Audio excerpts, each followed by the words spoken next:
And we are live. Welcome. Welcome. Welcome in, everyone. Okay. So for those interested, I've tweaked the settings a bit to hopefully get the stream quality up, because I noticed in OBS the default value for the bitrate is less than half of what YouTube recommends, so that should probably fix the blurry segments we had the last two streams. But yeah, welcome in. Let's see if we get some more people like last time, because plan for today is to do Act 5, the Code of Savantae introduction, which has a lot of interesting stuff in it, and I wanna talk about it, especially since it's gonna be relevant for Mengzhou most likely. So yeah, also we get the first pieces of information about Geshe-lin right now, if I remember correctly. But before that, I'm probably gonna do some side stuff just to see if some more people join, so we can have some discussions.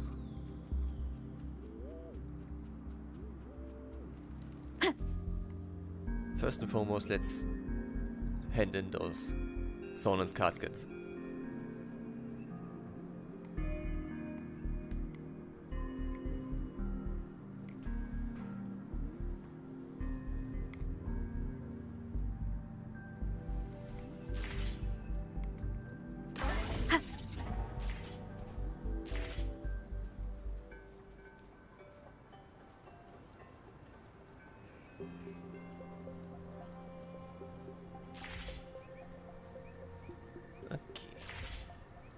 Hello there, Chenpi.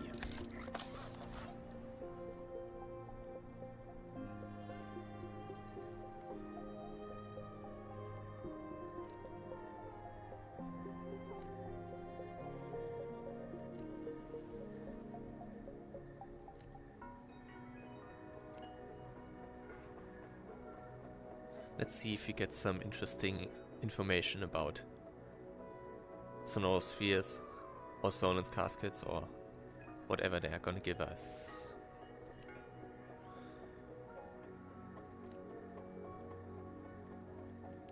What is a Sonen's casket? Energy entity. Okay. I don't remember that it was an entity. Interesting.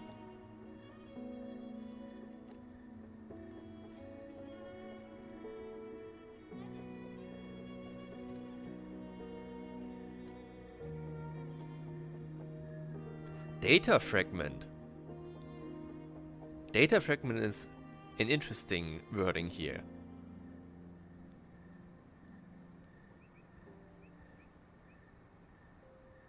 So yeah, basically remnants of solar spheres that have collapsed and contain information about what was in those.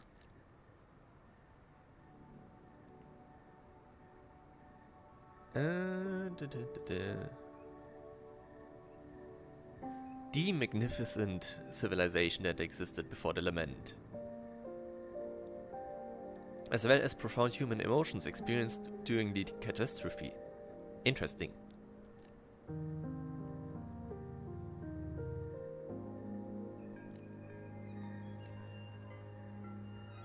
Very interesting.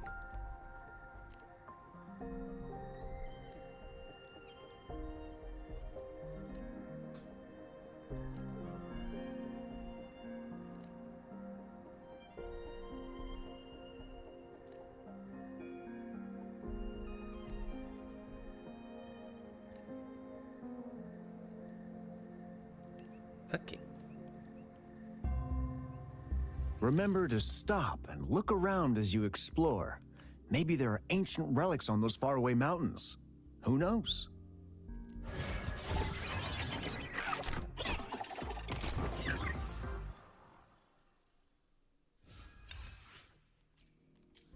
Okay, let's see if we now have enough for some character pulls.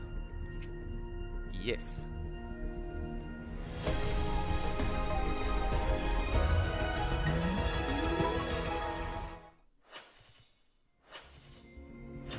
Okay, weapon.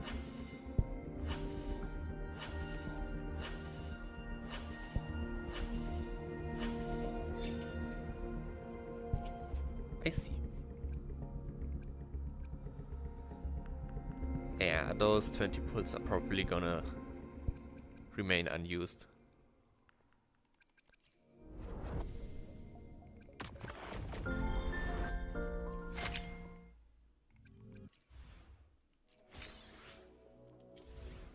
Let's see.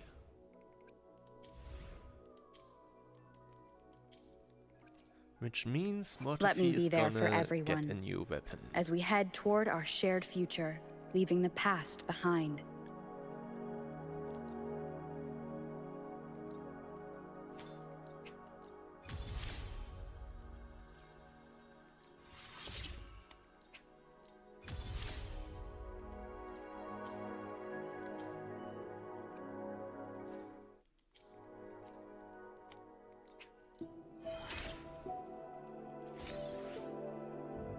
My thoughts feel sharper now. Wait, that could be an interesting concept. I should jot it down. Okay. What else did we have? We can equip someone with those. Havoc damage, okay. That's probably gonna be for Havoc Rover once we get that.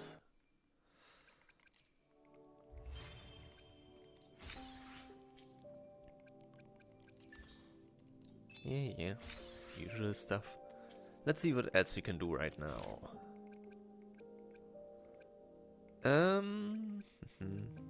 I guess we can do this.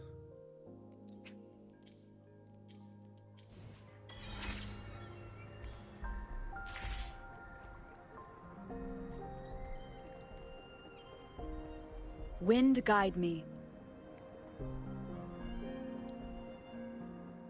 Oh. Ah, right, a continuation of this one.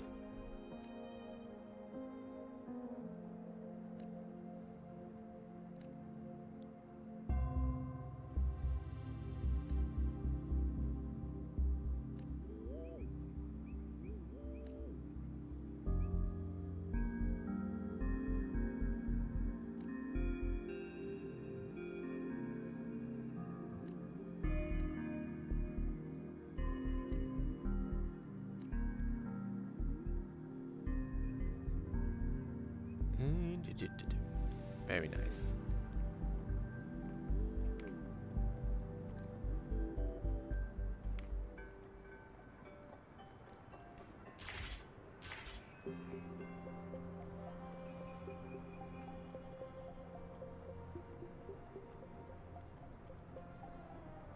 Break. Okay.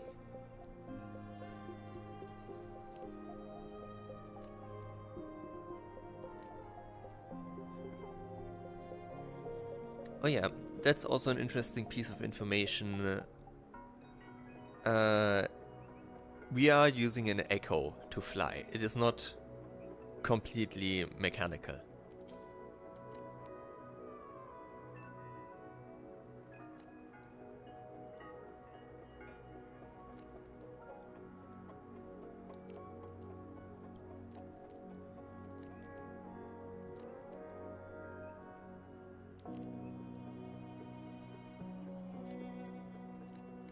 Okay. Time to demonstrate our skills.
I have to say, still to this day, flying in Wuthering Waves is one of the best implementations of a flying mechanic I've seen so far. It is really nice to control.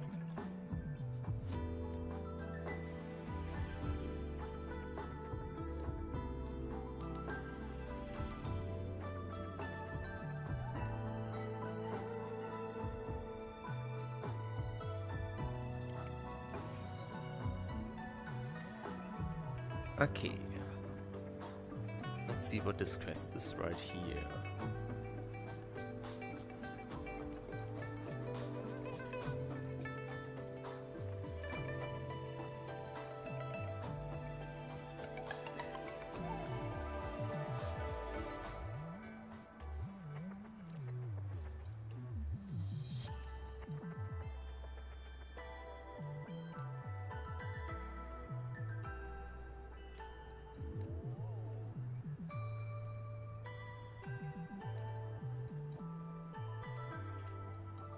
Yeah, I think that's the cooking introduction quest.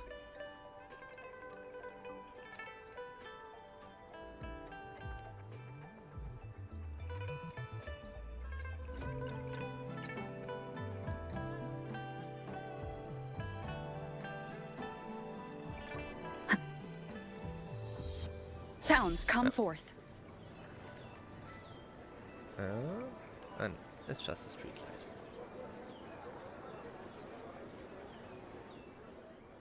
Great food, great value. Come take a look.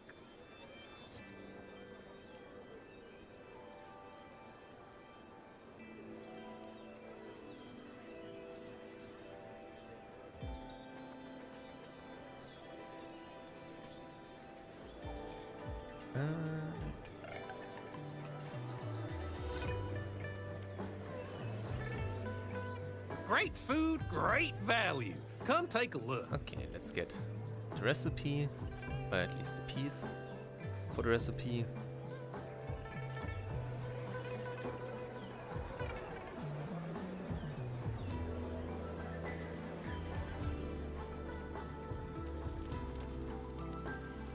You're here for some grub? Finally found the time to drop by today, huh?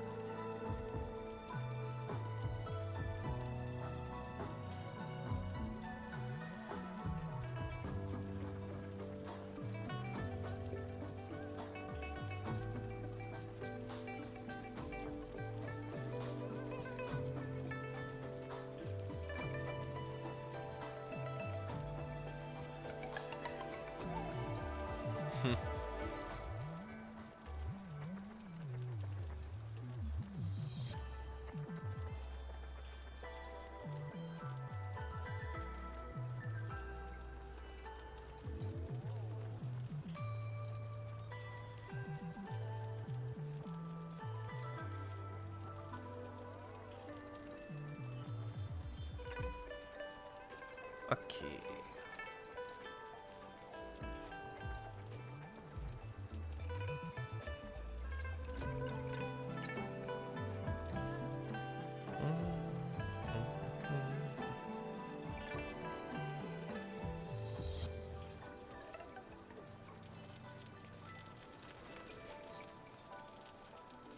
Time to let Rover cook.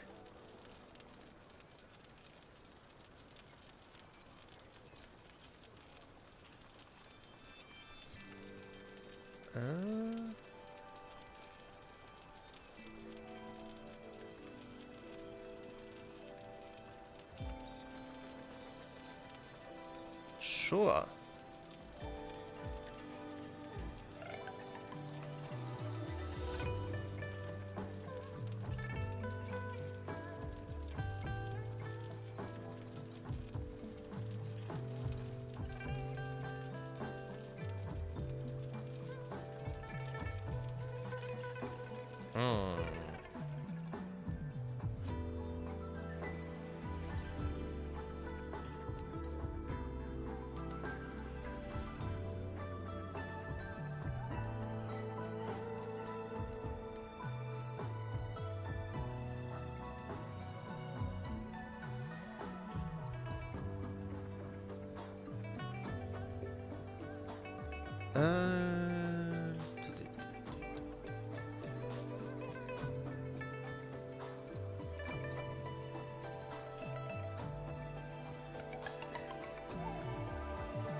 Is this still part of the cooking quest? I don't remember at all.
Alright. So basically just another side quest that gives you a recipe. We'll probably do that later. Anything else? Not really.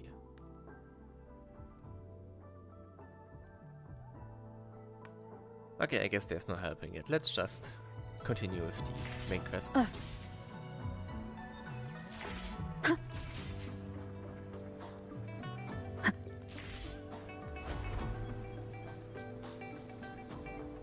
Not quite what I intended to do, but it works. I see. Yes. I can feel the tension in the streams. I'm worried something bad is gonna happen. There you are, Rover. Did something happen? The Academy has noted a concerning rise in tacit field activities. Please use caution when exiting the city.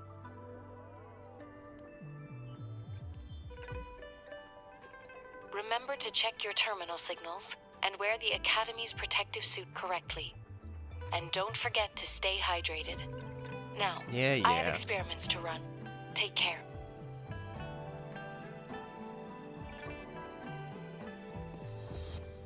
It's just Baija being Baija.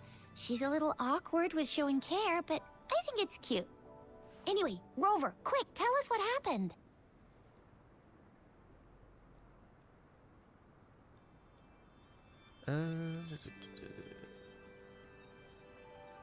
Yeah.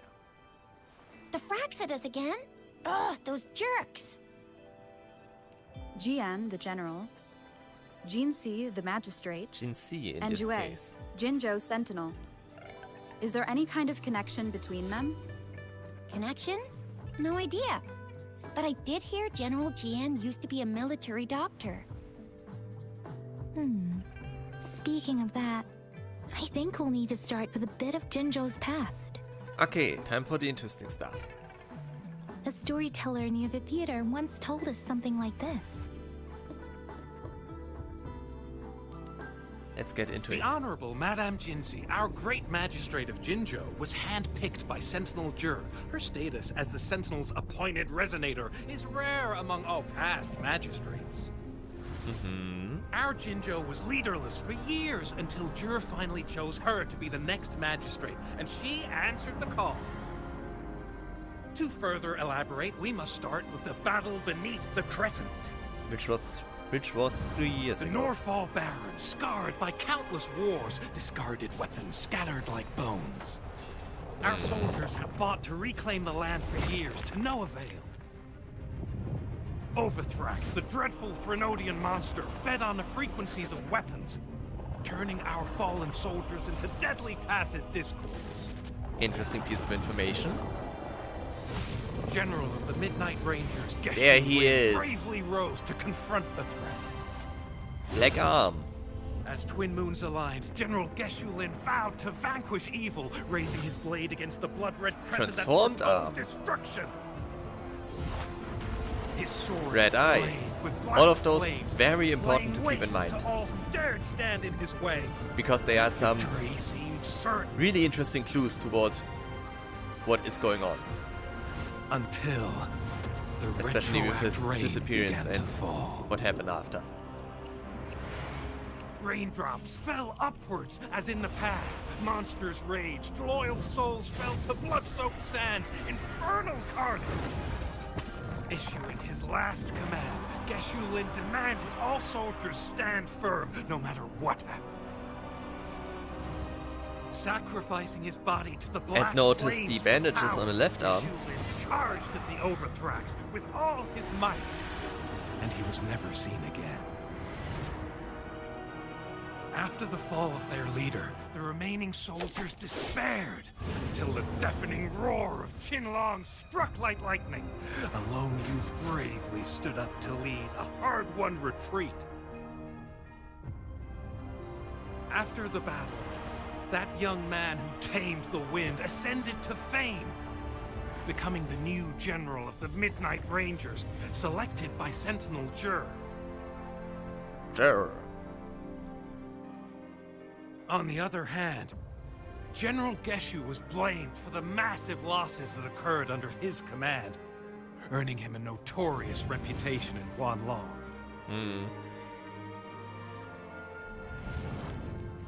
That battle struck us hard, but our sentinel rose from its long slumber to select a new magistrate. Yes, which confirms who that guide us into Jinxi the is future. magistrate since 2 to 3 Despite years the ago. previous disaster, Which is not a lot Jinzhou of was time. off to a promising start under our sentinel and the new magistrate's guidance. The people held hope for a better tomorrow. Which is all the more interesting that they just showed her in a child form.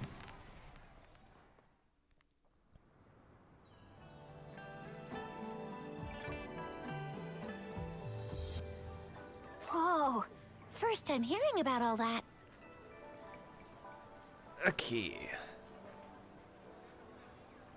So we are starting to get a bit of information about the timeline going on.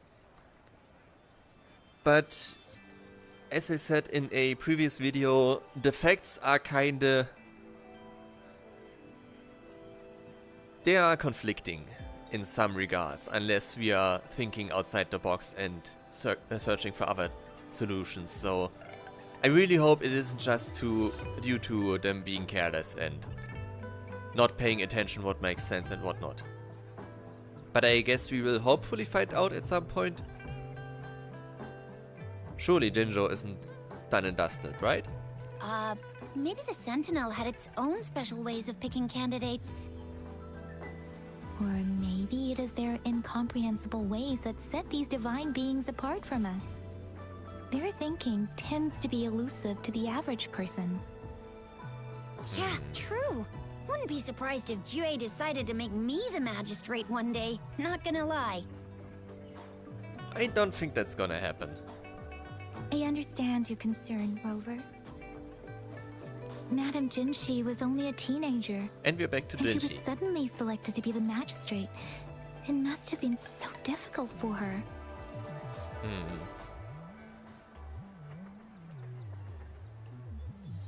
I remember people were skeptical when she first took office. Despite her achievements, many believed she lacked the necessary experience and authority in the political realm. People only showed their respect to Madame Jinshi because they trusted Jue's judgment. Now we are at Jinshi. Man, this pronunciation is all over the place. Seriously, Lord Jue knows how to choose him. Our previous magistrates were all top-notch at running the show. And Madame Jinshi, she's already made And the city Jinshi a again. well-oiled machine in no time. I'd have a mental overclock just trying to keep up with all that paperwork. She was made for this. Wait, okay. What is that saying again? Real gold never loses its shine. Rover, since you were asking about this, did you get clues from your past from Madame Jinshi? The Norful Barrens? It's been a battlefield since ancient times. Rover, it's dangerous there. The Norful Barrens is the front line in our defense against the Threnodian. We must be careful about going there. Rover, since you were asking about, they sent Another 2 overseer, overseers at Frodo. once. Their scheme must be far more expansive than we thought. Oh, you have no idea. Though the Fraxidas do seem to know a lot about you. Their ideology and actions are too dangerous. And there we have the Fraxidas in a nutshell. Already described this way in 1.0. And right now, the odds are in their favor. If we rush into a confrontation, it could lead us into their traps. Rover, since you were asking about this, And Did the you Black get Black Shores. Shores? Doesn't ring a bell. Sounds like the name of a place, but I've never seen it on any map. this flower, it's only a photo, and I can't tell where it came from with my ability. It's a bit interesting that the Black Shores is an international organization that works with Jinjo, for example, but they still, those two still don't know that they exist or have ever heard of them. Makes you question how exactly communication with the Black Shores works in practice.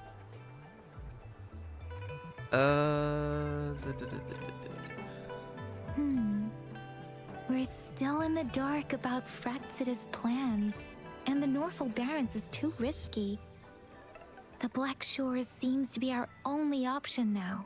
But if we are to look for them with only a photo of this flower, it's going to be difficult. Since it's about flowers, we should go ask Grandma Lynn. Yes, Grandma Lynn runs a flower shop. I'm sure she can give us some tips. You're making me blush a little. Grandma Lynn loves listening to storytellers.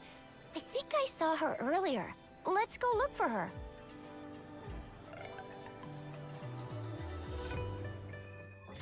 Act 5.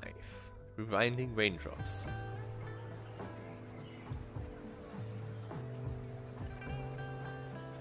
What do you have to say right now? There's still some time before the next session.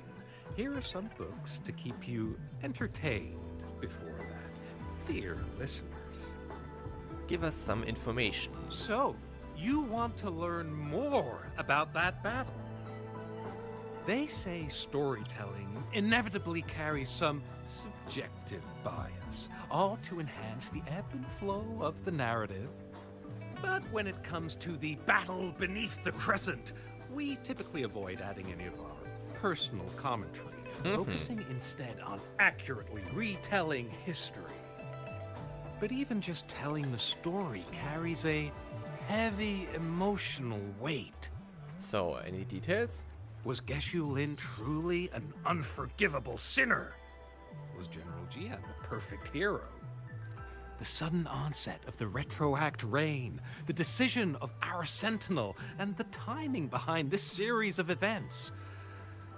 That is an interesting point. The Sentinel was present and should have been able to influence the decisions made, because that's its job. So it should have been aware what Geshu Lin was gonna do. So why didn't it change things? Or was this action outside of the perceived future Jue was able to see? I guess it will be up to future generations to figure it all out. Ominous. Okay. Not you again. There's still some time before the next set. What do you have to say? Tough break. It's just plain bad luck. So, you want to learn more about that battle? Not many youngsters care these days. I'm happy to talk about it with you. People blamed Geshu Lin for his decision to push for an attack during the retroact rain. But he's ultimately just a human like the rest of us. Him having a powerful resonance ability doesn't change that. So, noting down exceptionally powerful resonance ability? At least enough to be remembered? Fate can be a funny thing. Nobody could have predicted that weird rain happening. I mean, you have a future predicting Sentinel, so... If our soldiers hadn't held onto the defense lines in the Northwall Barrens to the last minute, Jinzhou might have fallen too. Anyone, even someone like me, would have probably given a similar order in that situation. So, I don't think Geshu Lin should be painted as an unforgivable criminal. General Jian is a capable leader, no doubt. But let's be real. He only rose to fame for showing up at the right time. That's just how fate works sometimes. Yep, that's what I like about this game. They are going out of their way to make it clear that things are not quite as black and white as they seem. Everything is a bit grey, and everyone has their reasons for acting the way they do.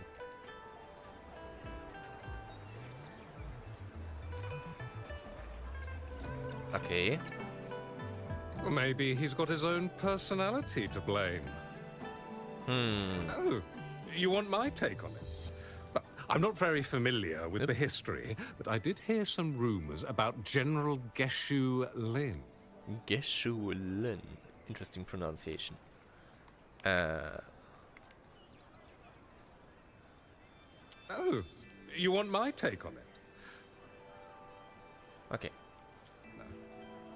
Compared to all the past Midnight Rangers generals, Geshu Lin wasn't that big on commanding his troops from behind. He preferred being right there, on the battlefield, leading the charge. In general, quite a commendable thing. To achieve his strategic goal, he didn't even hesitate about sending people to their deaths. This one less so. It makes sense that he'd refuse to let his troops retreat. People said the troops he commanded were disciplined. But I guess the soldiers obeyed him more out of fear than respect. So I think you can pretty much have an idea about General Geshu Lin's personality. Honestly, I think he deserved it. The moment he lost his soldiers' support, his failure was pretty much unavoidable. True. If you don't have the support of the troops walking with you, you're not gonna have a fun time. And considering the heavy losses he caused, yeah, he should be called a criminal. Do you have anything to say? No. So, let's go to you. Is it a coincidence? Is it fate? No. Why are you speaking like that? Oh, oops. Are you talking to me? My bad, I was lost in my thoughts. I'm a student at Jinzhou Imperial Academy studying history, and I'm especially intrigued by everything related to the Sentinel. The Sentinel plays a crucial role in Jinzhou's history. But here's something interesting. I'm not sure if you've noticed. Oh? In our local folklore and tales, the Sentinel is always portrayed as an omnipotent being that transcends human understanding. But I believe there must be a pattern in its thought process. The people chosen to become magistrates must share some similar traits. Oh. Oh. That's very interesting. That's something we are gonna have to note down, because she could be onto something. Especially since Jinshi mentioned since Sanwa mentioned that Jinshi and us have a similar frequency, or look a similar way in her eyes. So it could be the case that whatever this trait is that people need to have to be selected as a resonator, that it could be connected to us or the Haze civilization in a way. That you have to have some connection. So I wonder, what criteria does the Sentinel use to select future leaders? And it also makes you question about other Sentinel resonators. If we actually get more of them. Because if we are to believe this one, it's not actually that common that Sentinels have a designated resonator. We have Jinshi, yes, but Katefia is an artificial creation, so it's a bit hard to count her. And yes, we have the whole Catarella thing, but that was also a pretty long process, and I'm not quite sure what they said, how often we actually got a Sacred Maiden. Or Holy Maiden.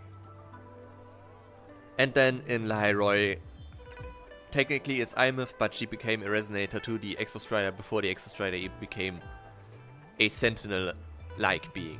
So, there's that. But after that crushing defeat, everyone's confidence took a hit. Okay, missing a bit of a line. We were all confident and determined to defeat the Threnodian Overthrax before, but after crushing defeat, everyone's confidence took a hit. We still wanted to win, to eliminate that dreadful monster once and for all. But we became more cautious. Interestingly, the newly appointed General and Magistrate both seem to be the calm and cautious type. Mm-hmm. Perhaps the Sentinel chooses our leaders based on the public consensus at the time. I'm not so sure about that one. But hey, that's just me thinking out loud. I'm all ears to your opinions. Your take might just open my eyes. Interesting, interesting.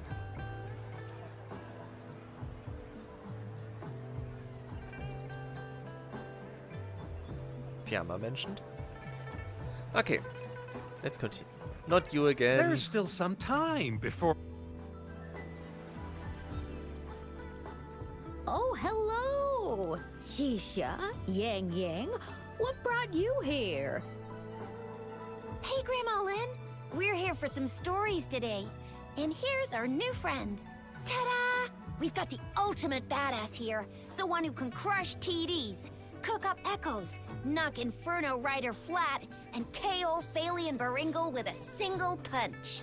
The legendary Rover! Well, the last two haven't happened yet, so... I don't know about this.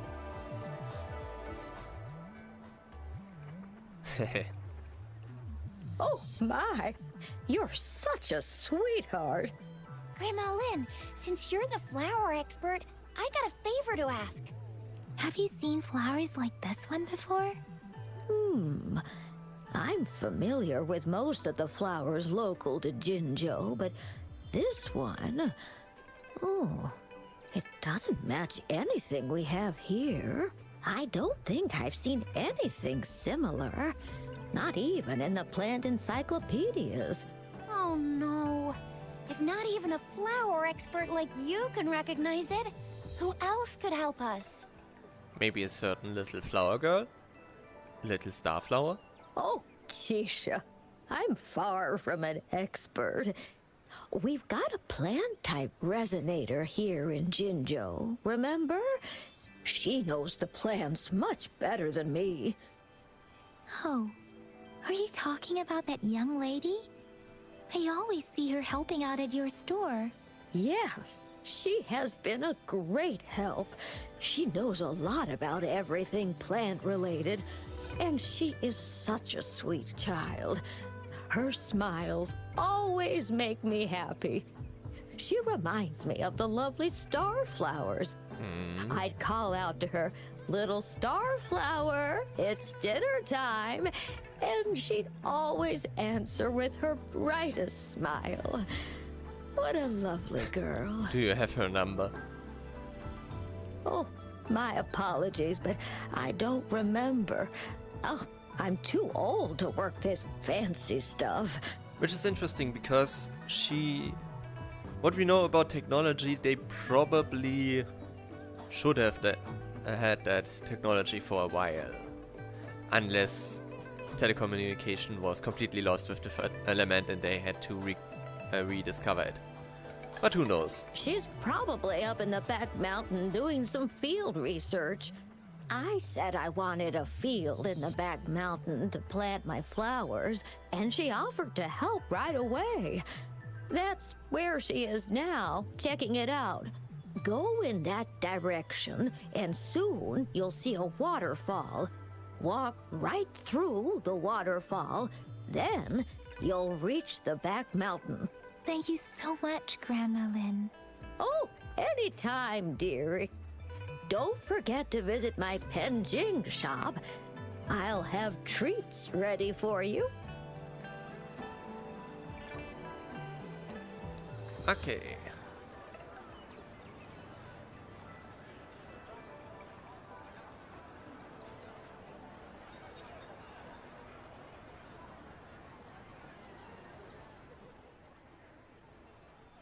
Waiting for a play.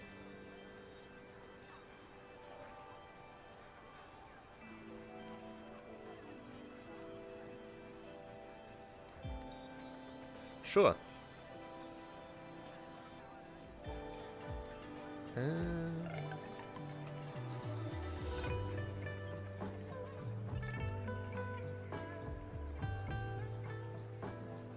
Yep, Fiamma.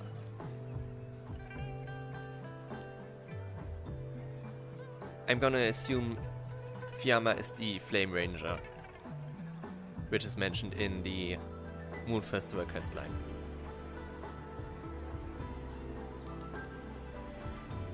Is there anything to pick up here?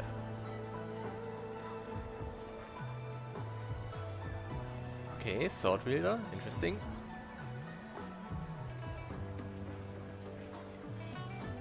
Oh well.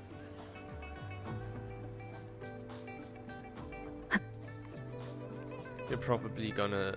Oh, there she is.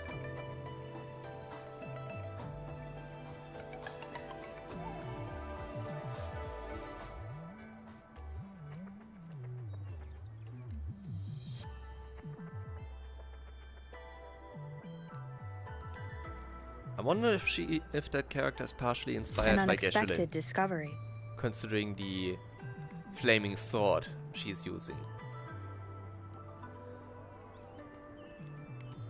Let's get that Sonan's casket. Alright, there it is.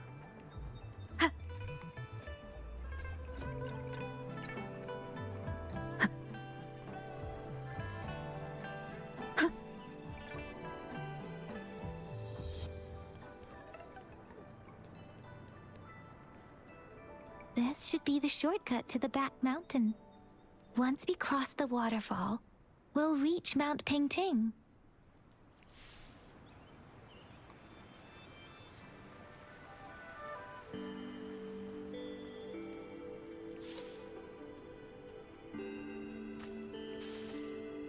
The flowers seem to be showing us the way.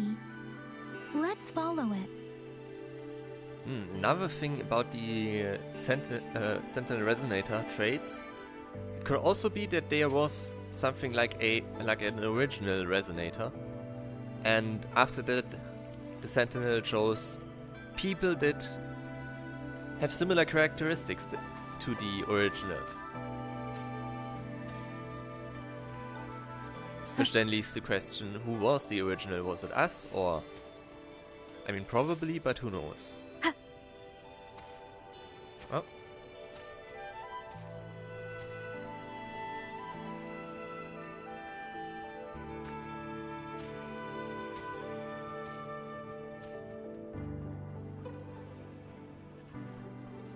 A bridge of flowers. That's impressive.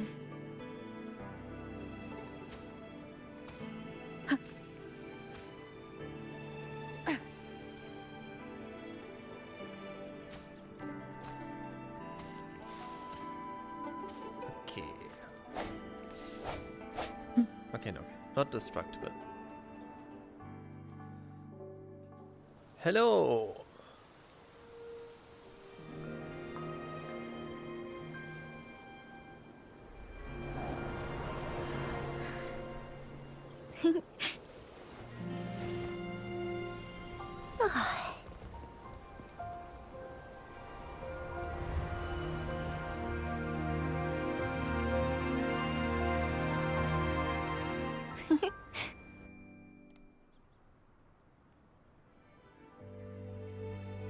Hello?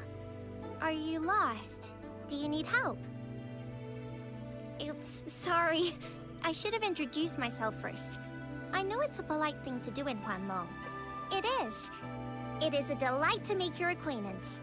I am Verena. My pleasure to have the opportunity to meet with you today. Yeah, that doesn't really work in English. But oh well.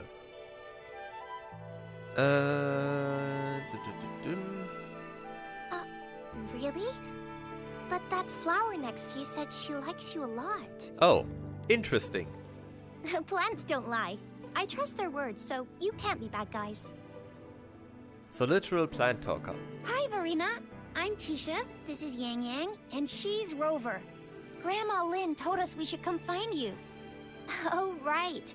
Grandma Lynn talked about you. I left those flowers so she knows how to reach me. What seems to be the trouble? If there's anything I can help you with. We're looking for a special flower. It's an unusual flower indeed. Pure black flowers are rarely found in nature. We can't rule out the possibility that it's been dyed. When looking at the structure, there are a few types of flowers that seem similar. Take iris, for example. Its petals are similarly oval-shaped, but it has double petals. I mean, interesting that she says it is possible that it was dyed, because technically speaking, they lose their color while growing, so originally they would have had another color. What it is, no idea. It's not viola either, since viola has notched petals. Then there is also the cliff recluse, but this flower has a longer stamen and an extra petal. Lemongrass is also similar in shape. It's native to the New Federation, and Huanlong people may not be familiar with it. Though it has a similar stamen length, it has a conical inflorescence with a trumpet-shaped corolla. Oh, and I almost forgot the peacock flower. It's a single-petaled flower with a similar stamen length. But the peacock flower has a distinct peduncle, while this one doesn't. Wow, you really know your stuff. I learned a lot from that. Anyway, this black flower does look very special. There are hardly any similar plants in nature. Indeed. So I'm thinking it might be a newly cultivated species. Somewhat correct. Also, its veins are somehow cross-shaped. I can feel some faint traces of frequency fluctuations on it, too. It's a sign of overflowing remnant energy. Cross-shaped. In combination with remnant energy. Could be a reference to the shape of tacet marks, but who knows? So, my guess is it should be a unique remnant plant, created by a certain type of resonance energy. But in order to figure out the right soil for it, or exactly what type of resonance energy it is, I need more than just a picture. Also interesting that there are different types of resonance energy, and not just one base type. Gosh, help us out, someone! We don't know what kind of flower it is, and we haven't seen anyone wearing it either. Speaking of that, how does it even work? If I wore this flower on me right now, do I automatically become one of them? Shizia, wait, what did you just say? Yeah? I was just saying, if I wore this flower, would they immediately see me as one of their own? If this black flower is indeed their symbol, the Black Shore members should immediately notice it on you. But to everyone else, it would just look like a peculiar flower, given that if they are indeed in Jinzhou City, we may only need to wear this flower to lure them out. Oh, I see. But how do we get our hands on one? I wonder. I could probably make one for you with my resonance ability. If you just need something that looks similar. Come on, Verena. You can do it.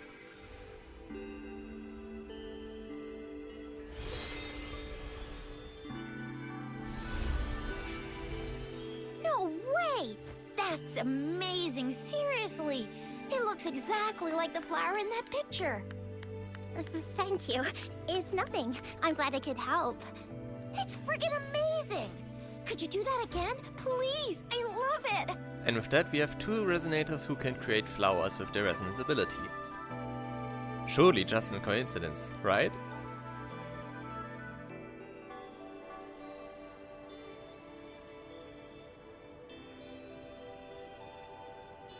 Do you have anything to say about the properties of that Rover, flower? did you see that? Miss Verena just conjured up this exquisite Blake bloom out of thin air. And it looks exactly like the one in the photo. It's just my resonance ability. Could you please make another one? Then there'll be one for each of us. Sure, I'll give it another try. Okay.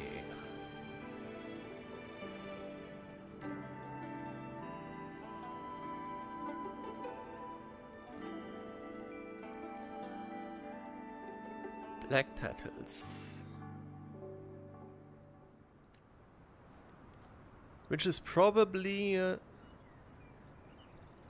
Camellia's flowers.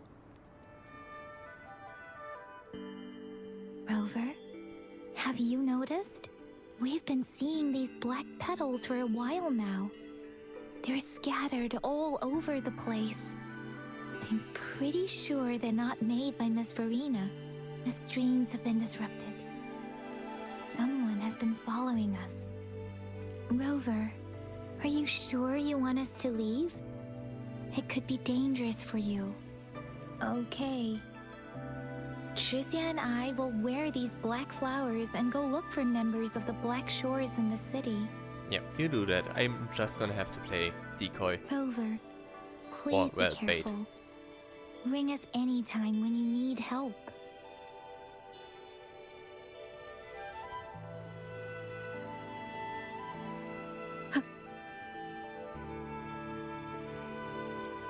Hello there. The Fraxidus. What are they doing in a place like this? Damn that woman. Always getting in our way. And what are you doing here? Get lost. Always, I'll have to take them down first. So they have clashed a few times with Camellia.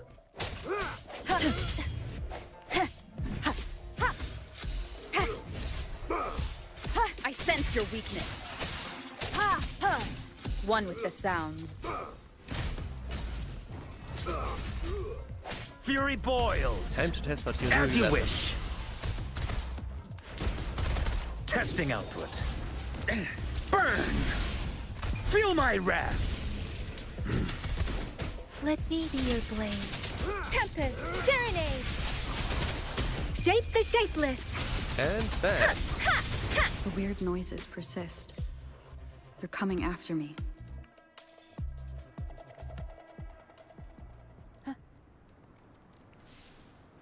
Okay. Time for a little bit of climbing.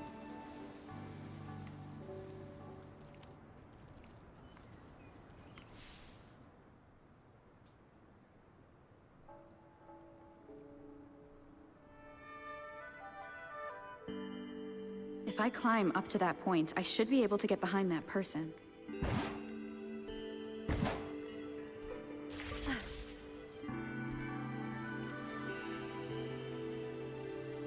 Another flower bridge.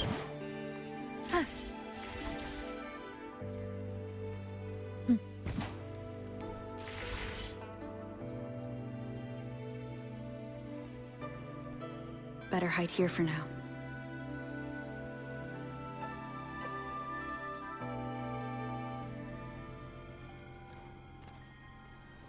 Hello there, our crazy stalker.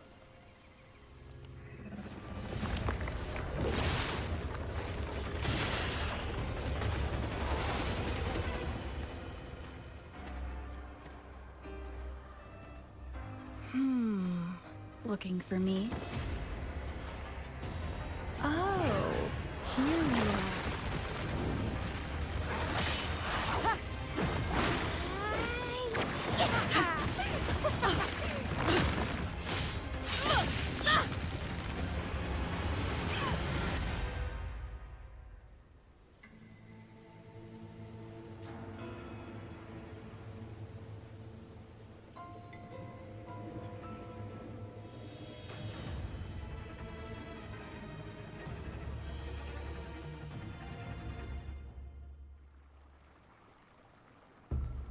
You're such a box full of surprises. So we're playing Truth or Dare now. I see.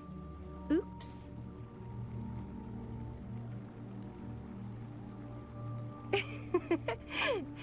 Getting angry, are we? Sorry, but it's just so much fun to rile you up. You're the very first person to pique my interest like this. You have great potential. Camellia, truly the original rage baiter. Okay, so you're not up for small talk. I'll keep that in mind. You're my mission target after all. Bingo! I'm one of the bloom bearers of the Black Shores. This Blake bloom is our symbol. It represents our mission to save the world. That's what it says in the rules, at least. Another organization trying to save the world. Our plans? What is it again? To recruit as many talents as we can and save the world from its impending doom. One of them recruits resonators, the other tries to create them. So are you in? Nuh-uh, I don't. The world? Couldn't care less. If it's all going boom tomorrow, why not have fun while we can? To stop at nothing for more power. Take down any prey without mercy, and indulge in all our desires for the ultimate pleasure. Well, I mean, I'd love to live that way. But alas, duty calls. The Black Shores, our garden, is home to many green fruits. Ooh, interesting camera angle. angle. And we'll make you the most special seed among them all. Almost makes it look like she's getting pushed to a wall, but it's just the ground that is tilted upwards. My duty is to nurture and safeguard seeds like you, allowing them to blossom into luscious fruits. Then, once the fruit ripens, I'll get to pick it and indulge the sweetness of my labor all by myself. You're just like what Civilization Simulation Sandtable Tethys has told us.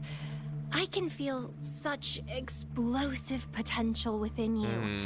One day, you'll surely bear the most beautiful fruit imaginable. So first of all, I'm pretty sure this was supposed to be one of those deeper explanations of a term. So it should actually be you're just like what Tethys has told us with Civilization Simulation Sandtable written over Tethys. But the interesting part here. Tethys described as Civilization Simulation Sand Table. Doesn't talk about the focus on lament prevention. It simulates civilizations. So that also already tells us something about the original intended function of Tethys. Oops. But we will see more about that later. No need to be so on edge. I won't do anything strange to you, I think. Actually, I've been diligently protecting you, you know. I got rid of all types of pests that tried to get in your way. Ew. Don't mention me and the Fractsidus in the same sentence. I couldn't care less about their petty games. But if they even think of laying their dirty fingers on you, you're mine. And I don't like sharing. Makes you wonder who else she dealt with. Maybe there were some people who would actually have benefited meeting us from meeting them. Just a couple tricks and I had those fools flapping around like headless chickens. What a boring crowd. I mean, you didn't deal with Scar. We still talk to him, but whatever. Whoa, don't tell me you haven't noticed. Enjoyed your nightly rendezvous with that long maiden? You have me to thank for keeping those Fractsidus people away.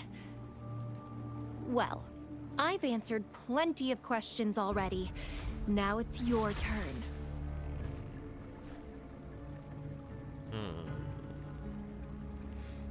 Huh. We've been in this position for long enough. Yeah. Do you think I'd entertain your inquiries if I didn't have a blade on my throat? Anyway, I'm not trying to get any answers from you. But I'll be watching you. You're a very special seed. That I'm very sure. I can feel something oddly familiar about you. I wonder why that is.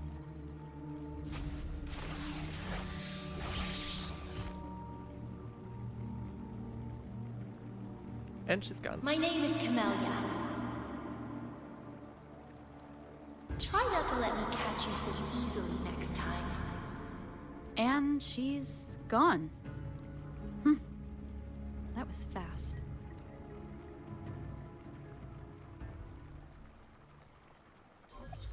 Rover, what took you so long to answer? Did something happen? Is that a friend or foe? Are you hurt? Phew, at least you're safe. Shizia noticed a guy acting suspicious. I think she's keeping an eye on him. Sure.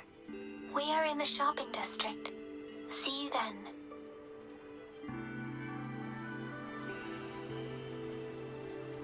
It is interesting to see how many people the Black Shores sent to receive us. Wind guide me. If that was the plan to begin with. But I think I'm gonna take a quick break for now. See you in a minute.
Alright, let's continue.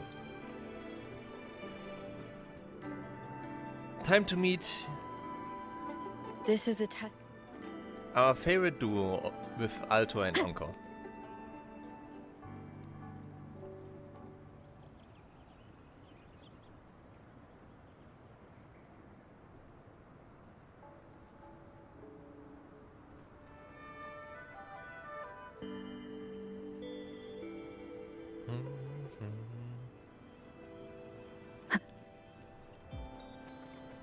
Actually, while we're here, wasn't there... Ah, it's down there.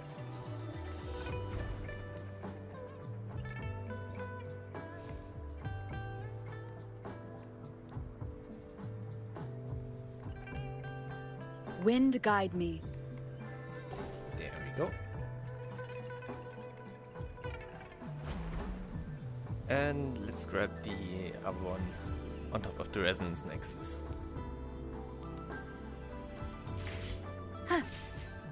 Yoink.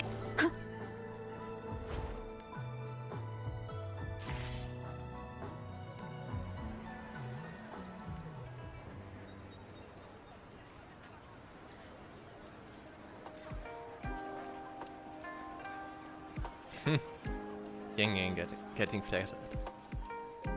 Flattered and flustered. Rover, there you are. We walked the streets, wearing the Blake bloom like you said. Talked to various people, but I didn't hear anything useful. Nothing in particular, just some small talk. Hey, aren't you the girl from earlier? Yeah! You're so pretty! Can I take another selfie with you? The one we did earlier looked a bit blurry. Understandable. Damn, Rover. Please stop teasing me. Shizia did say she found someone suspicious. Look, it's him. Here we go.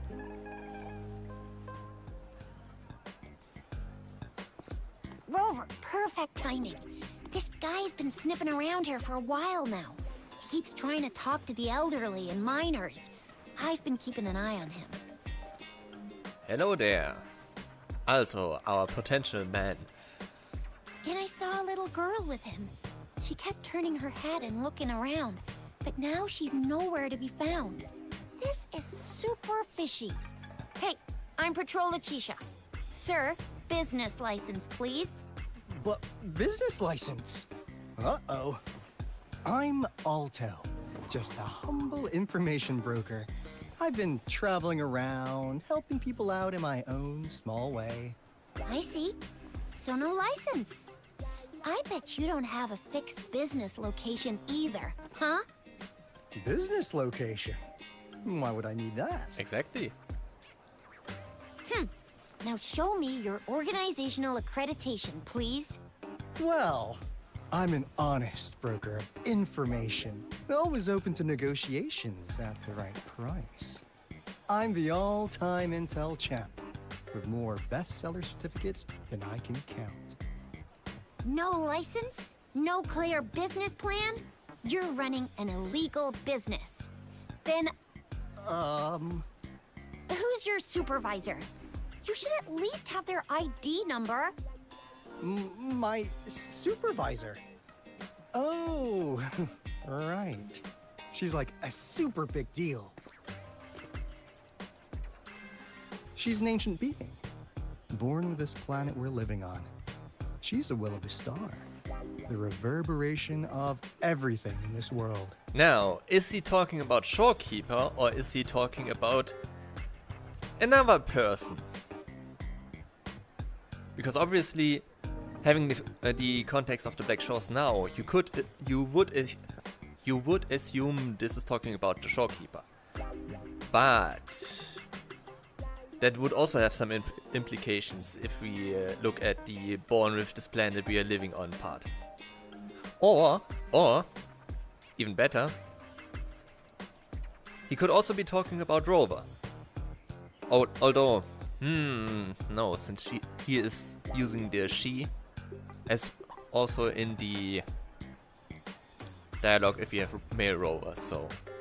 The will of the stars, the reverberation of everything in this world. That doesn't really sound that much like the Shorekeeper. But who knows? I think there's a chance that this is also talking about the lady from the beginning of the game. For a reason we will see later.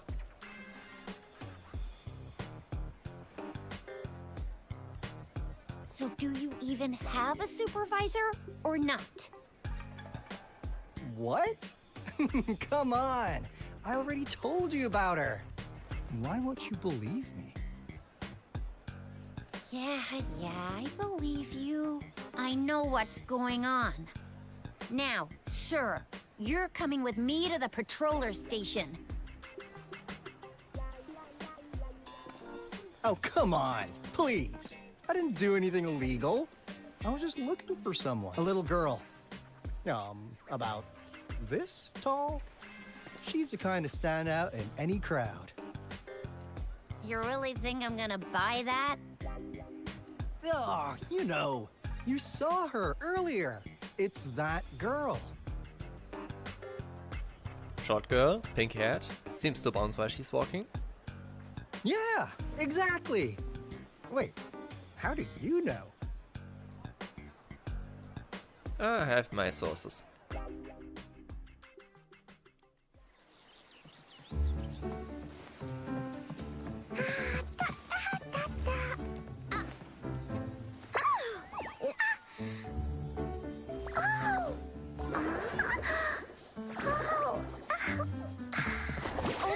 Watch out! It's dangerous to run like that.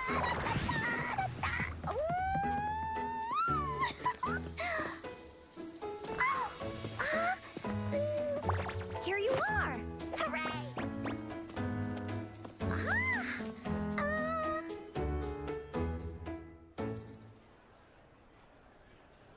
Encore! I've looked everywhere for you. Back off! Leave that girl alone. Nah, he's fine. Miss Patroller, she's the girl I've been looking for. Hello, little one. Is your name Encore? Do you know this person? Yes! Encore knows him. Uncle Alto sells stuff without a license. He listens in on people for commercial secrets, and he loves pulling pranks on us kids. But he's not a bad guy, really. Or you know, he likes to do criminal stuff, but he's a good guy.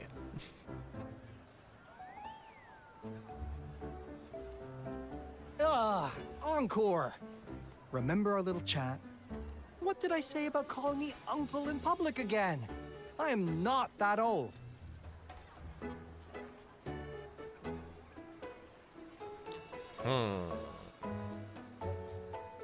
Miss Verena? Where did you meet this girl? I ran into her near a cliff on my way home. She was eating a poisonous mushroom. I managed to make her the antidote in time. Imagine what would have happened if I wasn't there. Don't worry.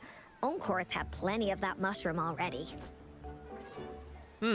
Makes you wonder if she has some kind of immunity to poison. But why did you go to such a dangerous place alone, little Encore?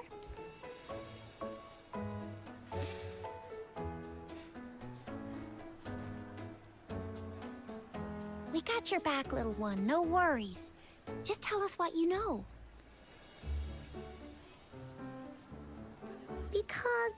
Because Encore must keep an eye on her. Kids can have such wild imaginations sometimes. Hey, Alto! Didn't you just send Encore there? Wait, why are they all giving you the side eye? No, precious little bean. Encore! Some things are better left unspoken, you know. Since the situation has come to this, I've got no choice but to tell you. Indeed! We're here for business, and it's a crucial one. You want to know what it is? Let's go, Encore! Hey! Alto! Wait for me! See ya! We still have a world to save! Wait!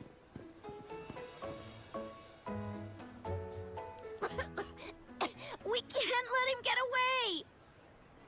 I'll go search in the residential area.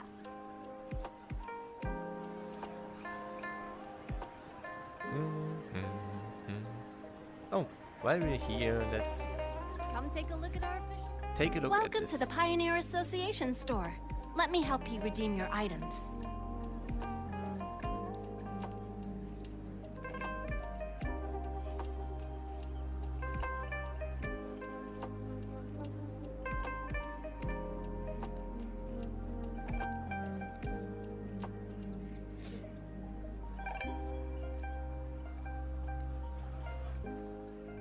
Welcome to the Pioneer Association. What would you like today? I'll take that. Ooh.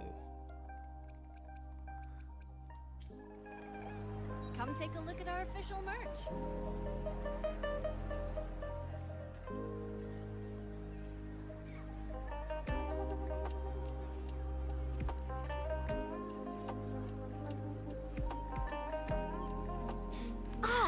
What is this? Is he mocking us? I'll go down that way towards the patrol station. I know the streets here like the back of my hand.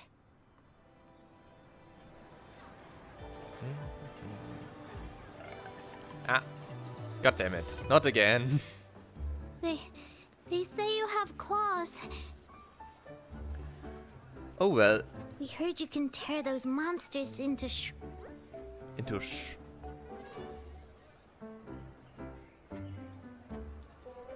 Want to take a look? Yes, please! Okay then. Here you go.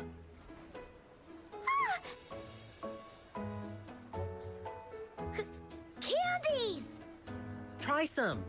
I hope these candies can make up for not showing you my impressive claws. See? He's not scary at all. Thank you, Ling Yang. You're welcome. Do come by to see our lion dance show tomorrow. You know, Ling Yang is an interesting character from a lore perspective.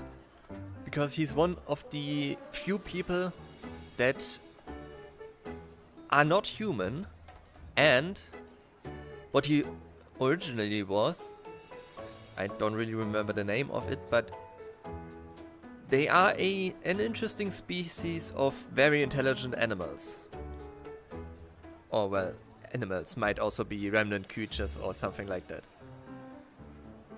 But his race is an interesting piece of the lore, and from what I remember, I think they are extinct, more or less, making him the last of that species. I will. Which is interesting that that isn't mentioned at all in his companion quest. See you soon! You smell unfamiliar, yet so powerful and so pure. Alto just posing in the background.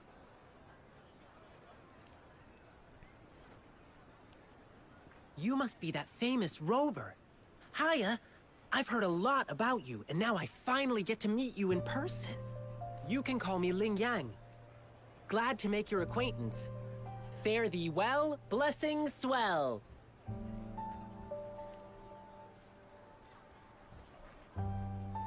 You really are different from everyone else. So we've shaken hands. Now we're good friends. Our troupe is doing a big lion dancing show tomorrow evening, and I'm now doing some advertising.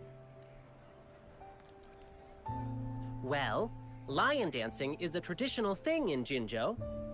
We've got whole groups dedicated to lion dancing. Our troupe, for example. We've got lots of activities in Jinzhou. I can't wait to show you. Oh. Oops. Sorry. I guess I'm a bit hungry after rehearsing for a whole day. Speaking of that, I should treat you to dinner. Let's talk over food. That'll be fun.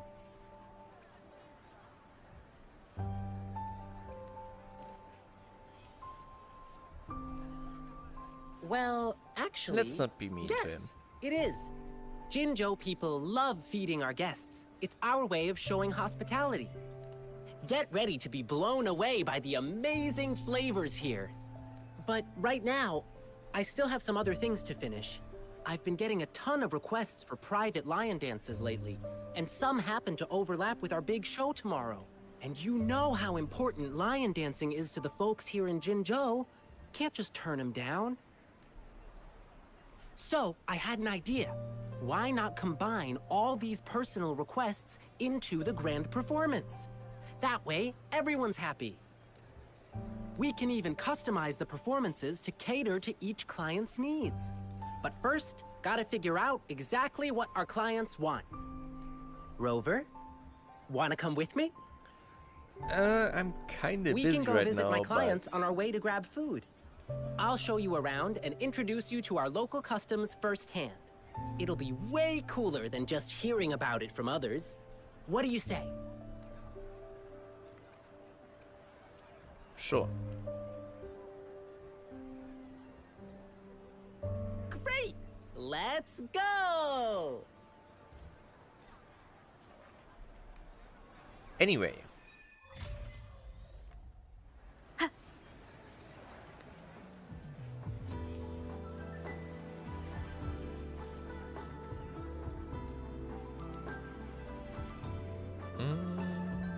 Okay, let me think. My first client's nearby.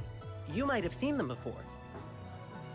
Just cross the bridge, keep going, and we're there. Meh. Here's another split in the road.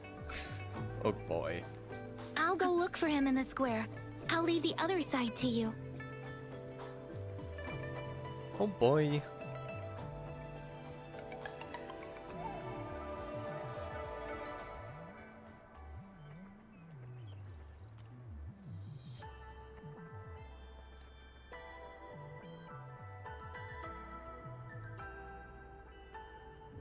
The gaps between each missed figure are shrinking. Over there, at the end of that alley. Huh?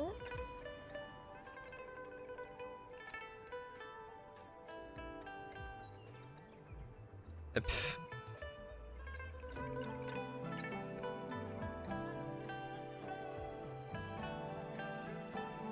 Huh.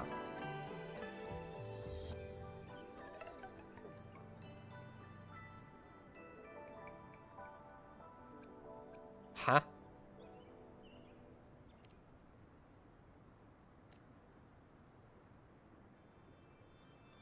Okay, so just choose both options.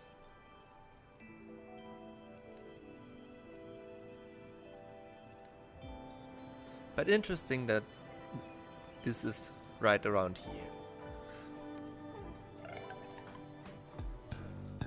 Huh. Now you're here. Well, we weren't really running from you. We just wanted to make sure you were alone. Be good, please.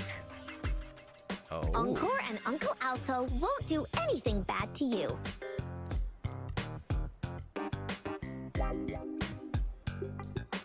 That's enough, Encore. You're freaking our precious clients out. Encore just did as Alto said. Encore is usually a good girl. Don't be scared, Rover. We just have a few questions for you. Was it your idea to have those two ladies wear those counterfeit blade blooms and attract our attention? I must admit, they looked quite convincing. If I was an outsider, I might mistake them for the real deal. So, you worked with a plant-type resonator. Interesting. Indeed. A plant-type resonator. We happen to know someone like that too, don't we?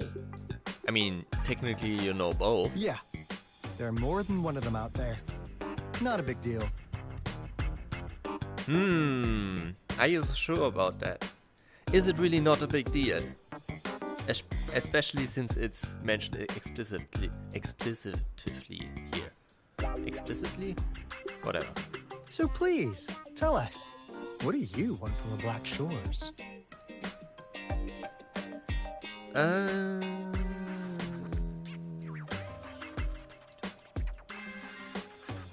Let's play with them a bit. Not bad. You've managed to catch on real quick. Like what they say here in Huanglong, the straight hook is for willing fish to bite. Da-da-da-da! Your efforts finally caught our attention. Surprise! The people you've been looking for are right in front of you. That's also a lot of meme potential for this one. Let me just... Oh right, no, this doesn't look like this. Well, I'll have to get that later. Now, how's that for a piece of intel? I'll let you have it, free of charge. Oh, not that disappointed look. Gotta learn how to enjoy a surprise while you can, or life gets real boring, you know? I know you must have a ton of questions for me, but one moment, please. As you already know, I'm an information broker. That means I make deals instead of passing out freebies. You want information from me? You gotta give me something in return. Relax, Rover. We just want to make a deal with you. We want you to come with us to an abandoned Court of Savantae facility to help us recover a resonance beacon. In turn, I'll tell you everything we know so far.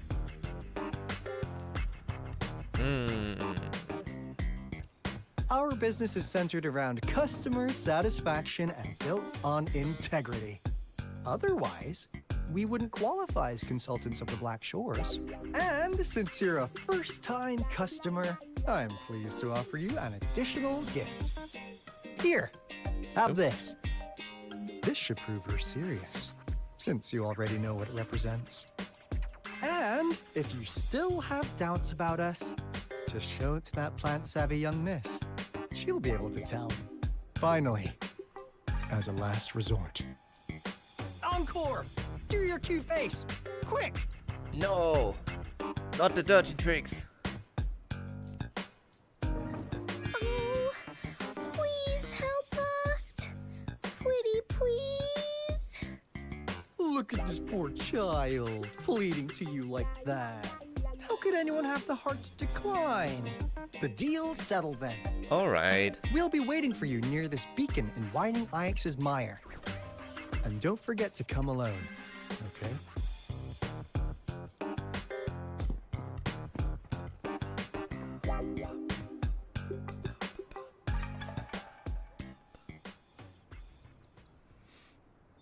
Rover, did you find them? What? Seriously? No way. As I expected. This flower is indeed a type of remnant plant. And it contains a very unique kind of remnant energy. The concentration is much higher than usual, too. No way. Are they really from the Black Shores? Not as mysterious as people make them out to be. Well, at least they're good at running. I'll give them that. What did they tell you?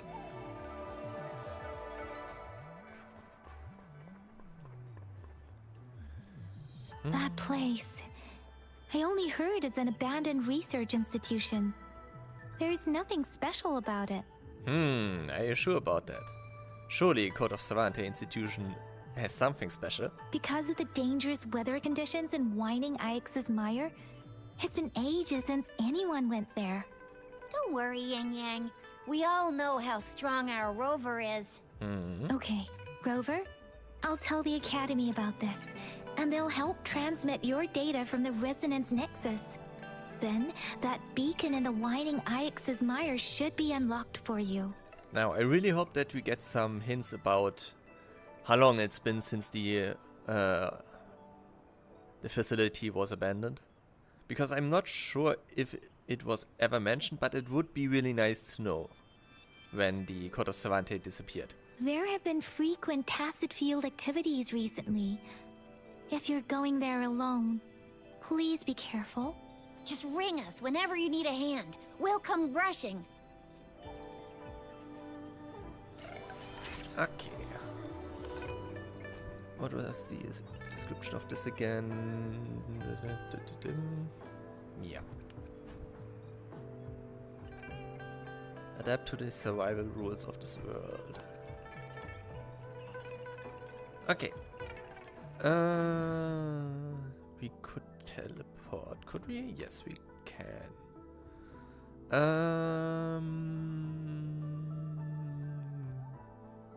Yeah, sure. Let's get this done.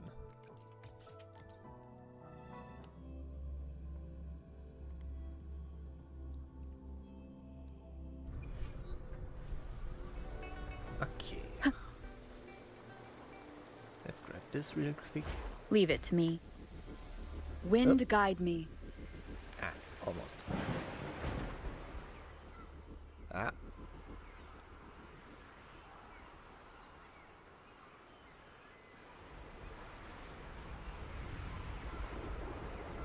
Okay, I guess not.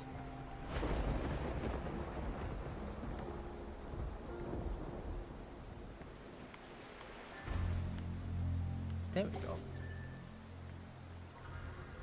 Hello there.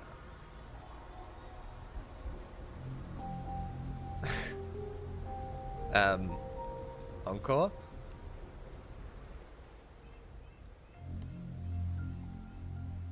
Hey, Rover. I've sent the coordinates of that CSC research facility to your terminal. Now that we're in the same boat, let me fill you in on what we're getting into before we dive in. The Court of Savantae is a mysterious scientific research organization. They're best known for their research in automata mechanics. But what really put them on the map isn't that. It's all the bizarre experiments they did. What's with the psychedelic black light coming from Morning Ix's Mire? And is that freaky ring in the waters really the lake monster's doing? One day, a daring young scientist soared into the sky and never returned. Could this be the beginning of another diabolical plot? Those are probably just a lot of references to stuff. Not sure how serious we should take them. Alto, why are you telling bedtime stories now? Is it time to sleep already? My bad. Old habits die hard.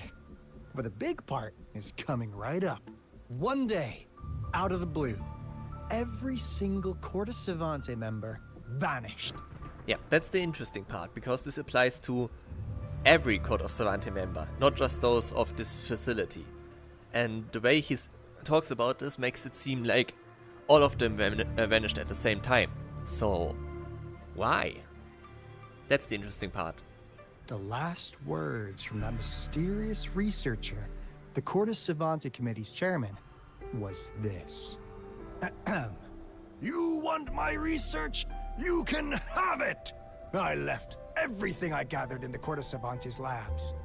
Now, you'll just have to find it. And that's another reference. What do you think, Rover? Aren't you curious? Wait, don't go! We really do have an important mission on our hands. I suppose the magistrate at Jinzhou has already told you what we do? We've set up resonance beacons worldwide to monitor the lament, collecting data in real time. This is how we predict when the next lament is happening. So yeah, this is the this is proof that the resonance beacons placed on the world are placed there by the Black Shores. Or at least in collaboration with the Black Shores. Meaning, all of this is Tethys technology. Or at least is connected to Tethys. So, this really puts into perspective just how much influence the Black Shores have over the world. Especially since everyone is dependent on their prediction system. As the saying goes, one miss is as good as a mile. Every single one of those resonance beacons is crucial.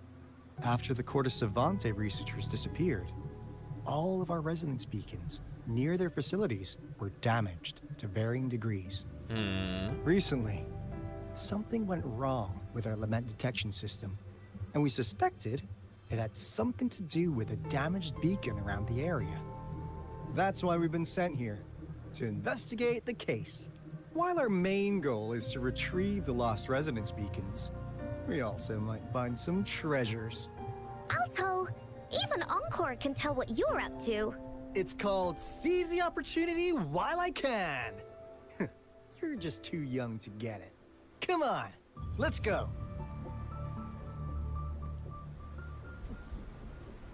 Makes you wonder why they just left the beacons damaged here. They probably had quite a number of years to fix them, but I guess as long as it still works. Or maybe it actually hasn't been so long. Who knows? Huh. Is my TD detector working?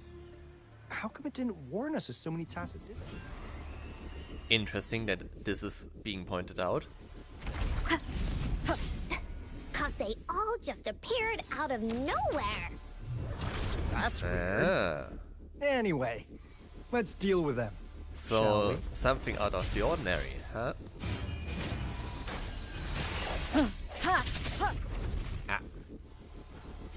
Stop.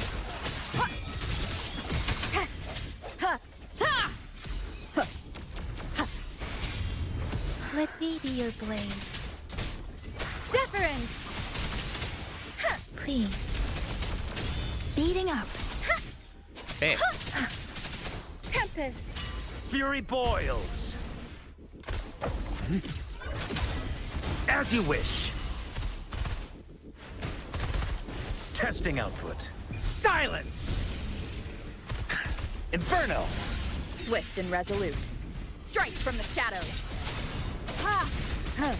Keep it together. Yeah. No hesitation. Alright, I forgot that they can do that. Moment of resonance. I sense your weakness. Yoink. Let me be your blade. Let the winds roar.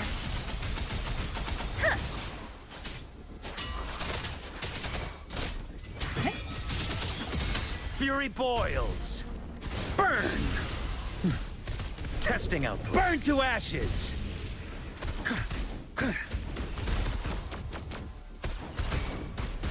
Inferno! Swift and resolute. There we go. No hesitation.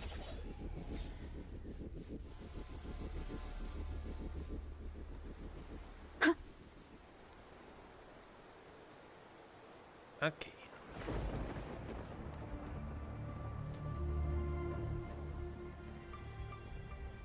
This is the place. Ugh. Those savants really love their puzzles. No wonder folks never managed to get inside after all these years. Their security's top-notch. Alright, that's the reason, because they couldn't get into this. That's because Alto set off the security alarm, and now the gate's closed. Ugh. So they did try previously.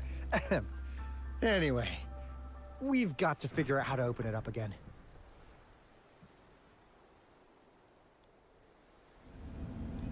Let's just get this beacon real quick. Yeah. It's not that complicated. Okay.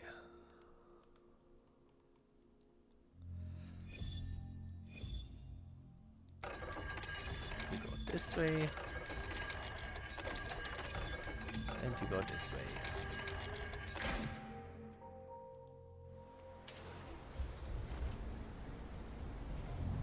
Truly a mind-boggling puzzle.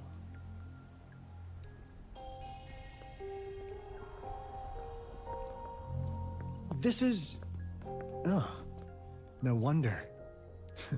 Those crazy savants. They were trying to recreate the Retroact Rain.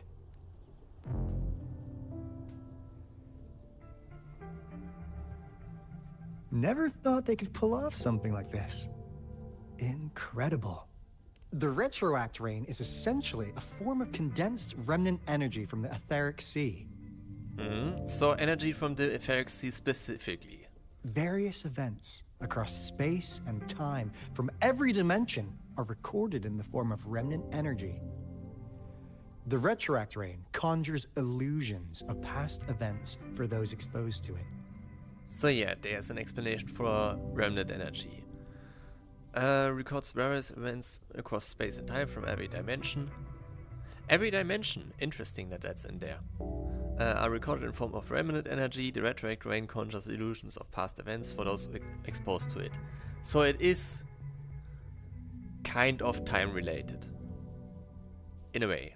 Well, it is recorded information, but either it's recording information about everyone and just picking those related to those who are influenced, or it is drawing information directly from the people and displaying them. That rain curtain we saw earlier was probably the result of their experiments.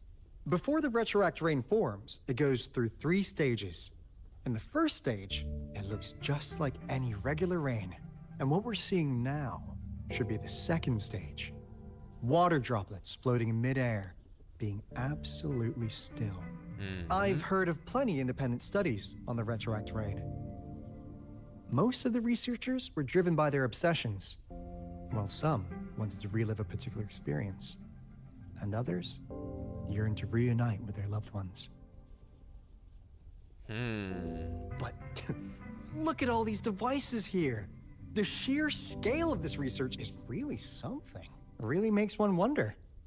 What on earth were they trying to bring back with such a massive Retroact Rain? What indeed? That is still a question that is not entirely clear. The power system here might still work.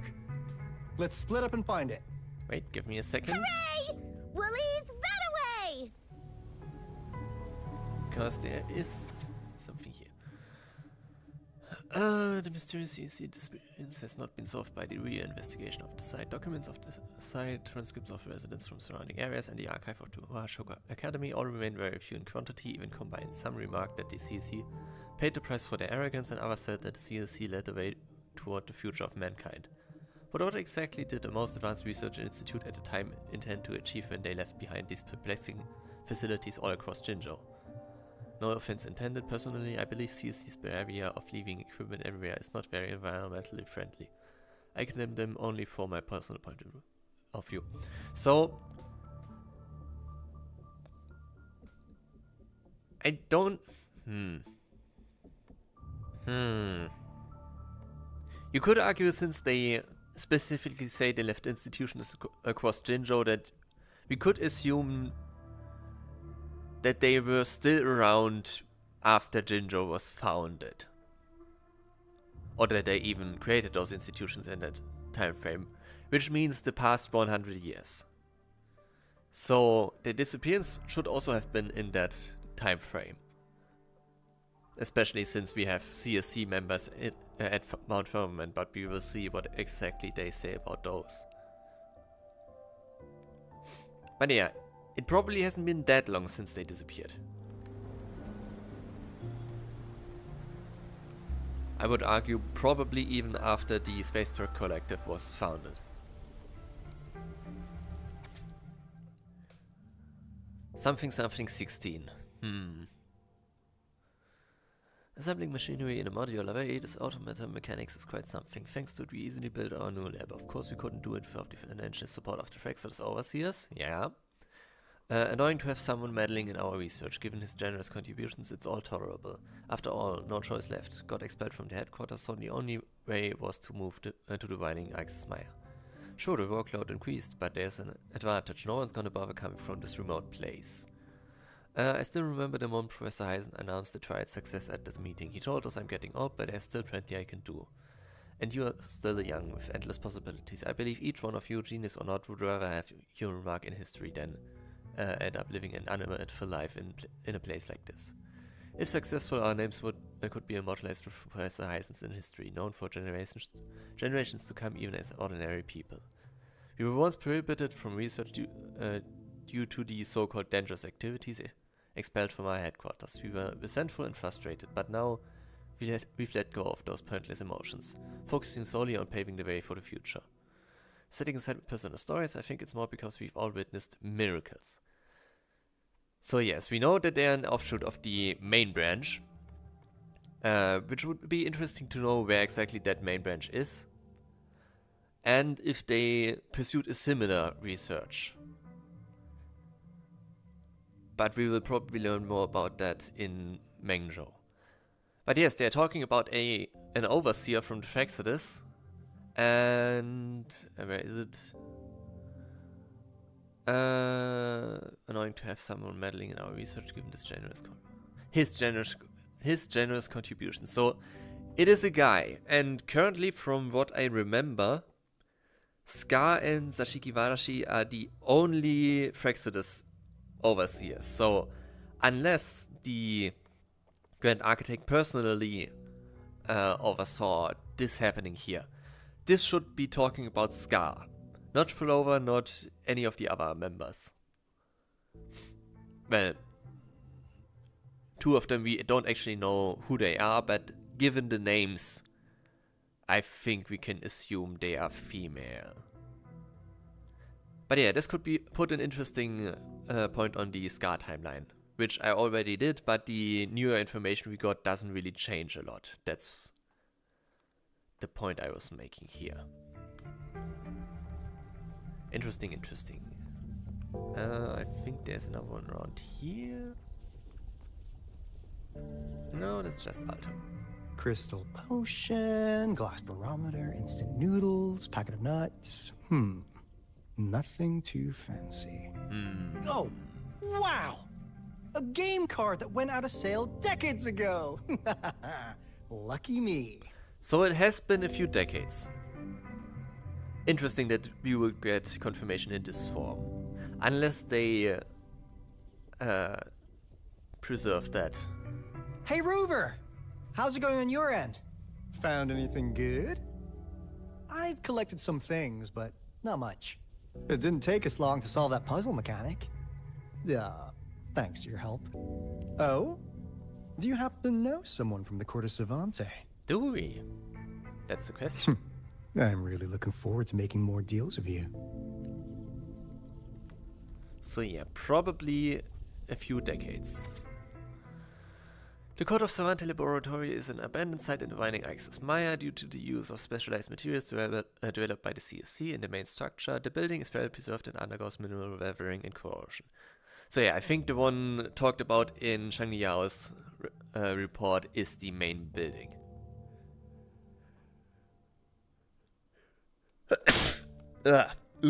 Sorry, excuse me. I hope that it wasn't too loud. After risk assessment, the research committee decided to use the lower levels of the site to recreate an artificial tested field for experimental purposes.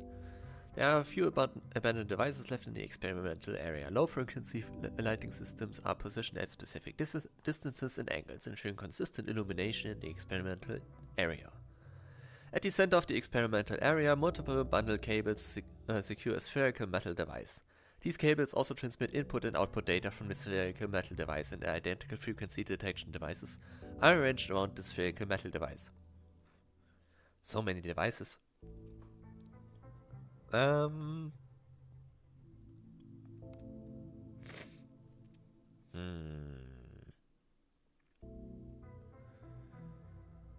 So this was an older institution and the offshoot of those that got expelled just decided to repurpose it, is I think what this is saying. These devices are typically operated with dial plates. Clockwise rotation increases electrical energy, causing a metal frame to rapidly rotate around the central device for frequency detection. Hummel, hummel.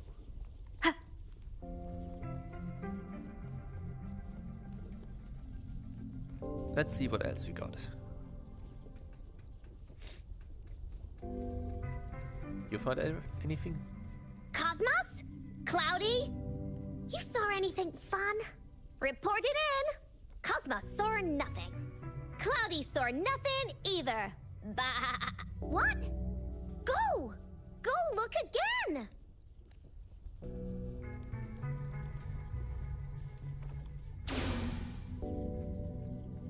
Cutest little schizo.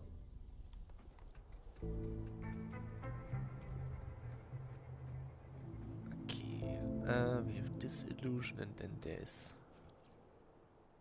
The experiments have been going smoothly, but we still can't get the desired outcome. Why? The artificial retroactive rain project has advanced to its second phase. We have various evidence that this ancient civilization was the Whining Aches Maya at some point. Was the Whining Aches Maya, so not had influence on it, was on it. So they assume that the He civilization was actually present on the planet. Which is interesting in the context of what we have now, that Rover's home civilization supposedly comes from outer space. So how does that fit together? We believed we could recreate that divine miracle with the artificial retroact rain. Have we been mistaken? And whatever that divine miracle is, we have no time left. The artificial controllable tacit field should be complete by now. We'll have to rely on our backup plan.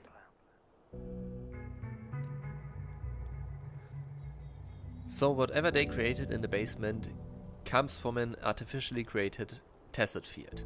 Ah, there's another one, yeah.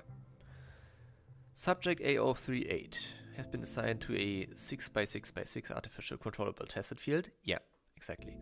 Regular environmental checks must be conducted every 6 hours for the artificial tacit field.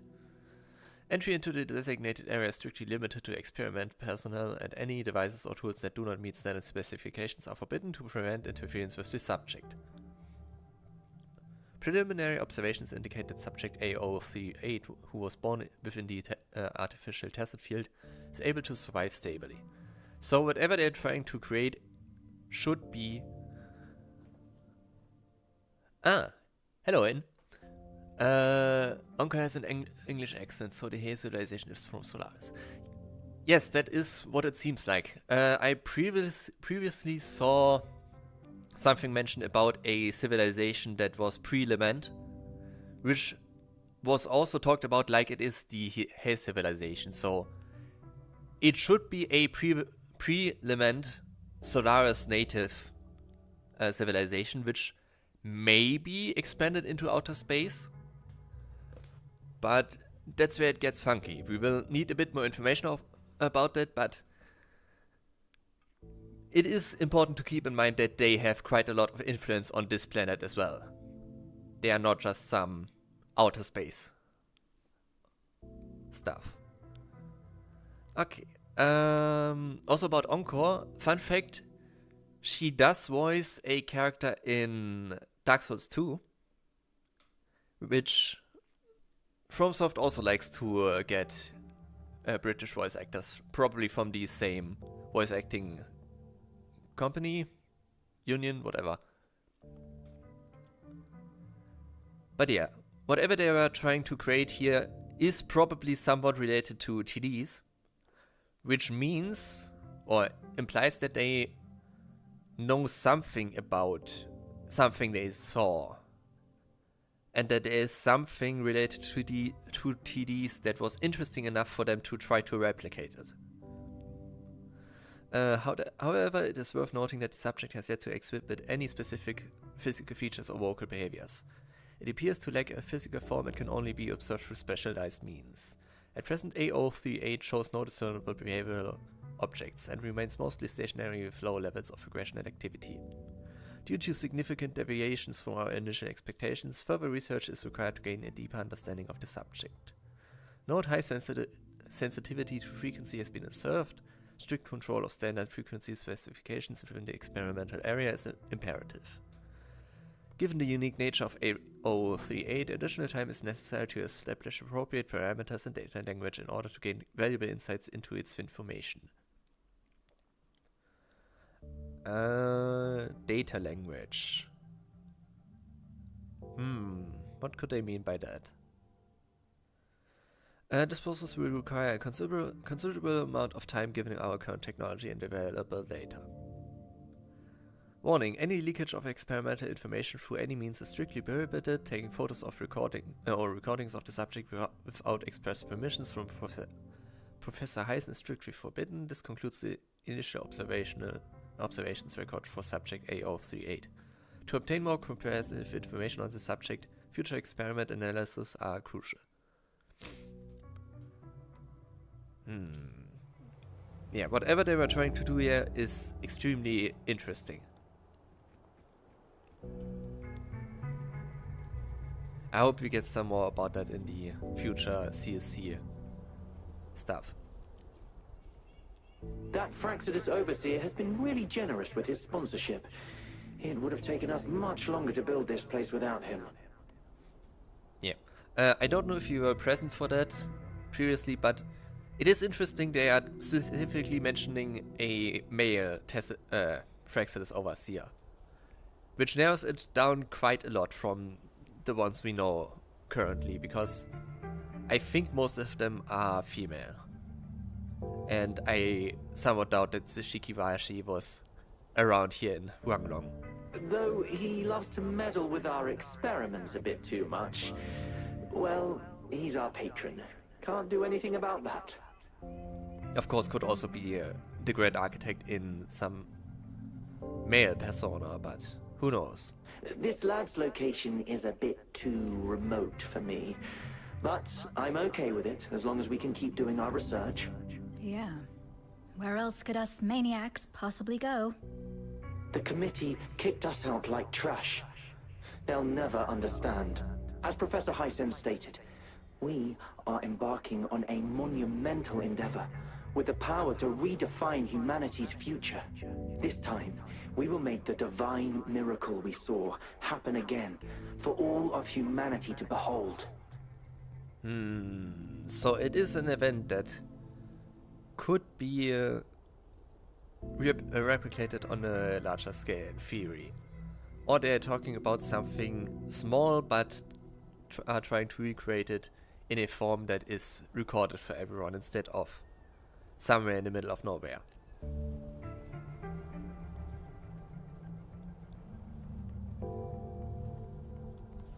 Okay, let's continue. Let's take this one. Yeet.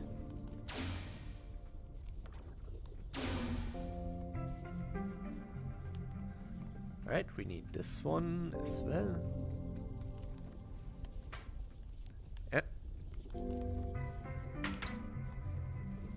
Anka, you are in the way. Oh well, technically cloudy. Drop this off here. Remnants of the past. Throw this in there. The rain in the lab lasts much longer than outside, falling for a good 4 years, 11 months and 2 days since, so they have been here for at least 4 years.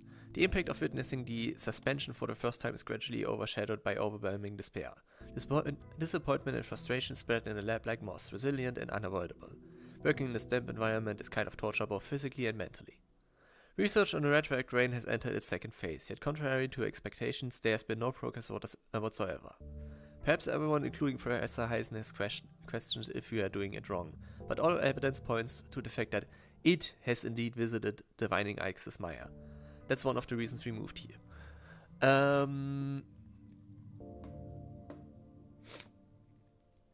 If you have read stuff about the 3.5 patch, I would prefer if you don't really talk about it, since I don't want to work with leaks but I'm expecting a few things in the patches starting with 3.5.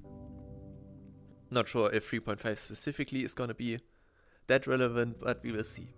But yeah, something I just noticed, they are putting a specific emphasis on it. Wait, give me 1 second. Wait, no, you can't see it, that's fine. And with the newer patches and the newer information we get, especially from the Somme Noir, it has gained some significant meaning. So the fact that this is highlighted like this makes me believe this is talking about the it from the Somme Noir, which is in fact most likely LF1 itself. So what probably happened here is that the Code of Savantae witnessed some aspect of LF1 appear in the Winding Axis Maya and they're trying to replicate it. Which would make sense that the creation they ended up with started devouring everything, because that is very LF1 coded. So this could be the answer for what exactly they witnessed. But I think we will need a bit more. But yeah, this is very interesting in the New York context.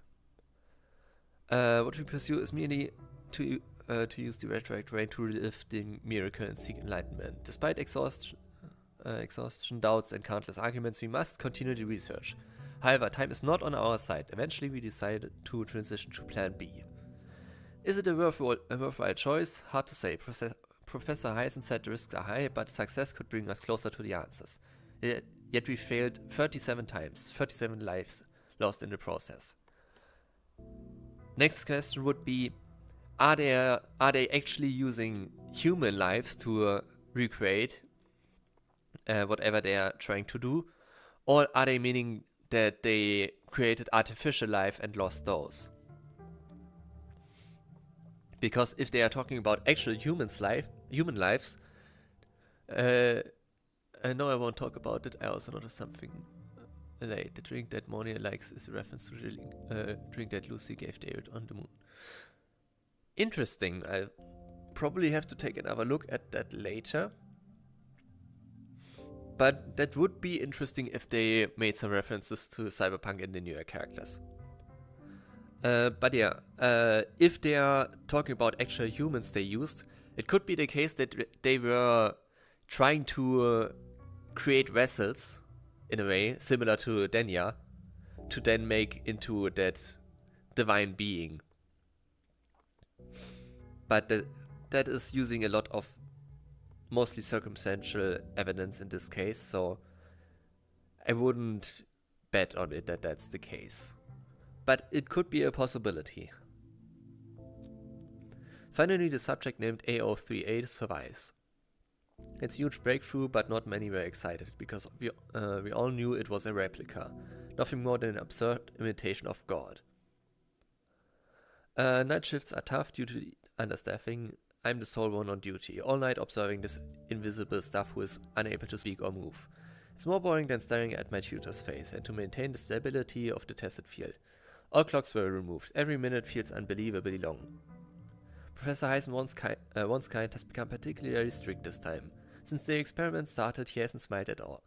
Speaking of which, a researcher once brought about above standard tools into the experimental area, triggering alarms throughout the lab. Fortunately, neither the tested field nor A0338 seemed affected, but for some reason A038 feels a bit larger. By the way, that was the first time I'd ever seen Professor Heisen lose his temper. Let's call it a day. There are still some issues and I need to manually input the reconfirmed parameters and data. We were all insanely busy. Despite the workload, no one complained. After all, we have nowhere else to go but here. It's time to feed frequency again? And seriously, I think we've been feeding it too many things. Anyway, it's Professor Heisen's order, so maybe it's best to just follow it. So interesting. If this is actually talking about trying to replicate some aspect of LF1 or it, then talking about it as a god is an interesting angle. it would be pretty insane if we get some LF1 information in future Court of Savantae ruins. But I also don't think it would be that unlikely or unfitting. Okay, I think there's another one here, yes. We've reached the final stage of our research, but it seems we've slowed down our progress. Colleagues are leaving one after another. Even Professor Heisen said he is going back to be with his family. He did say that, right? Somehow I'm not sure about this. I just vaguely remember he mentioned something like this at some point. But did he actually tell us that, or did he whisper it in my ear?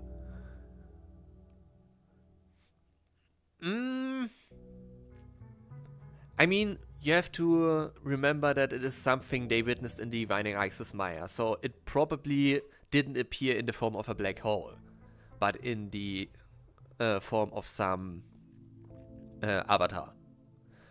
Because we also learned that LF1 isn't able to enter Solaris unless it has a specific vessel. The thing is, the highlighted "it" has been present everywhere in the game, starting with the later patches. So there is a lot of significance, and the Grand Architect herself called LF1 "it" in the same way with the punctuation marks. But yeah, it is also possible that this is something completely different. I'm just thinking about what if it is the case, because there are similarities and it could be an interesting possibility to tie LF1 into the overarching plot. And also, with this passage here, people leaving but the remaining people kind of getting confused with memories being manipulated, that is also pretty similar to what LF1 is doing when it is devouring people and their existence. Although it is a bit different, since they don't forget them, but forget how they left. But it is just a recreation after all. During long boring nights like this one, this little thing is my only companion. It's hard to believe how much it has grown and changed. Metal parts now adorn its once simple form. Steel plates, cogs, clocks, detection devices, blue liquids, white lab coats, and is that a diesel generator?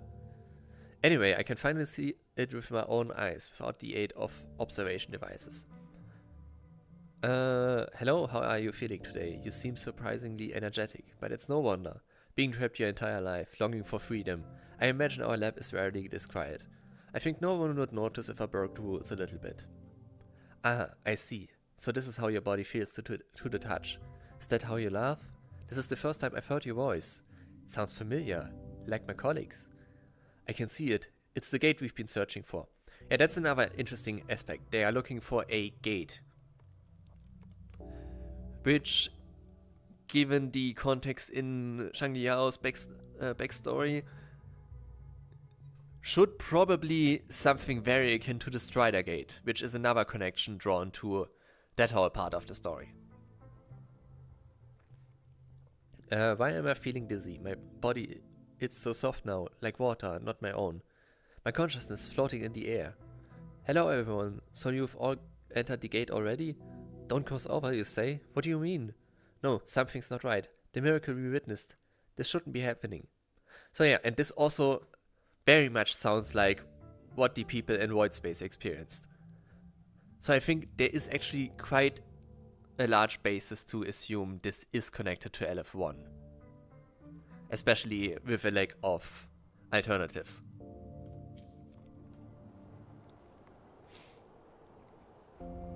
What do you have to say? How's Subject A038 doing lately? It has yet to assume a concrete form or exhibit vocalization behavior. In most cases, it remains motionless. However, we noticed some behavioral discrepancies from our initial expectations, and further observation and research would be necessary. It's merely a replica after all. It's far from the true form of those gods. And now they're talking about gods in plural. Which is probably referring to the Hay civilization in a way, but that makes it a bit less likely now. Interesting to think about. By the way, things have been mysteriously disappearing lately. Any idea? You noticed it too. Thought I was imagining things. And there's weird noises at the lab late at night. I suspect it is something to do with subject A038. Lately, its frequencies have always displayed signs of hunger, but it's been under strict surveillance. That couldn't possibly be 8038, right? So yeah, and here once again we get the hunger aspect, which is very typical of LF1. But I'll go check the security cameras once more. Let's increase its rations. We can't afford to let it go hungry. After all, it's our last hope now.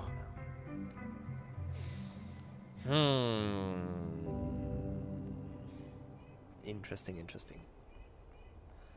Was there anything else over here? I don't think so. Yeah. Let's grab this and get out of here.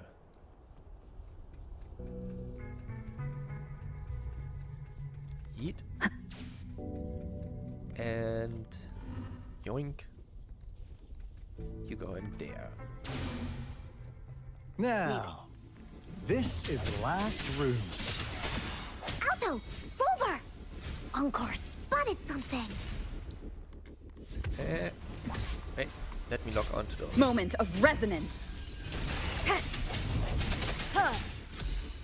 No hesitation. Let me be your blade. Tempest! Shape the shapeless! Please. Fury boils! Inferno!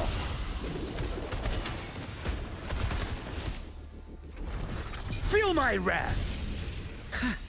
Nope. Burn! Let me be your blade. To you.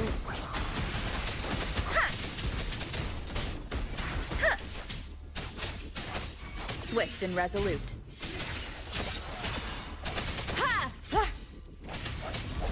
Nope. Strike from the shadows. The end has come. And bye-bye. Okay. Now for the next delicious piece of information.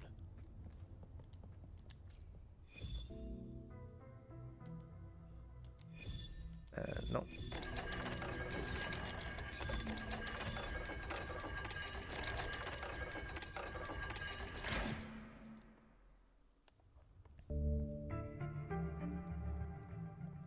It's getting closer. These will be my final words. If only I had more. I thought my enemies were misconceptions, waning passion, and my own ignorance. Only in the end did I realize time is my ultimate foe.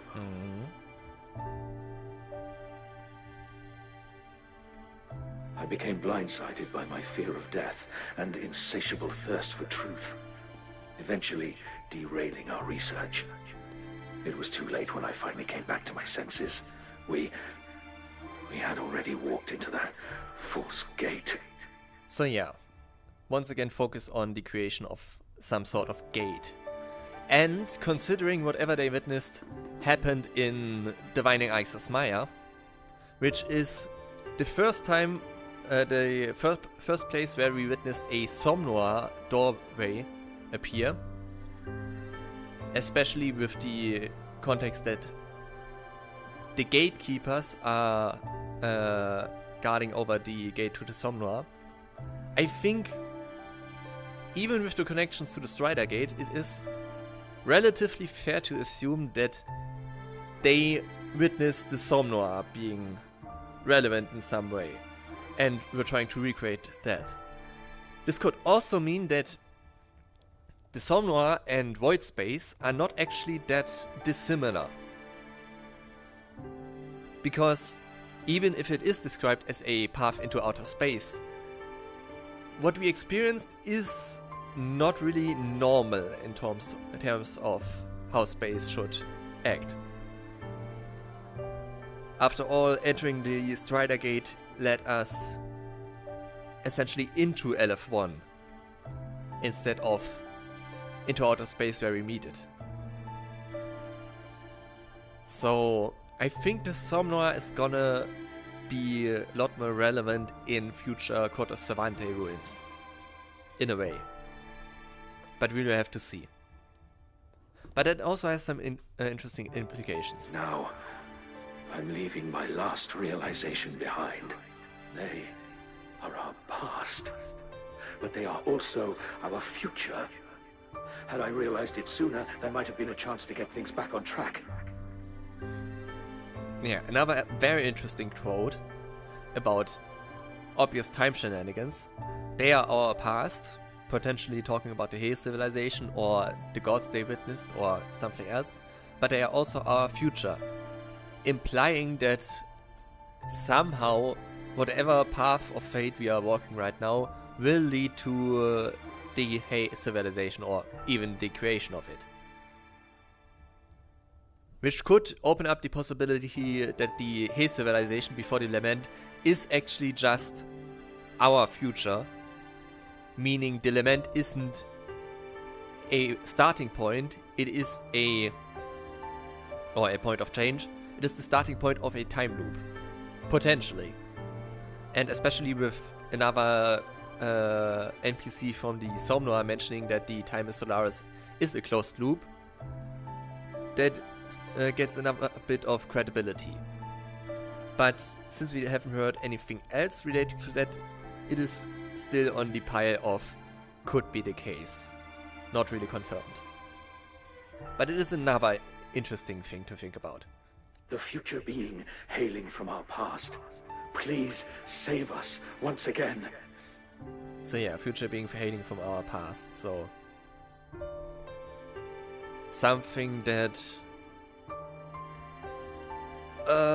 comes from the future but is originally from our past, or the other way around. It is a bit difficult to think about the logistics of that.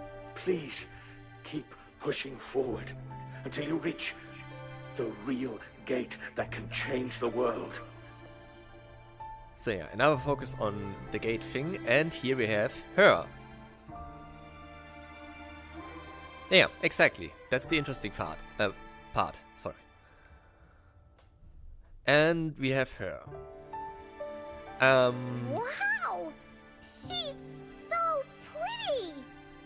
Now, they could be talking about Rover, since we know from the Black Shores memories, which we will see in 1.3, Rover is talking about we've already seen the end of the world, but this time we are gonna do it better. So implying they already saw travel back in time to save Solaris in some way. But considering we see the hologram of the lady from the beginning, which I'm just gonna call Instance 1, since that is most likely what she is, that could also imply that she also, in some way, traveled back in time or intervened with the fate of Solaris in some way to rescue it. So maybe whatever they witnessed was a catastrophe starting in the Winding Axis Maya, which was averted by her. Which could then mean that if they were talking about LF1, that what they saw is LF1 invading the Winding Axis Maya, which then prompted her to appear and stop it. Which would also explain why they were talking in about gods, plural, since they saw both. So I think that's one possibility. And that would also explain the save Solaris once again thing. But it's not lining up perfectly, but it is something that kinda works. But then they are encouraging us to find the real gate to change the world. So they also discovered something about the nature of Solaris. So something is up there. Whatever the case, very interesting stuff being foreshadowed here, which I think a lot of people already forgot. So I hope this is gonna be brought up again. Rover, about this person. Yeah, and here's the next interesting thing. Alto apparently recognizes her, so he knows who she is, most likely, or has already seen her. Which has some interesting implications about what he was up to in the past, because we don't know when or how he could have seen her. Knew it. And he seems to suspect us being connected to her in some way. So Alto definitely knows something that he doesn't tell us. Which makes me once again pretty excited that Alto is coming back in 3.4, as we've seen in the preview trailer. Great. Now that power's been restored, the elevator should work. And now he just brushes it off. The beacon signal is coming from below. Let's go.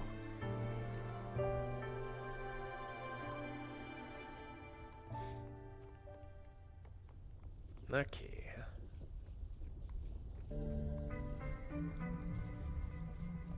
Yeah, another illusion. Nothing to say, okay. Yeah, we've read this one. We've read this one. Was there another one here? I don't think so. Okay. Just to make sure that there isn't any more dialogue in the past areas.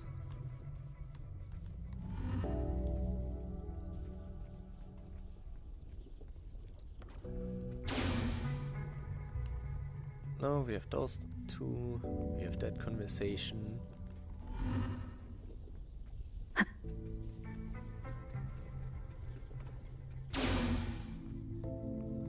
And we have those two. Okay. Let's upgrade our resonators. Let me be there for everyone as we head toward our shared future, leaving the past behind. Let's just get this up to level 20. Get her I've up. never felt such strength in me. It's all level thanks 40, to I you, guess. isn't it? I am forever grateful, Rover, for everything it's you've fine. done for me. And let's level him up as well.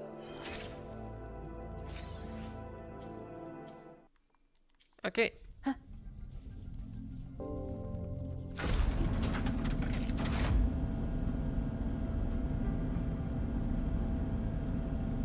And there it is. A038.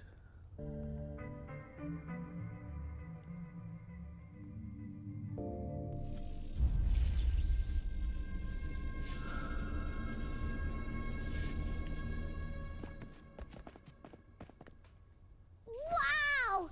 A big, clunky monster! Damn! Those savants never run out of new surprises for us. The signal's coming from it. Did it swallow our resonance beacon?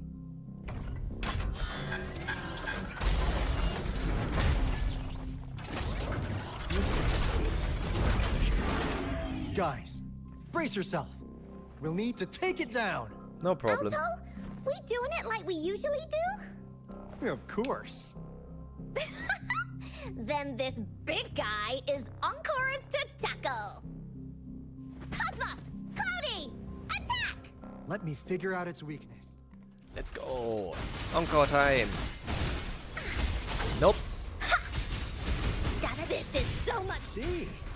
It's cobbled together from these metal parts. Nope. We should target its joints. Use Nope. the fallen parts to counter its attacks and destroy its unstable structure. Ah, goddammit.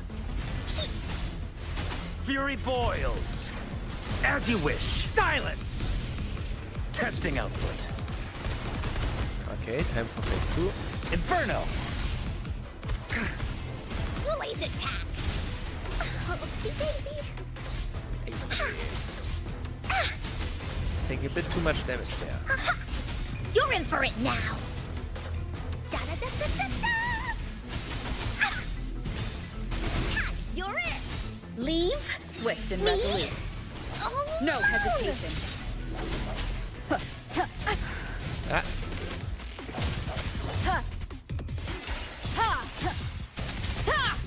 Let me be your blade. Shape the shapeless.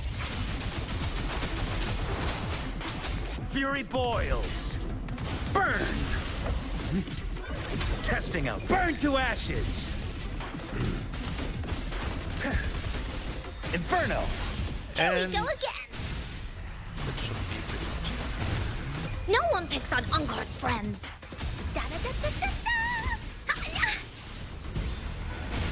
Nice. Onko gets the kill. Phew! Job done. Ungar is strong. Told ya.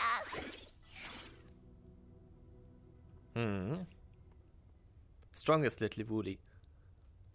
But why did they keep that big guy here?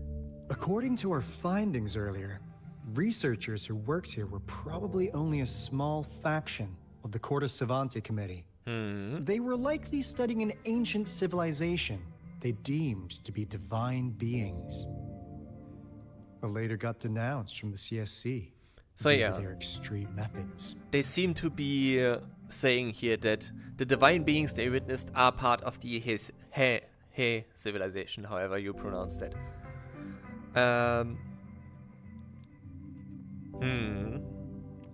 Which means with that, it should be pretty clear that the He civilization had presence on Solaris.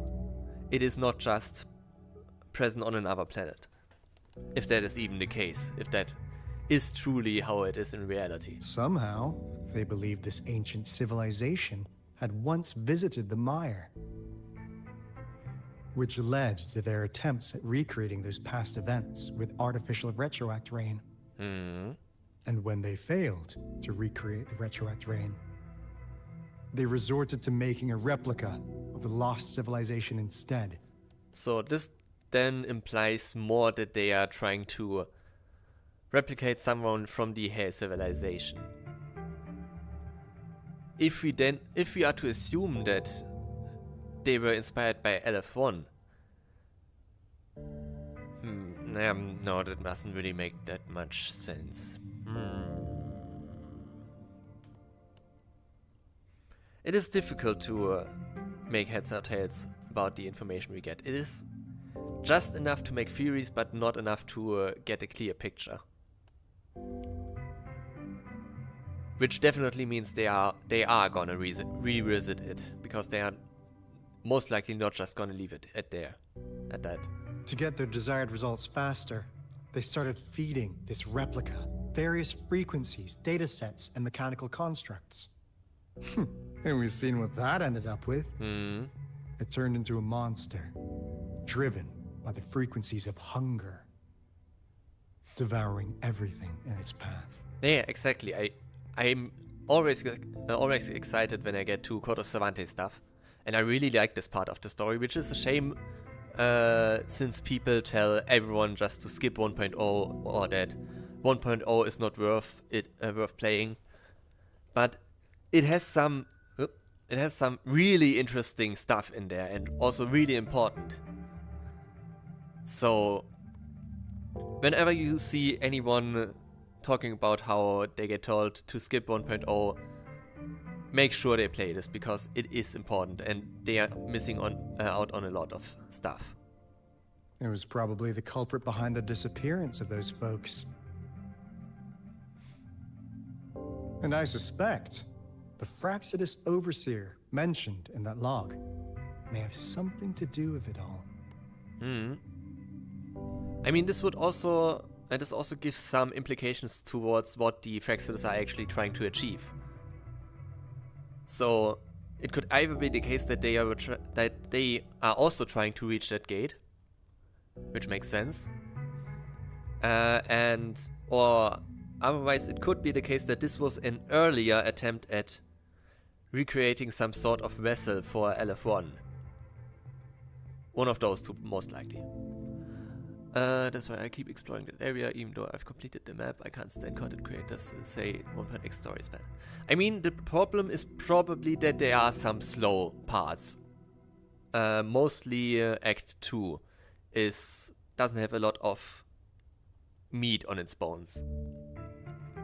But that doesn't really justify skipping everything.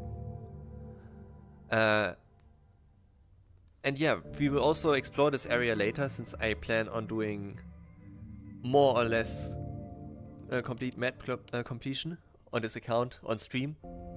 And we know there is another side quest here that also gives a bit of information and also confirms that they were researching the Hell civilizations specifically and that it is connected to Tethys. Those researchers, they were too obsessed with validating the divine miracle they experienced. They eventually got lured into the monster's frequencies of hunger and willingly walked into its maw. The monster devoured them, but not with its teeth. Their own delusions and fear were their undoing in the end. So once again implying some form of frequency decay or similar stuff to what LF1 does. Not just devouring in a physical sense. What a crazy bunch. Or well, I guess frequency fusion or something like that. So, Rover, now it's time for me to fulfill my promise. The False Gate, whatever that means. Whatever is false about it. What do you want to know about the Black Shores? As you already know, we monitor and research the Lament, and we've got resonance beacons set up in every nation worldwide. So yeah, Black Shores has their fingers in every pot on Solaris. The island our headquarters are built on is in fact a massive piece of tacitite ore, which powers our various energy-intensive operations. This Blake Bloom is a product of that overflowing energy on the island. Our island is located in the perfect spot to accurately monitor the Lament, ensuring precise predictions. That being said, the Lament's behavior is constantly changing, and we are still studying to understand its true nature. All we could do for now is observe the Lament, study its patterns, and provide early warnings to countries worldwide. Which is pretty insane to think about, since the Black Shores are doing their job since probably well over a few hundred years. And they still don't have accurate predictions for the Lament. What do you want to know about the Black Shores? All right. No more beating around the bush. Yeah, we've had our eyes on you. But please, trust me, we don't mean anything bad. We just wanted to make sure you're a dependable ally. The Black Shores members all work together to save the world from the Lament crisis. We've got talents from all walks of life, including skilled hackers, explosive experts, and even feng shui masters. You name it, we have it. Wait, is that an early hint at bullying? That would be interesting. We like your skills and methods. So what do you say? Ready to jump on board? What do you want to know about the Black Shores? Camellia? Of course we do! Yeah, she can be kinda unhinged, but she's indeed one of ours. Just so you know, she only took up this mission because of you. Quite the charmer, aren't you? I know she could be a bit too straightforward in how she expresses herself, but don't worry. She won't do anything bad to you. Really. You sure about that? What do you want to know about the Black Shores? We just received a warning from our Lament detection system. Another Threnodian is about to revive near Jinzhou City. Another one? As opposed to which one? So, we came here to inform Jinzhou's magistrate about it. Yeah, another, exactly. Yes, entire countries have been destroyed. We're not letting such tragedies happen again. What do you want to know about the Black Shore. I'm just an insignificant consultant at the Black Shores, so I don't know that much about all its hidden secrets. I don't believe you on this one. Not with the interest in the in instance 1 earlier. But I believe the piece of intel I'm about to share with you will make this trip worth your effort. This is not the first time you've been reawakened. Last time, you woke up at the Black Shores. Ah, right. That's why people originally assumed Rover was just losing their memories left and right. Because their appearance at the Black Shores was a reawakening, specifically. That's interesting. Ha! Because that begs the question, where did they come from originally?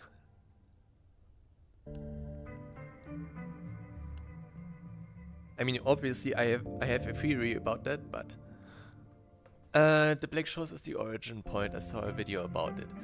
Origin point of what exactly?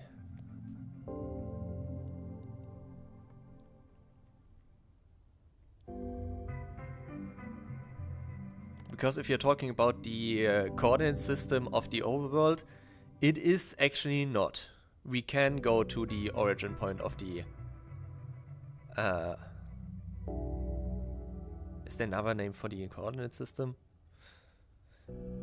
But yeah, we can go to the zero point. And I know in the End of Wandering there is a spot that is 000, but that is specifically for the Wandering End. Yeah, there are quite a number of origin points. I can show you later. I've been working on that the last few weeks. Rover, we share the same goal. We're both aiming to fight against the Threnodians and prevent the Lament Crisis. Yep! Onkar can prove it. The Threnodian is a bad, bad guy. And Onkar and Alto are the heroes of justice. So we're gonna stop the bad guys. I understand. Trust isn't something you could afford to give out that easily. Remember the Blake Bloom I gave you earlier? It's more than just a symbol. It also holds the key to our headquarters. I'm sure it'll come in handy for you. Phew! Anyway, mission accomplished! We've got the resonance beacon secured, plus a sweet bonus of Cortus Savantae's big secrets. Glad I got you on board, Rover. Looking forward to our future collaborations. Oops, almost forgot. Gotta check the resonance beacon again, just in case. Wait, this is... no, it can't be. Hey, Alto! Wait!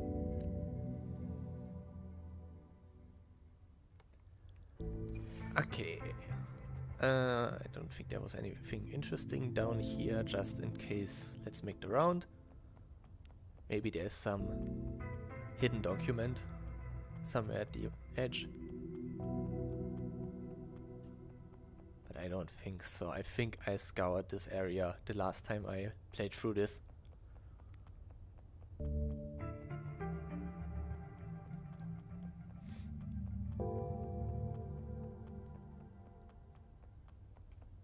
But yeah, I'm gonna show you the actual origin point of the map in a second. I'm just gonna finish this act, because doing Act 6 today would be a bit much, so I was gonna stop the story there anyway and do other stuff.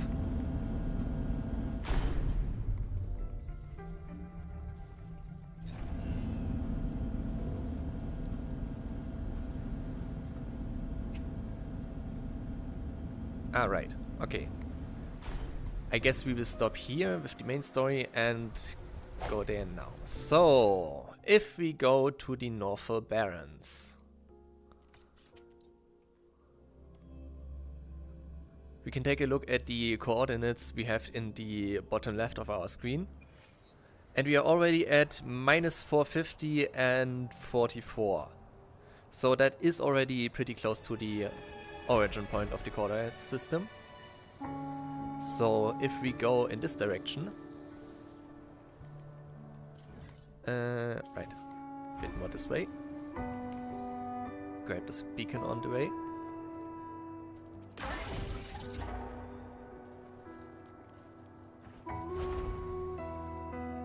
Where is it? Where is it?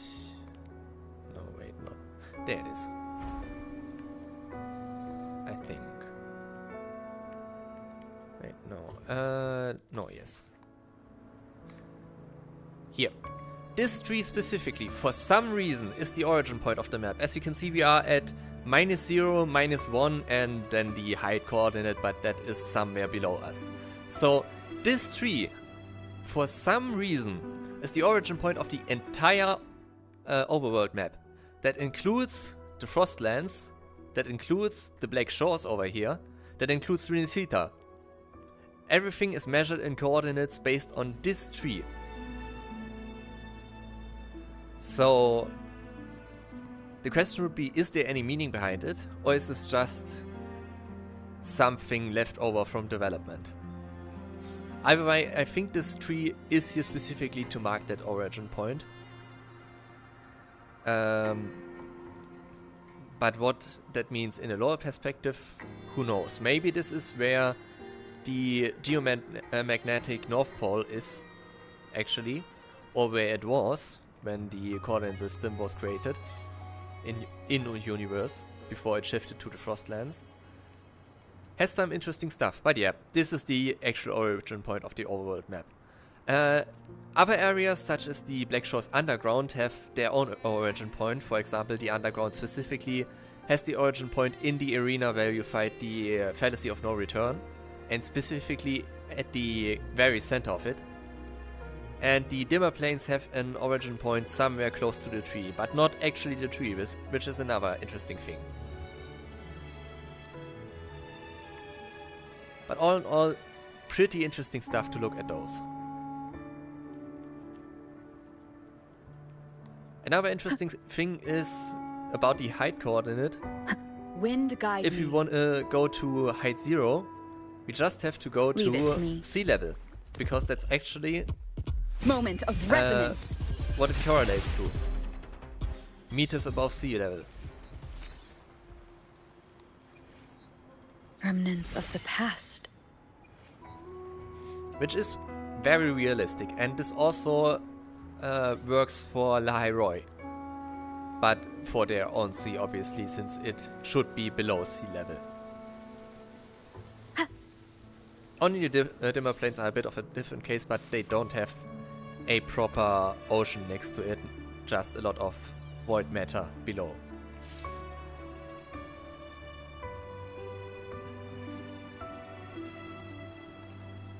Okay, since we're here, I'm probably gonna unlock this one. Yeah. Wait, no, quests, right. Alone in the Abyss. And pick up some stuff on the way. Have you ever wondered about the Fallacy of No Return's face? I tried comparing it, but I couldn't find any connections. Do you mean the face of the first phase model, or do you mean the woman that appears in the second phase? Because in the second phase, the upper body just opens up and reveals the... looks kind of like an illusion, so some sort of ghost of a woman. Which probably is Shorekeeper in the specific moment where we fight the Fallacy, but could also imply that there is another person the Fallacy is based on.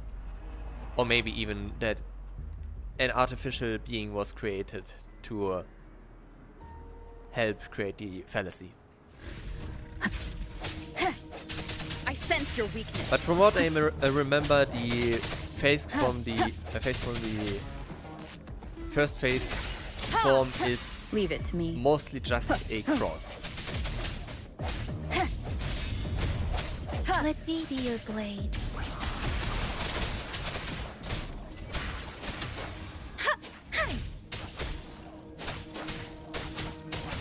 Shape the shapeless. But there's another interesting thing about the Fallacy, but we will have to unlock the entry for that first before we can properly talk about it. Fury boils. As you wish. Testing output. Burn to ashes. Burn!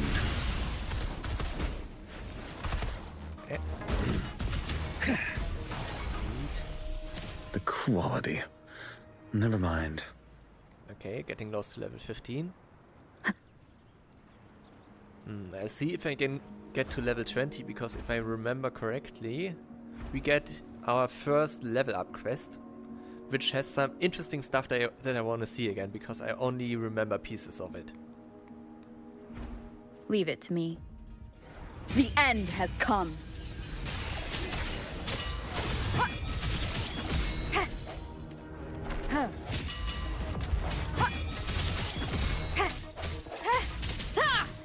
I sense your weakness. Let me be your blade.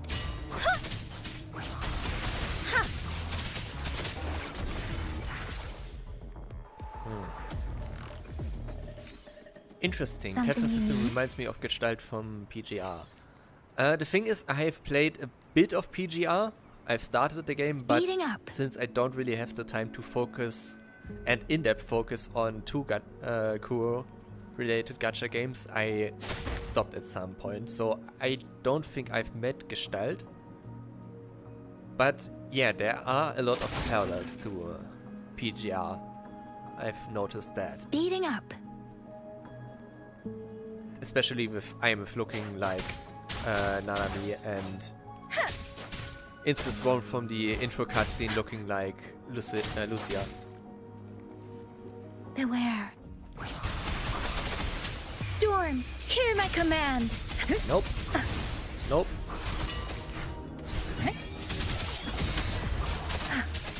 Tempest. Fury boils. Inferno. Testing output. Silence! Let me be your blade.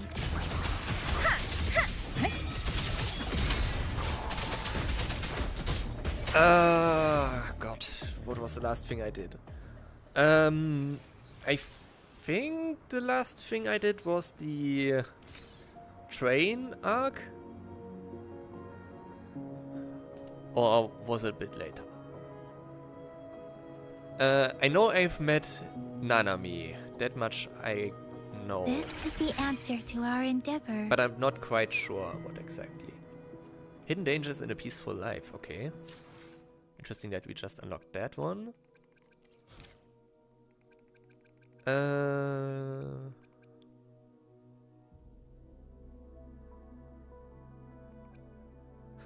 Tiger's Maw. Interesting. Probably gonna do that at some point later. But first let's claim the level up rewards.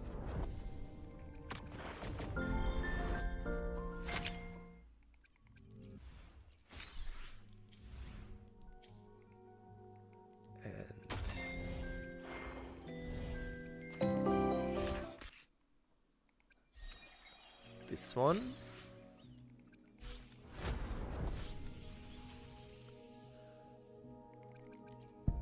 And let's do some more pulls. Hey, we got our first 5-star. Nice. Who's it gonna be? Ranger Donjing. Worry not.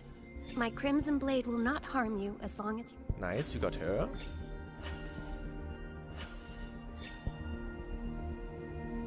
Yeah, I didn't play that much.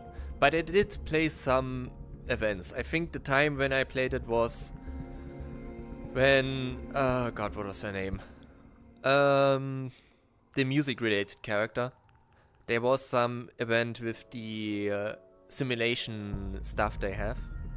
And a story that involved her.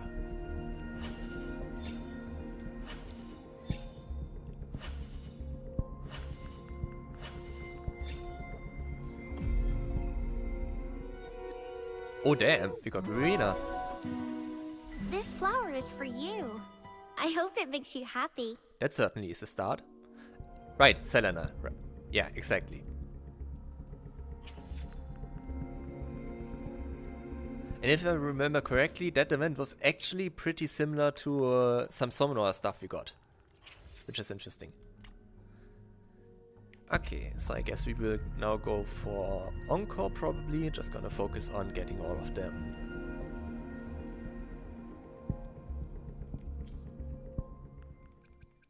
Yeah, similar to Dreaming Deep. Which you can expect that I will do an entire stream with that. Since there's so much stuff to get in there.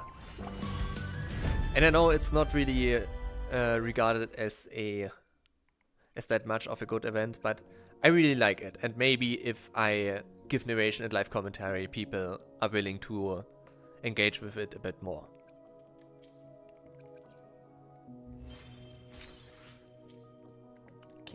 Anything else? Right, we got the map rewards.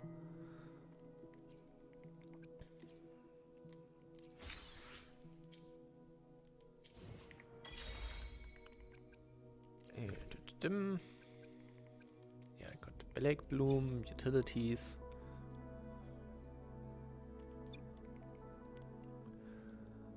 That wasn't just an event, it was actually canon to the story. The girl in that event is powerful enemy that killed the command. Yeah. The only thing why I said it's an event is because it was time limited as far as I'm aware. And I could do it before progressing the main story. That's why I talked about it. But interesting.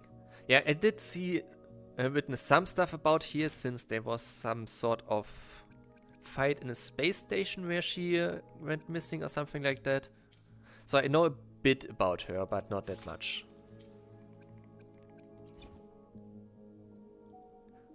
Okay, so it's a time-limited thing similar to the Dreaming Deep stuff.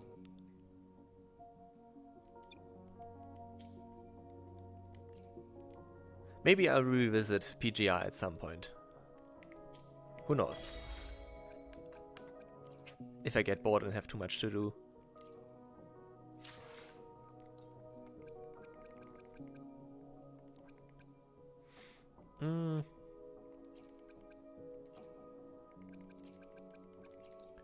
Ranger Donjing.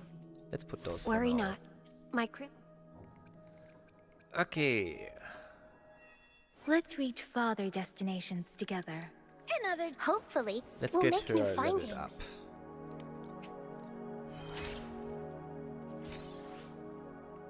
As I grow, even my breaths feel lighter.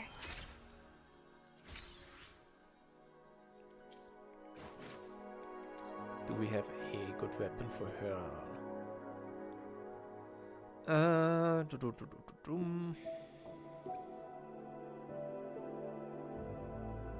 Sure, let's go for this one. For now. Get this to level 20. And give her some healing stuff.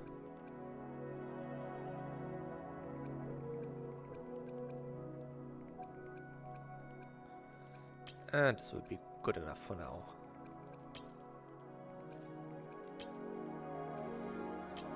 Yeah. And do we have anything healing related?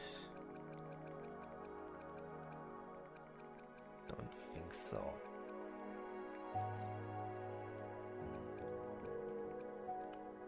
Yeah, no. No energy regen. So I guess we will just give her some... Actually, do we have...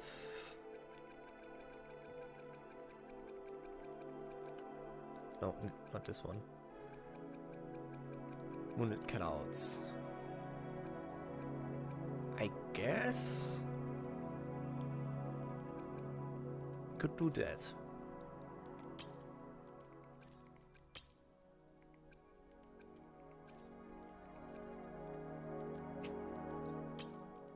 So that we get at least... Oh wait, no, it doesn't actually work because we don't have the cost required. Shame. Oh well.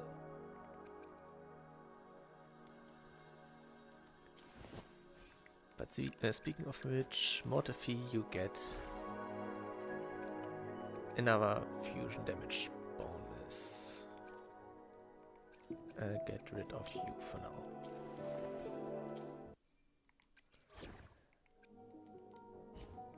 And...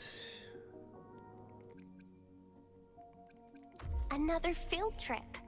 I'm ready. As always, I'm the one you Sure, need. let's go for Where this one. to? I think can this should lead the be way pretty for decent you. as a team. Hopefully, we'll make. Sometimes I get a little carried let's away also in level her up. battles. I didn't startle you, did I?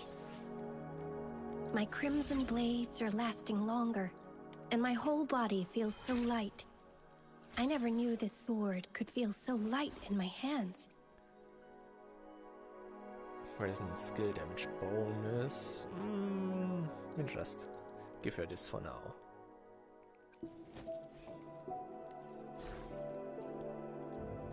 Okay, do we have stuff for this one? Okay, we can give her those. Then oh right, we have a havoc damage bonus one. That's neat.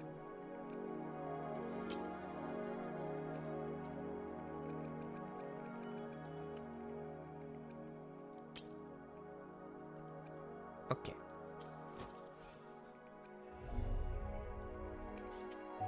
Yeah, I can't do that yet. And with that we got a new team.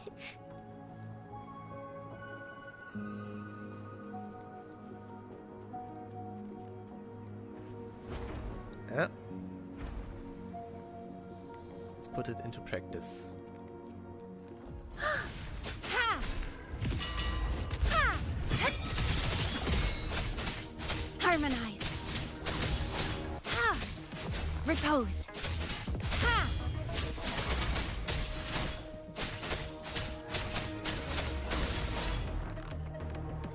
Nice. This is a nice find. Ah.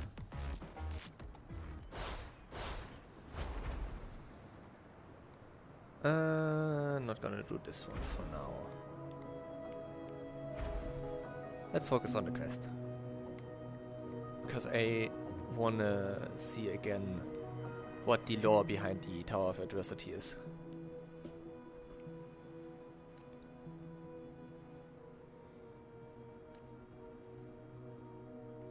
The tower. Interesting that it's highlighted.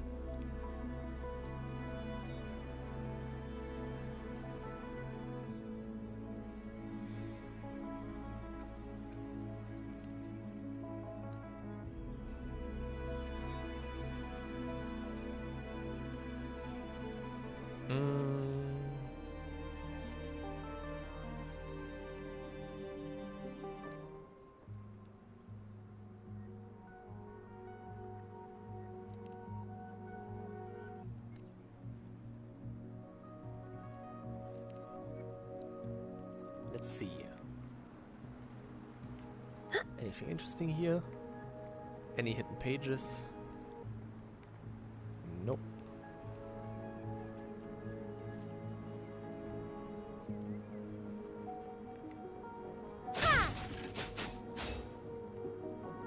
These'll last a while. Some money. Ah. No, just another. This is a nice find.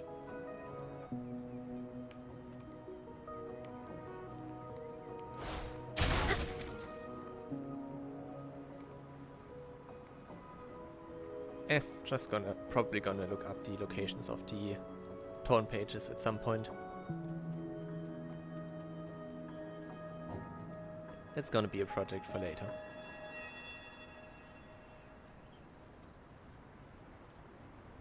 Okay.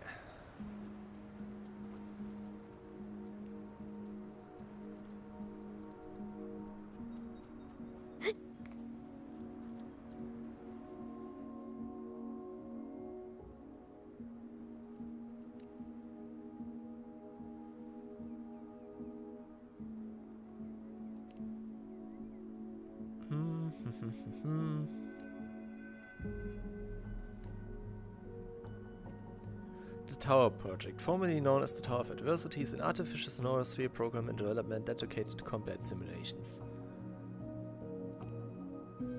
Simply put, it's a man-made sonorosphere. We renovated a large experimental site left behind by the court of Savantae to build this place. This is a surreal space that can recall specific information from a specific time and situation for our intervention. Regarding the code of Savantae, there is a lot of information we need to know. We shall discuss it at a later time. Within the simulated environment, adversaries can materialize the subject's recollections. As you delve deeper, tougher opponents will emerge because of the difference in energy distribution pattern. Our esteemed magistrate intends to integrate this technology into military training for more authentic experience. This could potentially reduce casualties during real-life combat scenarios. So yeah, canonically it is a way to train your skill.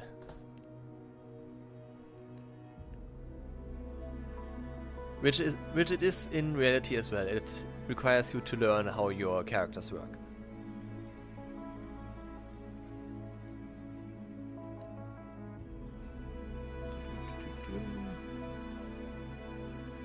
Let's get started.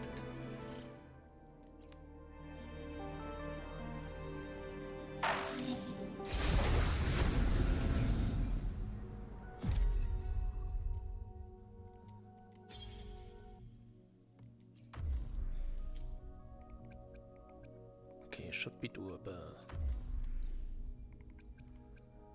Let's start with you, then you, and you.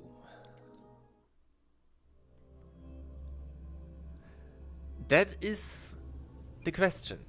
It is a possibility, definitely. They are connected for sure, that much is clear, since Dorothy, the Dorothy we met in the newest Somnoa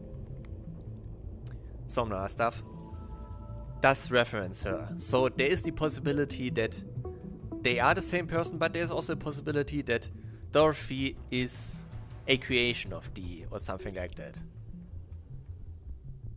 It's gonna be something we will have to see with future information. But Dorothy does start with AD.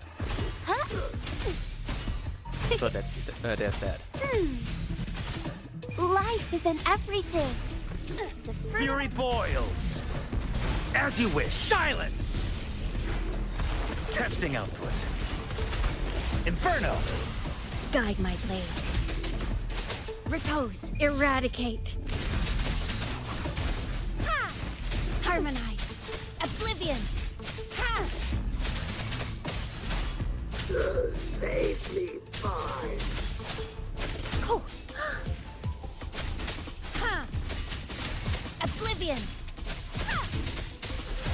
Ha! Vanquish. I can't believe this. Ow! Harmonize. Strike. No mercy. Ha! Vanquish. Ha! Upswing. Leave it to me. Ow! Listen up. Hands off my friend. Surrender yourself. Bask in the sunlight. Fury boils. Burn! Burn to ashes! Testing output. Guide my blade. Repose. Ha! Ha! Strike. Judgment. Ha! Repose. Probably not worth going for that.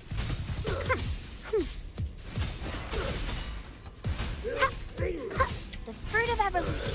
Ha! Fury boils. As you wish. Silence! Testing output. Okay, probably gonna Inferno. have to level up Guide some my echoes for the higher levels, but we should be fine for this one. Repose. No mercy. Ha! Harmonize. Oblivion. Okay, let's see. Comforting said Dorothy and the Black Cat from the Somnoa are the same person, but we can see both of them at the same time in the elusive form, so it's confusing. Why did she say that? What did she base it on? What was her reasoning for that? Because I don't really see how you would think that, but maybe I missed something.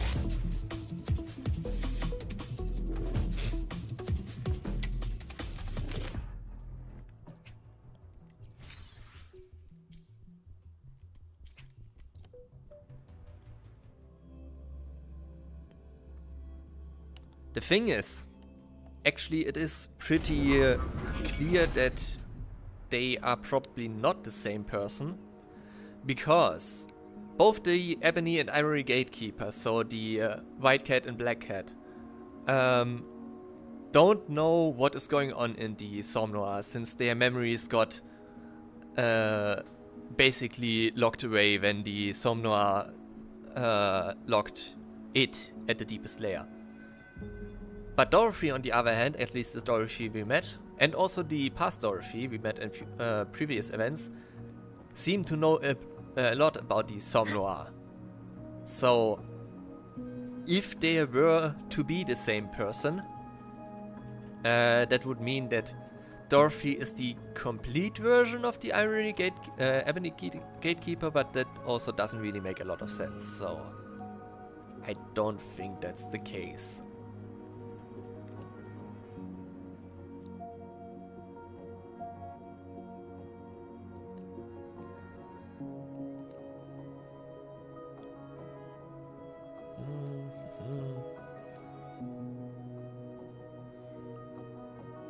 Yeah.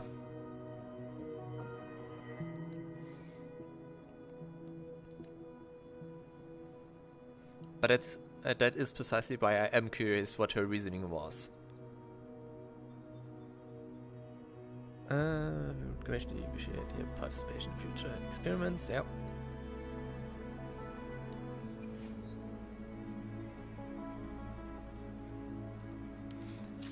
Okay.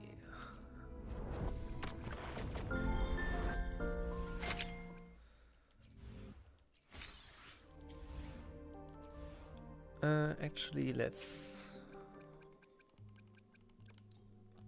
change this to Encore in case we hit the goal. We need to clear the stable zone to get him. Okay. Anything else? Right, this is added.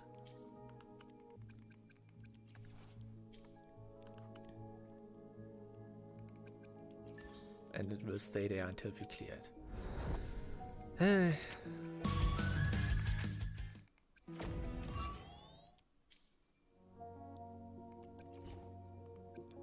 Point shop.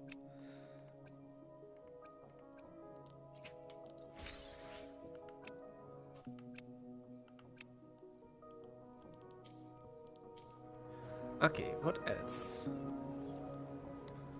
Probably gonna try to push to level 20 and then probably end stream, but the hunt is on. Harmonize. Ha! Strike. Cool.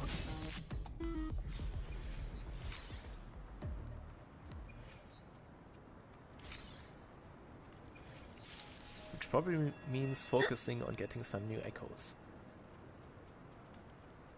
since it gives a good amount of XP.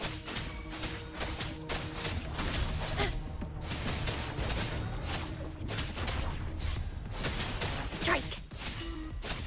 Ha! Harmonize! Oblivion!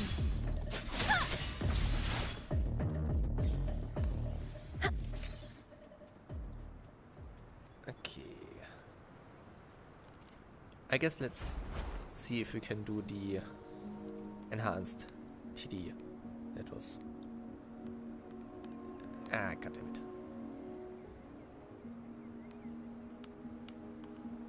It is a good thing that they made those grapple points in future areas. Nice, we got it. I think it was over there somewhere. There it is. The hunt is on. Ah, easy. No mercy. No problem.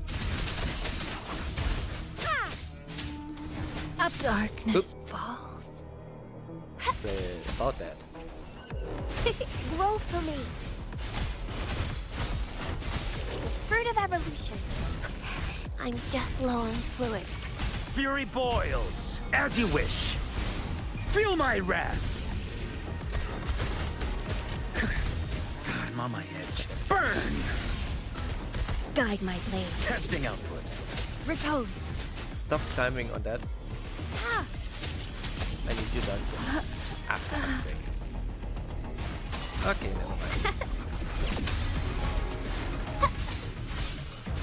Photosynthesis. Life is in everything. The fruit of Fury boils. Inferno. Testing up. Burn! Burn to ashes!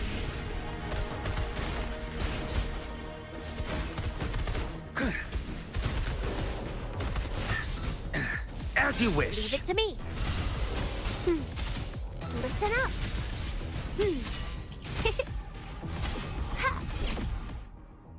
We did it.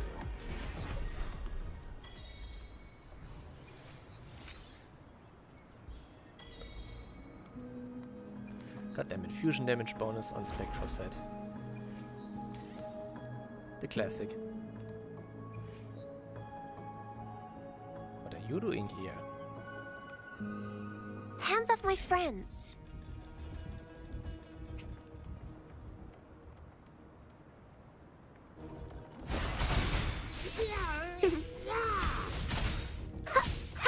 The fruit of evolution.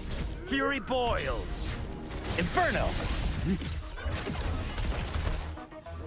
Interesting placement.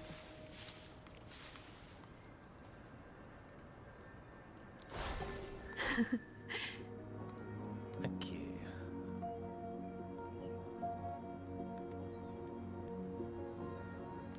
Ah, I see.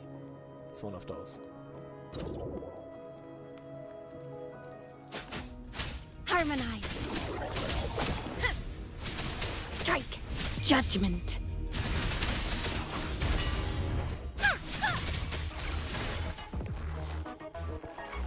That's how we are supposed to do it. These'll last a while. I don't know why, but for a while now there has been a bug where you aren't able to interact with anything until you go into the menu and back again. Don't know if they already know about it. The hunt is on.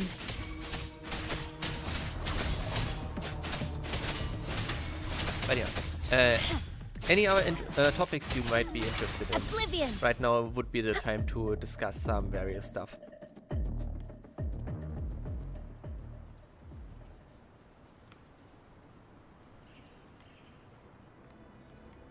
Yeah.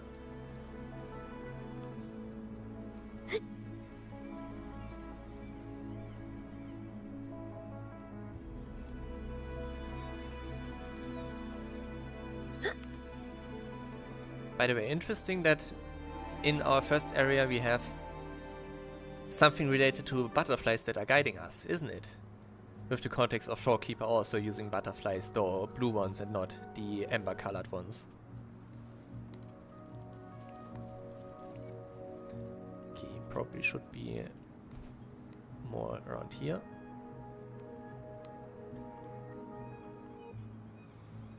Or at least we can do this one. The hunt is on. Strike. Cool. Vanquish. Upswing. Leave it to me. Huh. Ha! The fruit of evolution. I didn't know Verena can actually juggle those enemies. Luminous energy. Fury boils. That's interesting. Burn.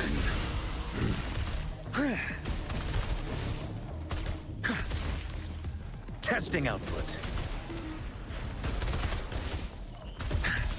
As you wish. Burn to ashes. Guide my blade.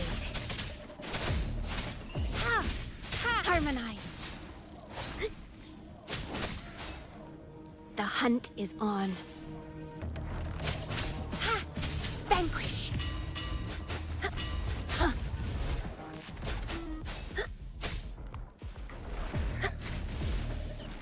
I guess we will do those first. Ha! Oblivion. Ha! Judgment.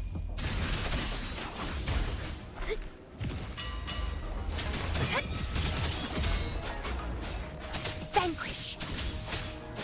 Strike! Harmonize! These will last a while. If Yang Yang really does get a 5-star version, I'd like to know the story behind it, like how do 4 stars transition to 5 stars. That is gonna be interesting, but there are a number of things they could do. First, there's always the possibility that the classification as 5-star or 4-star resonator isn't actually that canon as the game makes it seem. But that would be the boring one. For in-universe explanations, there is always the possibility of a second resonance, although that would be something pretty extraordinary. But also, for the exception of mutant resonators, most resonators tend to actually develop their forte so that it grows stronger over time, since congenital and natural resonator do show the signs of a developing forte over a prolonged period, and that is one of the details by which the classification works if their forte shows a tendency to improve over time. So, in theory, you could say enough time has passed and the resonator has used their forte enough that they have gotten stronger at using it, and that's how you transition from 4-star to 5-star. One thing about Kuro games is that they have an explanation for everything. Yeah. Even if that explanation isn't given from the beginning, but usually things have a reason why they happen. And why they happen the way they do. Like the Forte examination report. It actually does make quite a bit of sense if you think deeper about it. Okay, we need to get here, so we need to get here, which means we are here, because there's nothing there, so probably this one or this one, whichever is easier to reach. So this one here, yeah. Bam, bam, bam, bam, bam, bam, bam, bam, and bingo. What about the change in attributes? I mean, that is the next thing. Attributes are barely mentioned in the game at all.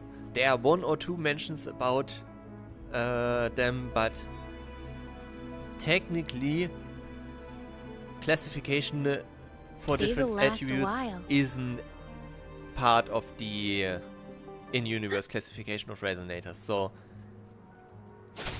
in theory, you could attribute some fortes to different attributes. For example, Lumi is classified as an electro resonator, but the way her forte works is she absorbs light, which could be attributed to Spectro, to create electric energy. So in theory, you could make a Lumi, another Lumi version with Spectro attribute, and it would still make sense. I think that's one of the cases where the attribute classification is mostly a game thing.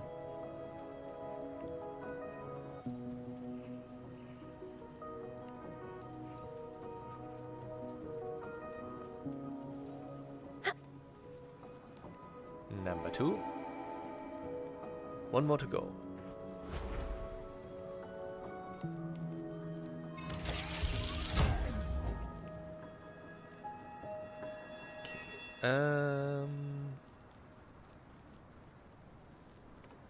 Does this work? Almost. We can always cheat a little bit by doing it this way. And over there. Neat. The quality. Never mind. And you go there.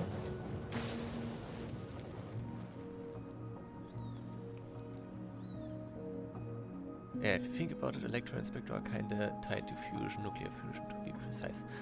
I wouldn't be so sure that that is what is meant with fusion, but could be.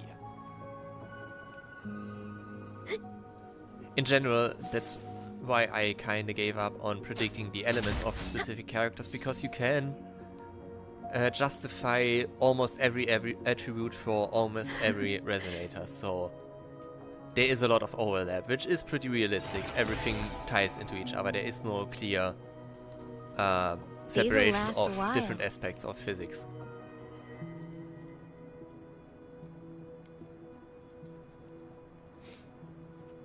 But fusion, if we are going, assuming it is tied to fire and heat, should mostly be thermal energy. So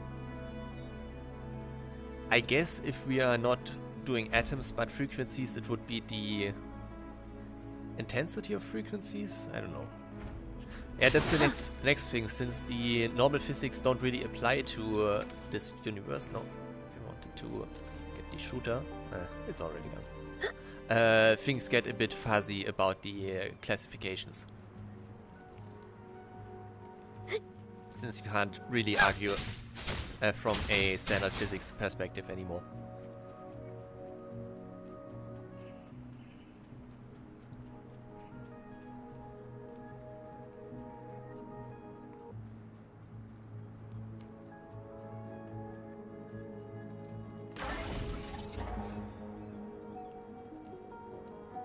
Okay,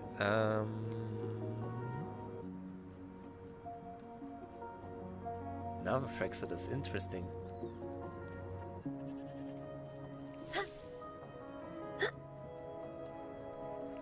I forgot how much presence they have in Jinzhou at this point of the story. The hunt is on. Strike! Nope. Ow. Harmonize! Perish with the prize! Strike!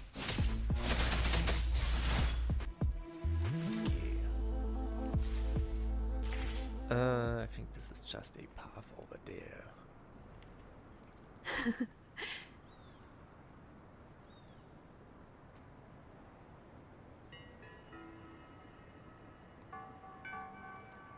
Let's do this one. This was funny if I remember correctly.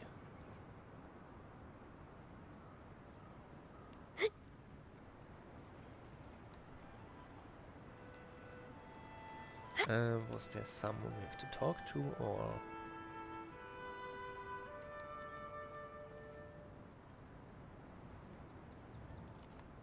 Aha! One of the torn pages. Let's go.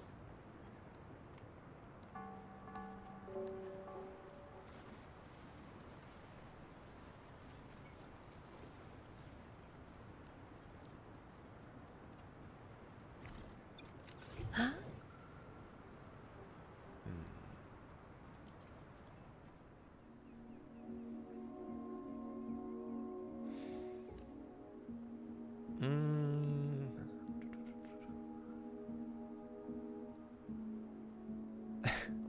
Five fish per chest, okay.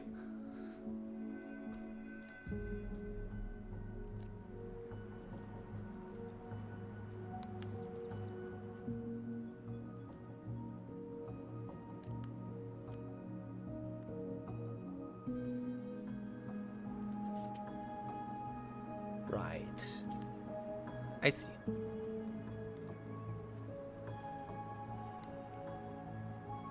I guess we will have to return to this one. Let's deliver those Sonen's caskets. And then probably use some of that stamina to get more world XP.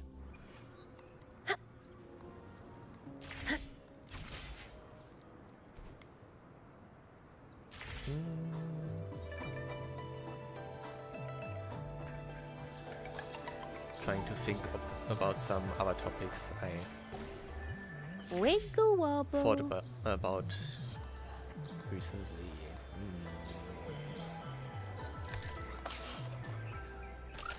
Time flies by. Anything can change. Yet, the Sonen's caskets shall endure.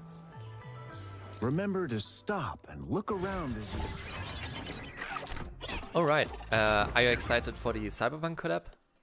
That is coming tomorrow? Maybe there are ancient relics on those faraway mountains. Who knows? I have some theories about that, though I am not actually that deep into Time flies by. Cyberpunk. Anything can change. So I don't know the specifics, but there are some things that stood out to me in the information they gave us. Time flies by. Is this just a repeat or is this something new? Ah, right.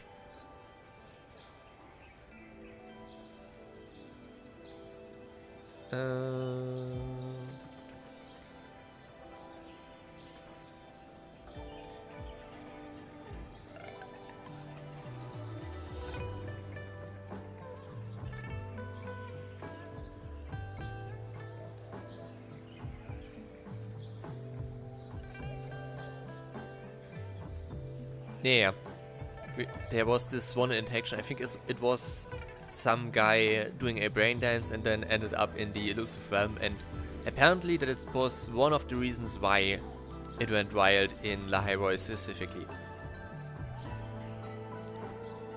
But another interesting part is in the information about Rebecca. They are saying that her resonance pattern actually matches up with the nightmare TDs. So that has some interesting implications for what exactly she is in this collapse, since if you've seen the anime, you know what the problem is.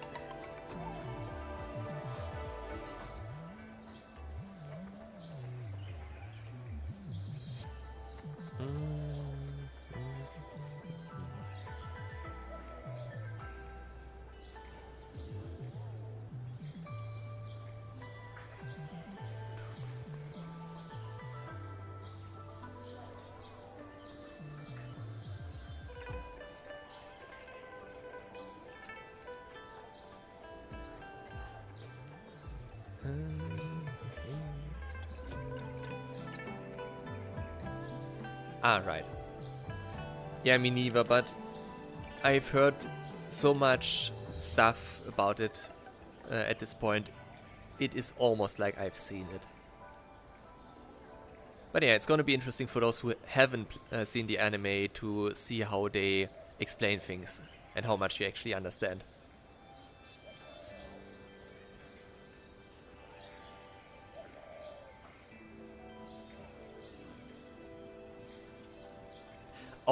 Oh, interesting. They actually name dropped her before the 1.3 update. That's fun.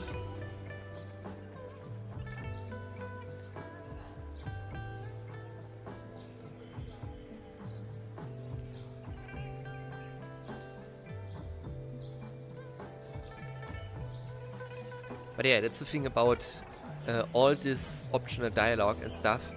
You learn so much that it's gonna become relevant later. He talked about Master Yohu, so the small blue-haired girl, which we know she is an apprentice or in connection with this guy, but he just directly named her, so. How much do we have now? That's not gonna be enough for... No, still missing 500. Claim this one. More stamina. Claim this one. We need to do this one, and then we can do those.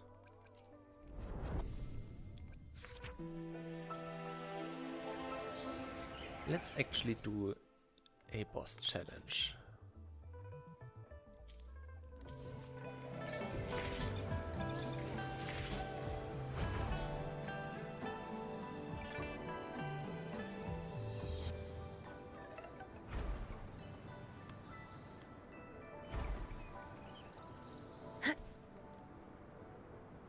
Interesting.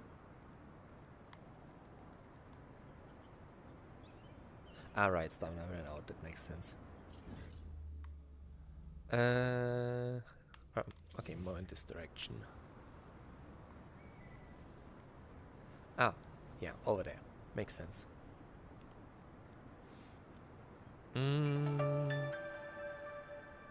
Other than that, I have to say, after seeing the kits for both Rebecca and Lucy from the official information, they did everything right to appease everyone, because Rebecca is completely independent from Lucy. You don't really need Lucy to use her. She gives great generic buffs which you can use in other teams, and on the flip side, Lucy greatly benefits from Rebecca, obviously. But since you have Rebecca anyway, that's also fine. So, very satisfied how they handled it. Harmonize. Strike. And the weapons are also pretty generic, so you don't really require to pull them. This is a nice find.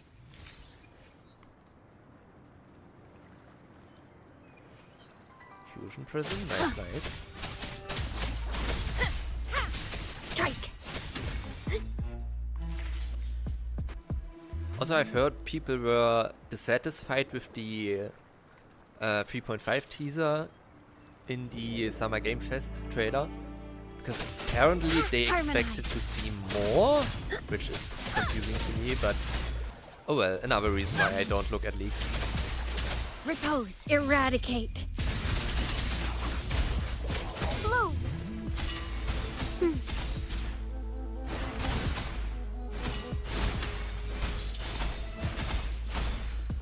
Listen up.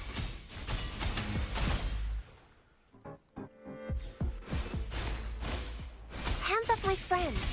Guide my blade.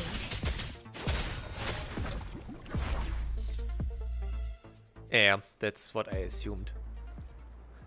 But it isn't really the right time, because they really want to focus on Cyberpunk right now, which makes a lot of sense. It would be a very bad move to show new characters right now and redirect the hype from the collab to the patch after.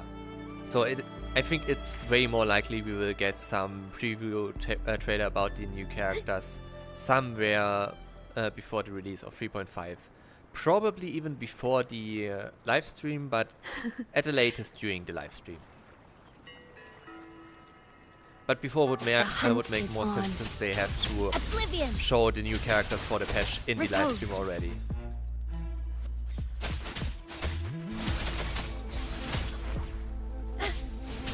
Strike.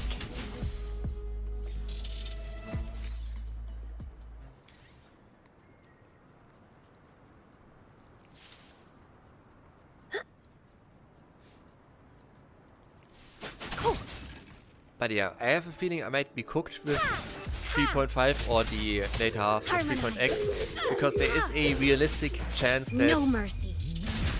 the Sentinel Shin, which my channel is based on, is Sentinel of Mengzhou, so we would probably get a Sentinel-related Resonator, and that almost requires me to S6 them, so rip my wallet, I guess. Some Whiskers crisps would be great.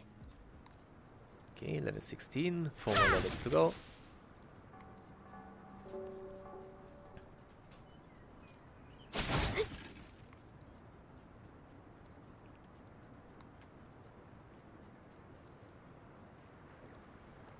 The hunt is on.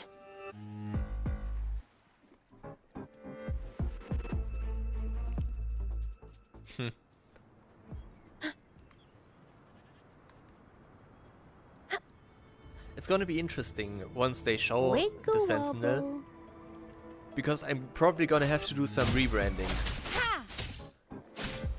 Scarlet. Leave it to me. To make the channel logo a bit more similar to the Sentinel. Probably not exactly the same, since I wanna still have my own identity, but I will probably have to adjust it a bit. Going against wind.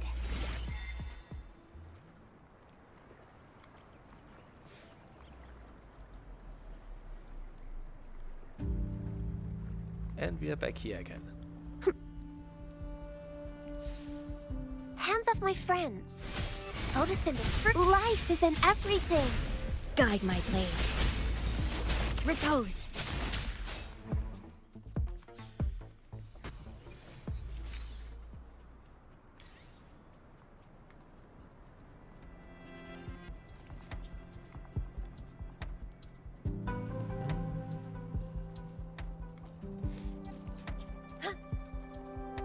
It's also going to be interesting to see if they ever get more into the all the Wuthering Sentinels were once part of a bigger being plotline. Because that has some very cool potential for the future. Vanquish. I mean, imagine seeing the original Sentinel in its full power. That would be pretty crazy. Strike. Bam. Bloom. Ah, so you can use her resonance skill to counter pretty consistently. The fruit of evolution. Fury boils. As you wish. It's always a bit tricky to counter attack with rectifier characters.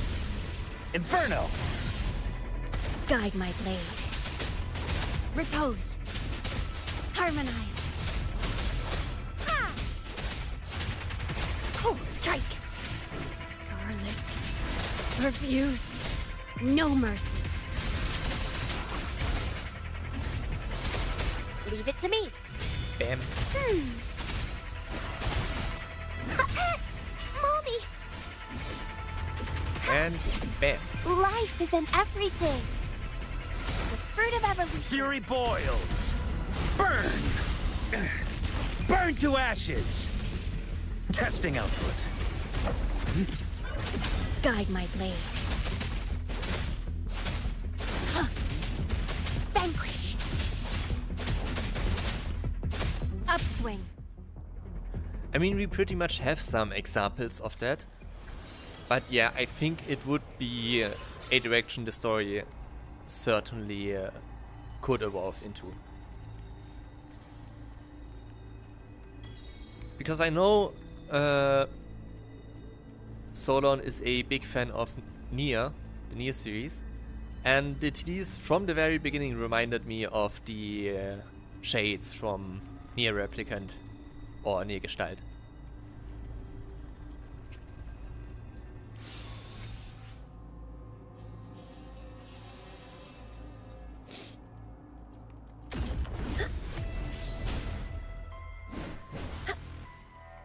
Yeah, that could certainly be the case, that Overthrex is female in some regard.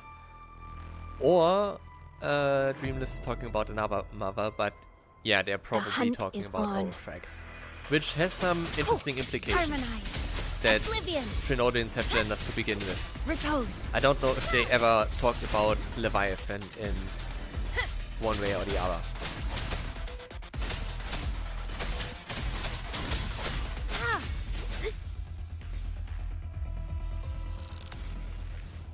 But it also draws some interesting parallels to Dorothy, for example, mentioning the one that created her. And I think she also mentioned Mother in that context. So, this is could a nice be some find. interesting stuff there. But we will see Overthrex again for sure, so we're just gonna have to wait until we do that. Let's go over here. The hunt is on. Harmonize. No mercy. Some Loon Whiskers crisps would be great. Do we have enough echoes Sometimes now? Sometimes I get a little carried away in battles. I didn't startle you, did I? In theory we have enough, we just don't have the cost. And that's not enough for the complete set.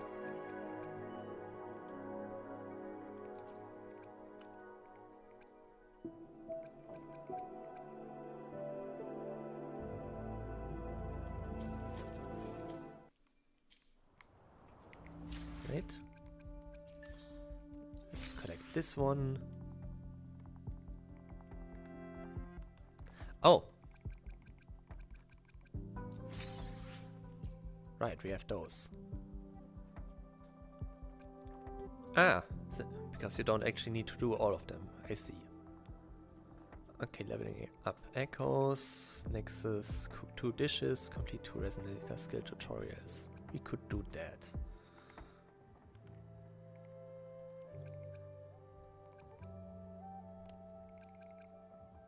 Yeah.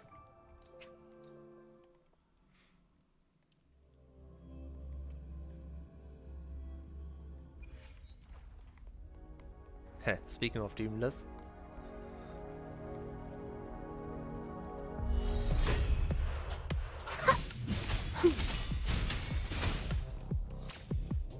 Oh damn, do you see Rerena's HP here?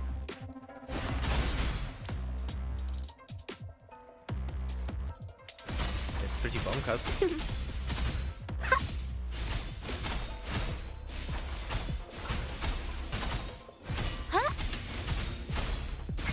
Photosynthesis. Listen up. Ah, I see. Just keep holding it. I see.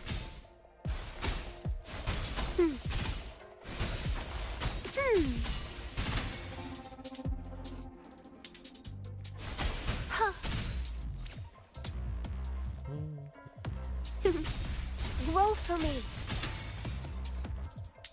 Bask in the sunlight. Life is in everything. Bask in the sunlight.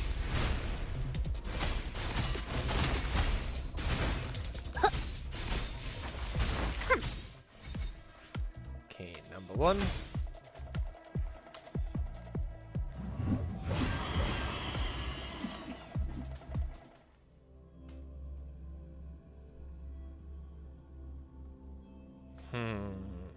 Anything else to talk about?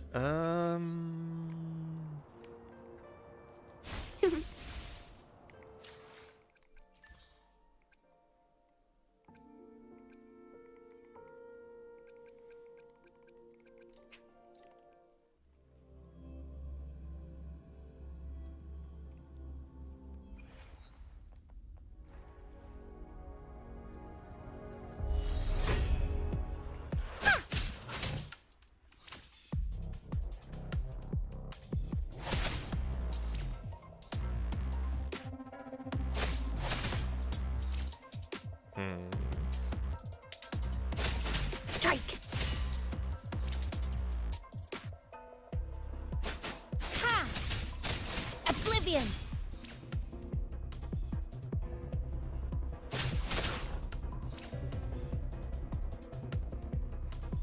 Ha! Yeah, heißt.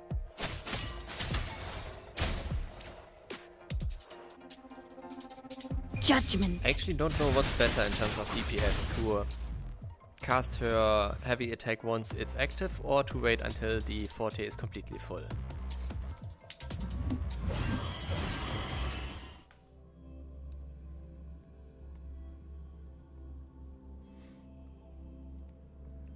Sentinels, tacit fields. Alright, did you know that overclocking resonators can actually transform into a tacit field? Specifically, their tacit mark expands to create that, the new tacit field, because that has some very interesting implications about what tacit marks actually are. Guide my blade. Repose. Ha! Ha!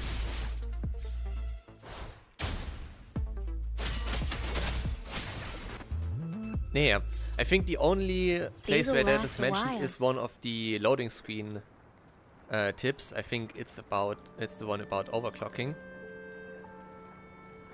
But yeah, that's why overclocking is such a problem, because if things really go wrong, then that resonator creates a completely new tacit field.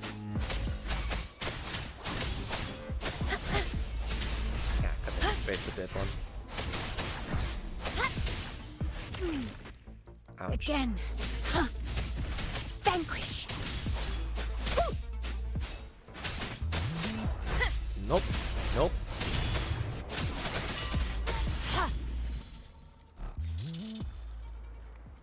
And yeah, once again this bug. Into the menu, out of it.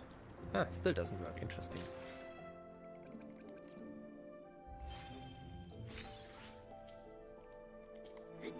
There we go.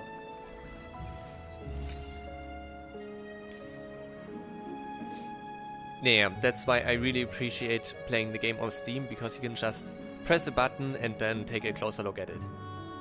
I have at this point recorded most of the, probably all of the recurring loading screen tips, and I'm probably gonna go through my recordings again to record all story related texts.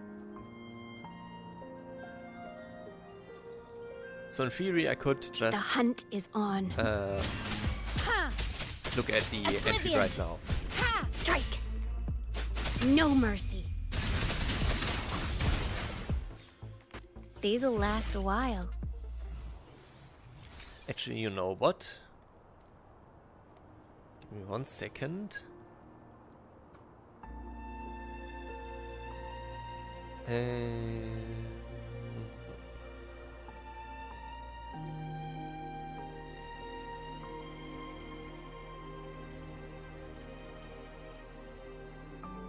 Loading screens, general.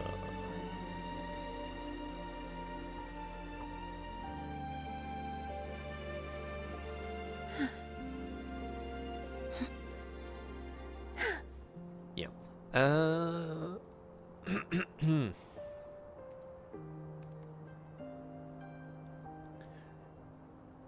This should. Yeah. Give me 1 second so I can actually read it myself.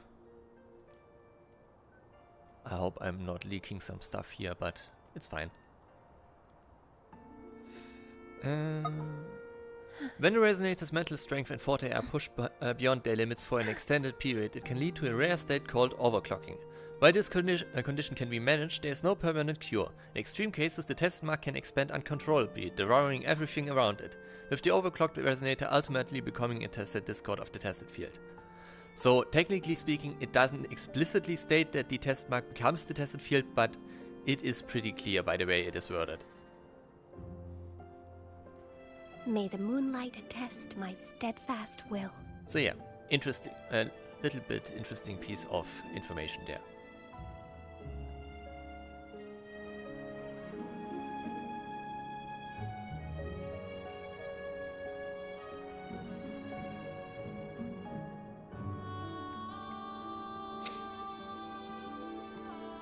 But yeah, once again shows how much interesting lore and details are hidden in the smallest things, which honestly really reminds me of the Souls, so FromSoft games.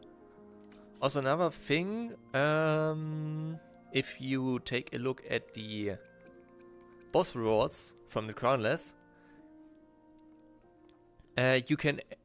you actually learn that the Crownless we are fighting is just a clone, it is not the original. Which is the only tested discord that this is specifically mentioned. The other ones should be the originals, if you can talk about originals in context of tested discords, but the Crownless specifically seems to be just a clone, a remnant of what was once the actual Crownless.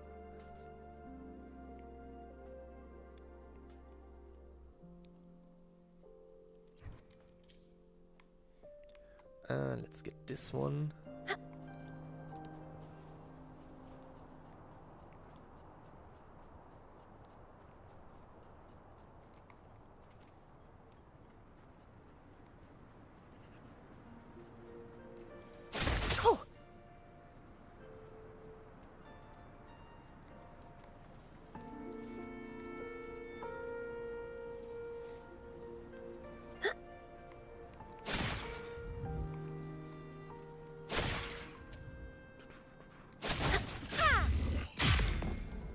These'll last a while.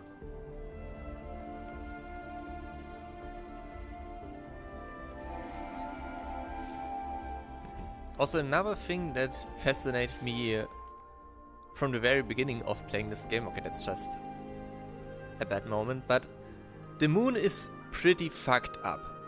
Because in the dark spot, where it should still be the moon, but just the Earth blocks the sunlight, you can actually see stars through that part. The hunt is on. Or to be specific, you can see stars even through the visible part of the moon.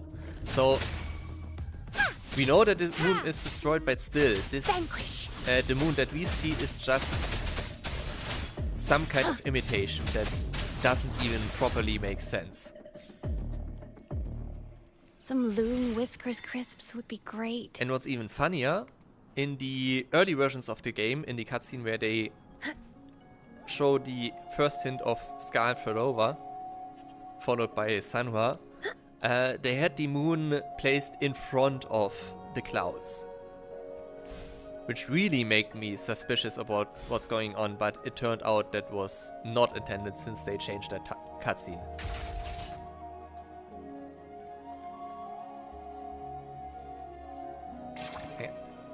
Bam.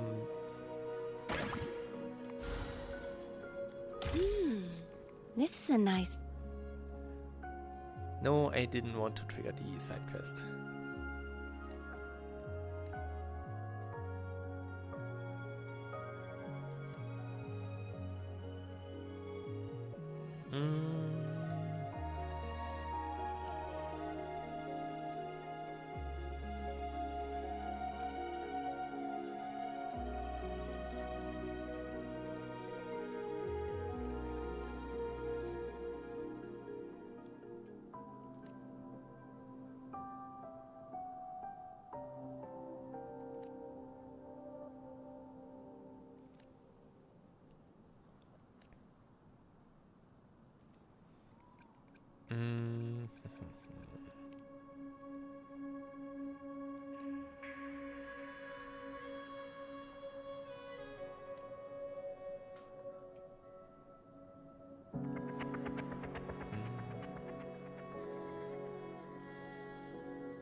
Yeah, the whole moon stuff is very interesting, which is why I'm excited that apparently this Cyberpunk collab is going to get into that. But from what we know, if we go into this stuff, no, not Savantae actually, if we go into the store and see the Lunite description. The moon has long been shattered by the Wavefront phenomenon. What we observe is nothing but a past mirage. So technically speaking, yes, it is canon that the moon we see is just an imitation of what once was, but even then it doesn't make a lot of sense. Especially since every region has their own form of the moon, so even that mirage is getting corrupted and changing around. So it's going to be very interesting for Rebecca and Lucy to get to the moon. And since we apparently will be on the actual moon in Night City, that opens up a lot of other interesting lore questions.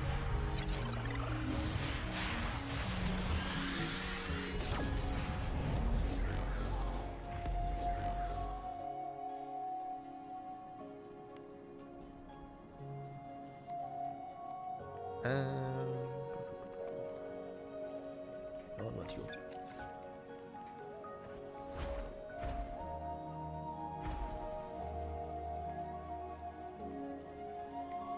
Let's get this one. That's a big one. The hunt is on. Harmonize. Strike.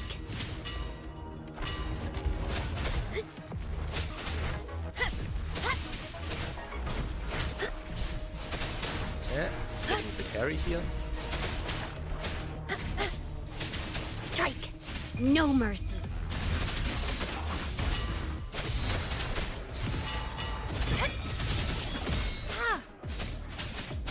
Oblivion. If you know how to play dungeon, she's a lot of fun.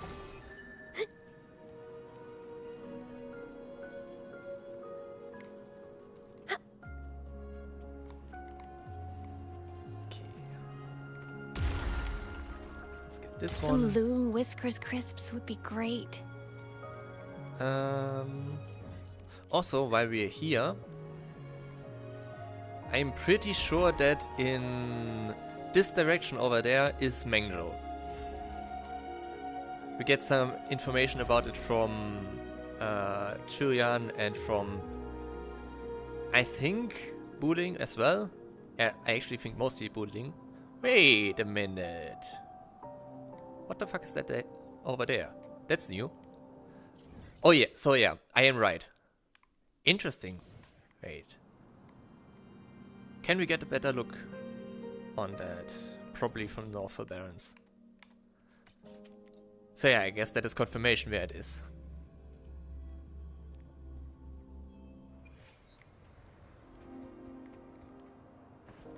Let's get on one of those hills.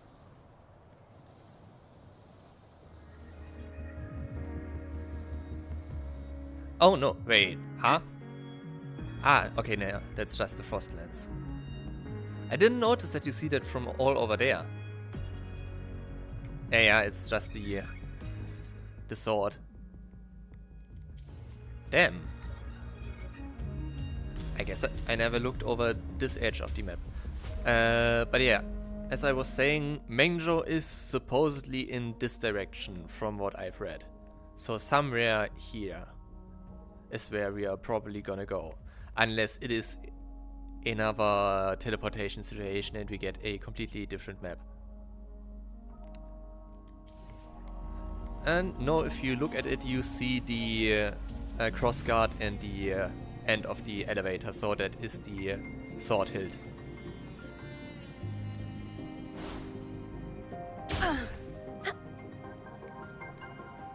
Just looked a bit weird from over there. Alright, that's another thing I've done in the last week. I tried to do an estimation of how big the Exostrider actually is. And what I came to is that the sword hilt in the Frostlands, from where it emerges from the rock to the top, is roughly 600 meters and a bit over 1 kilometer from sea level. And in the cutscene where the rover and the Exostrider draw the sword, they are standing on sea level and are still towering over it. So the Exostrider itself is somewhere from 1.5 kilometers to potentially even 2 kilometers high, which is pretty bonkers. But it makes sense with everything else established about it. Up the wok. Wait, no, I wanted to cook stuff. Yep, let's cook this one. And cook this one.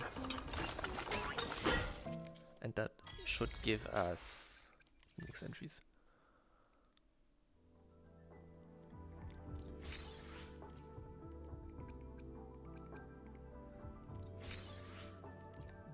Okay.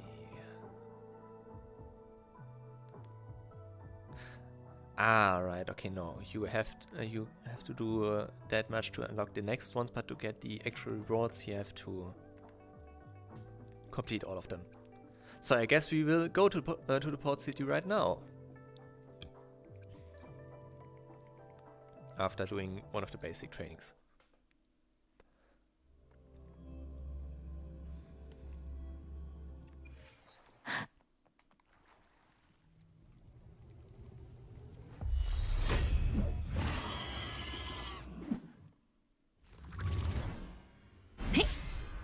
Already doing that.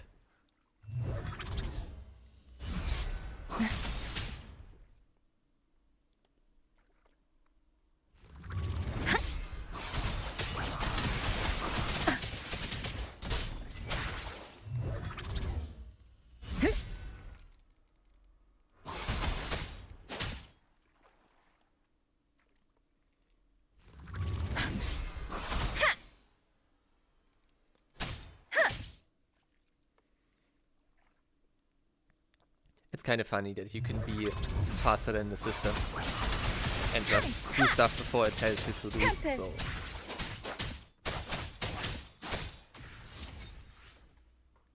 Neat.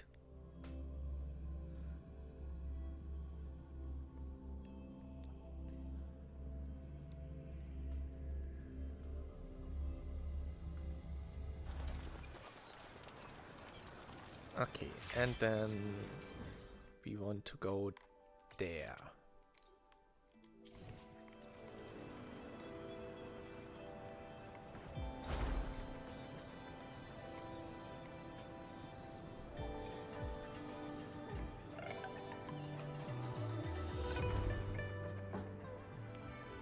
Get this resonance beacon.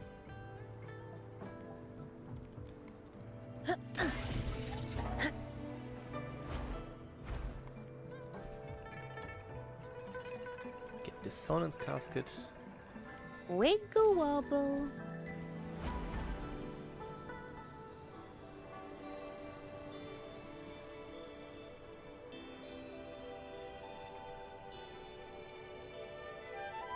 The hunt is on.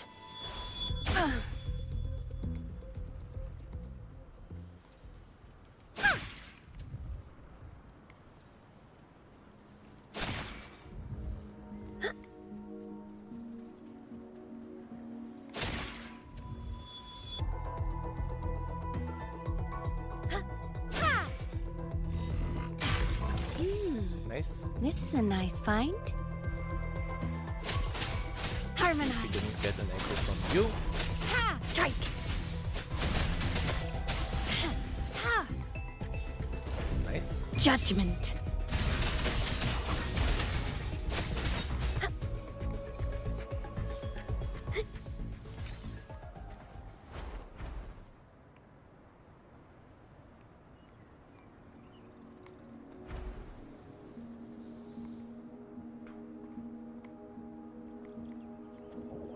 The hunt is on.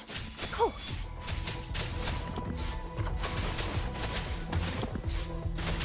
Strike. Fury boils, as you wish. Burn to ashes.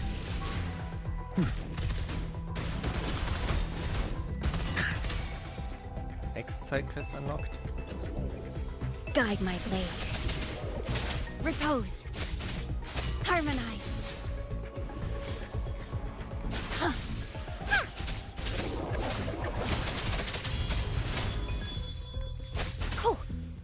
No mercy. Ha! Okay.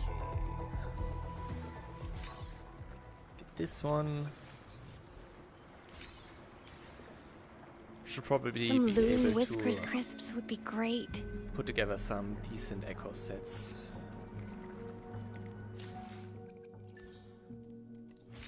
Complete basic training.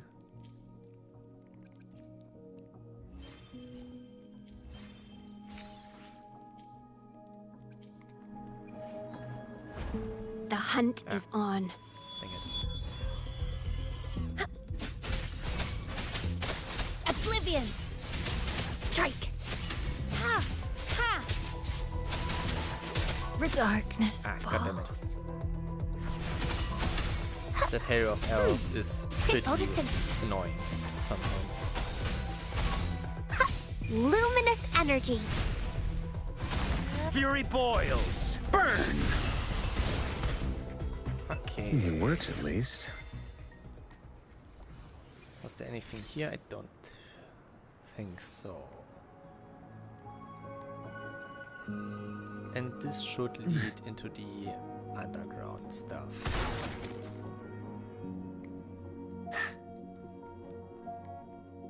What a nuisance. Inferno! Silence! Bloom. Yeah, probably gonna take a look at this later.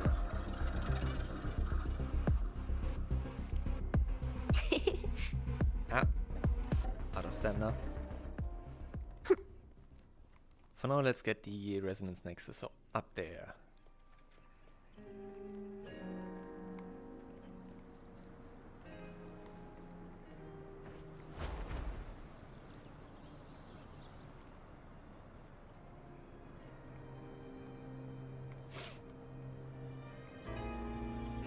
I'm a dandelion. Yep, that's another one. Another interesting one. What exactly is that city we see in the sky? I mean, considering everything we know by now about the FAXD and stuff, it is probably a replication or illusion of something that existed in the past or something like that. But still, why exactly is it appearing in the Northwell Barrens? And what does that say about Overthrax? And whatever it is doing to that area. Hands off my friends.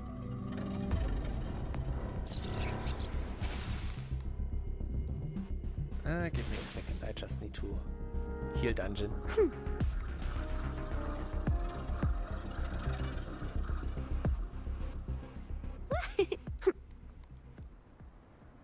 Oh, god damn it. Going again, listen up.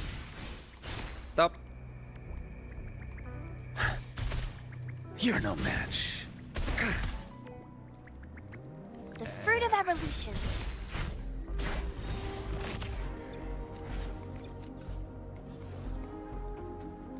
I think it's gone, yeah. Oh well. Going against wind.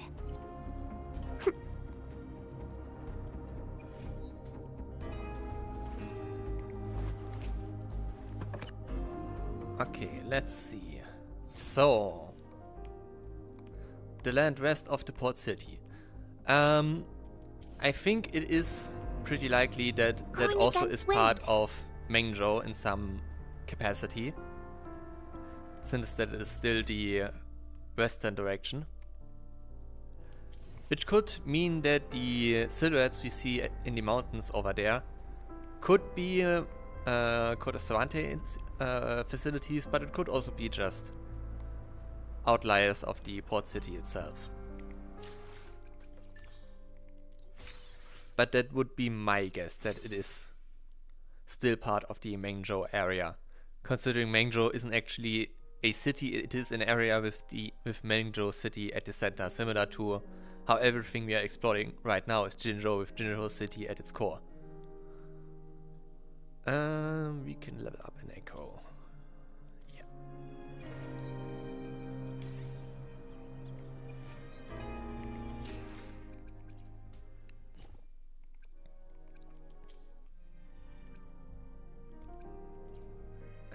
How Hopefully, about we'll make new findings.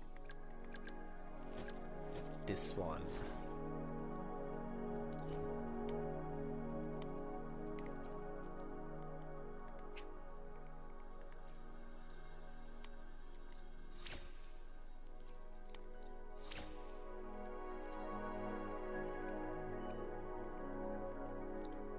Let's keep it at it.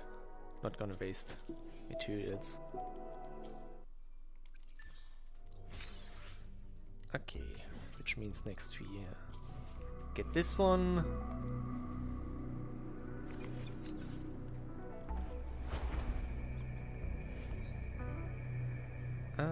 Let's do this. Hands off my friends.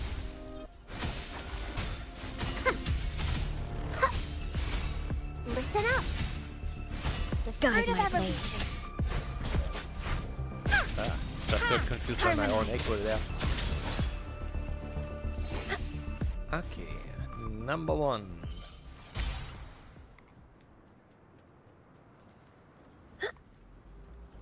Oh.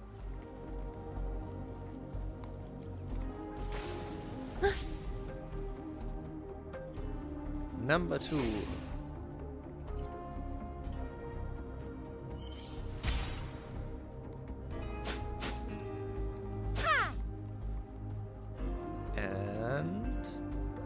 Last one, there's the last one.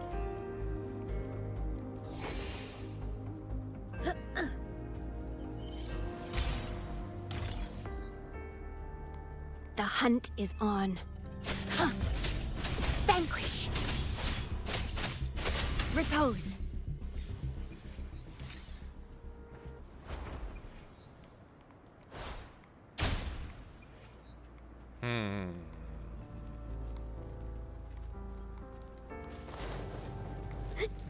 let's get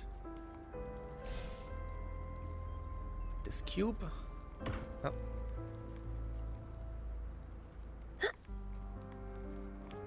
Got to be a bit more gentle. Place you down here. Then let's get this one. Ah. Nope.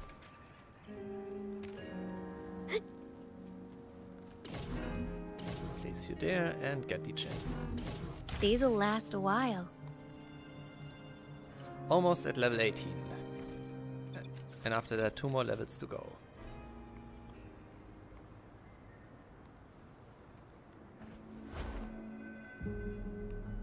The hunt is on. Strike! Harmonize. Oblivion. Repose. Cold strike. Oh. Repose. Eradicate. Fury boils. Burn! Imagine we get those in dual colors at some point. Are those little flowers growing inside? Growing against wind.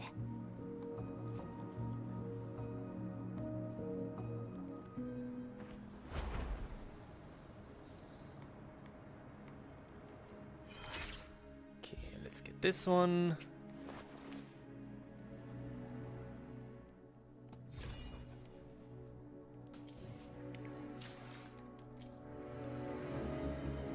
First trial.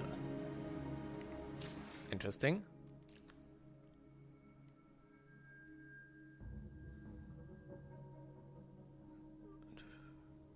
Were the cities that disappeared from maps truly devoured by the enigmatic desert fields? New information about ancient times has been relayed by courageous icebreakers exploring the polar regions. The world holds endless enigmas waiting to be discovered. Join our Pioneer Association and embark on thrilling journeys every day. Measure the planet. I see.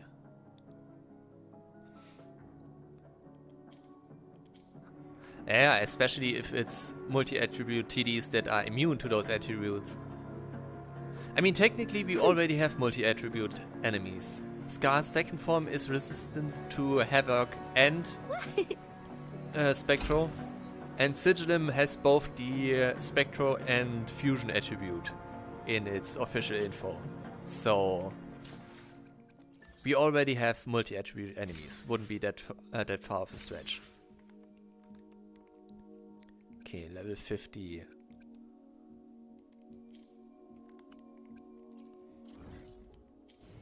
Ah, wrong button.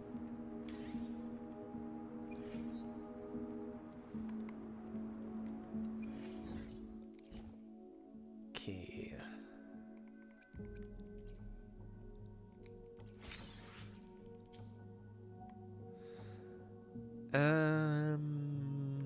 Let's just do one of the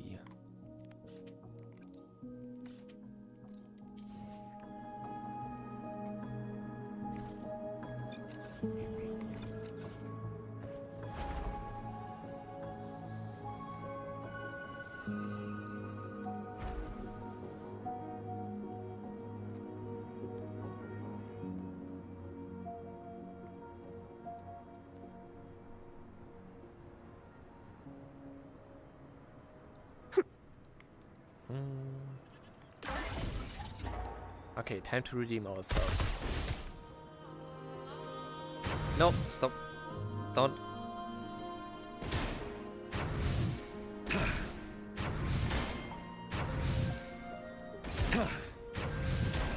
God damn it.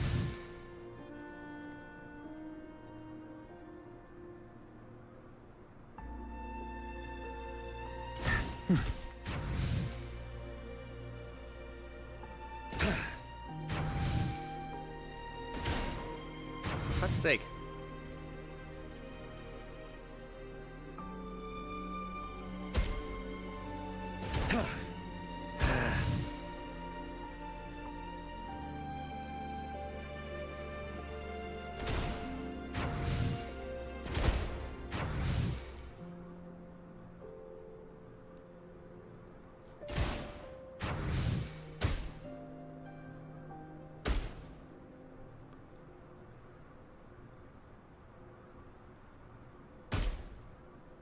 Hello.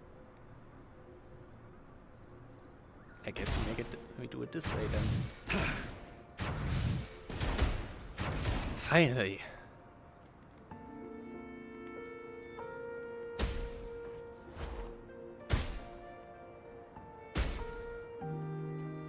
Okay.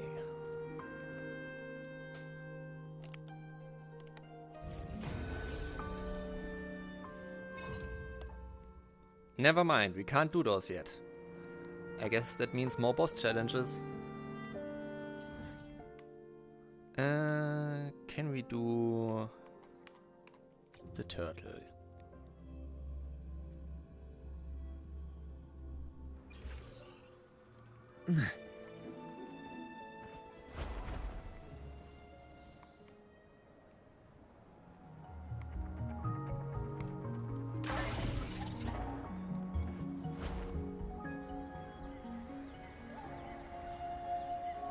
What a nuisance.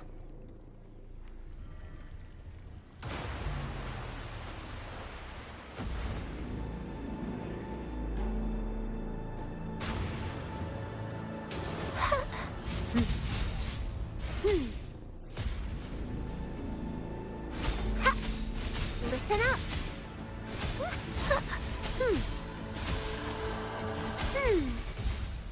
Bask in the sunlight. Fury boils. Fruit of evolution. Inferno, feel my wrath. Testing output. Guide my blade. Repose. Who needs a working Harmony. camera? Am I right? Oblivion.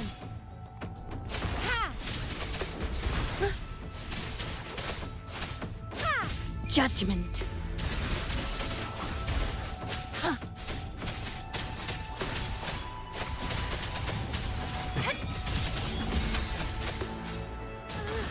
Bam. Gotta be careful. Ha! Cool. Oblivion. Strike. Huh. Bam. Leave it to me.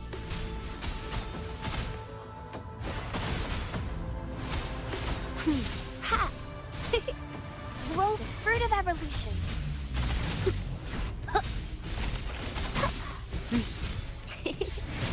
Watch out! Pretty tanky, that boy. Luminous energy. Fury boils. As you wish. Burn to ashes.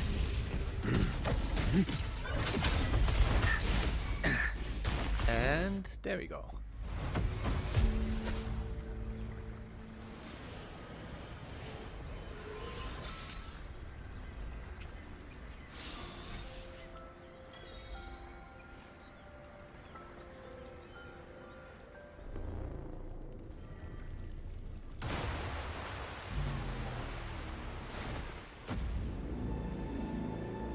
Should be some pretty good world XP.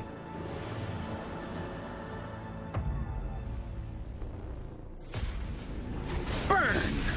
Guide my blade. Repose. No mercy. Harmonize. Nope. Strike.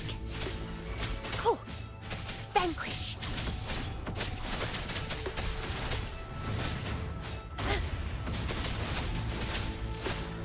Ha! Nice. Ha! Bloom. Photosynthesis, fruit of evolution.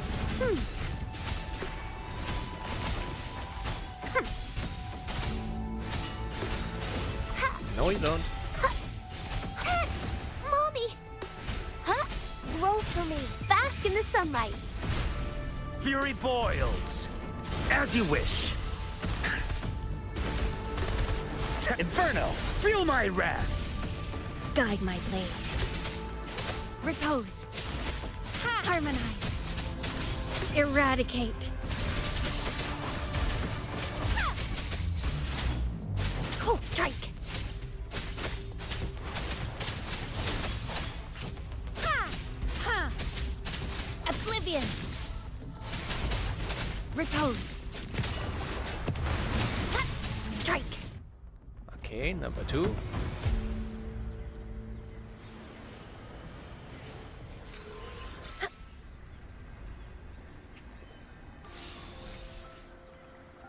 And one last time.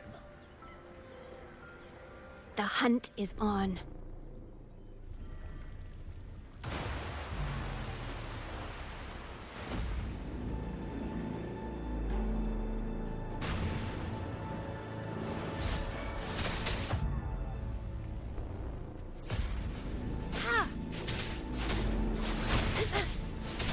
Strike! Leave it to me. The fruit of evolution. Grow for me. Bask in the sunlight. Fury boils. Burn! Bam, bam, Burn bam. to ashes! Guide my blade. This boss in general is pretty interesting No because mercy. there's literally no mention about what it actually is and how it is relevant to the region. And yet, it is Repose. pretty clear that it is connected to the black tortoise of the north from mythology. Bloom. So, what is the deal of it?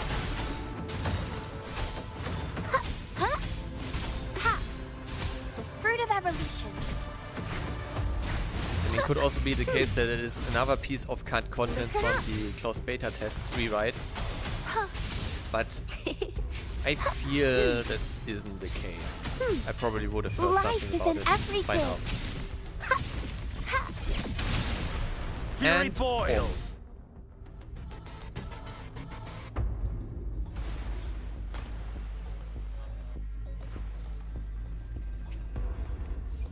Okay, let's see.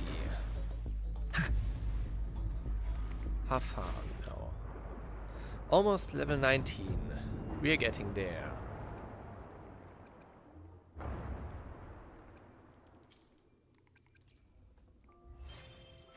Okay, get this stuff. Yep, should be enough for now. 10 pull.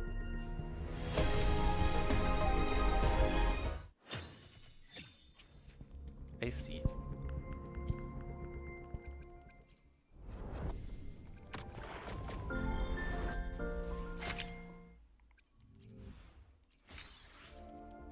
Oh. Get stuff here. Get stuff here. Get stuff here.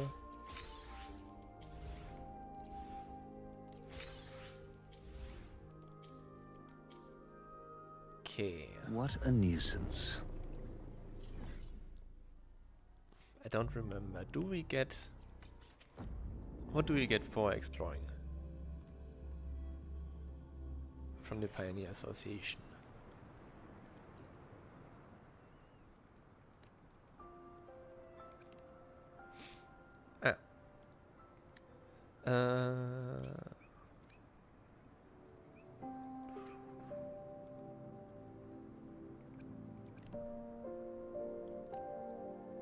Our core mission at the Pioneer Association is to push the boundaries of humanity's understanding through exploration. We ignite curiosity and embrace a trailblazing mindset, inviting adventurers from all backgrounds to join us. Our team consists of top journalists, writers, photographers and expeditioners from around the world.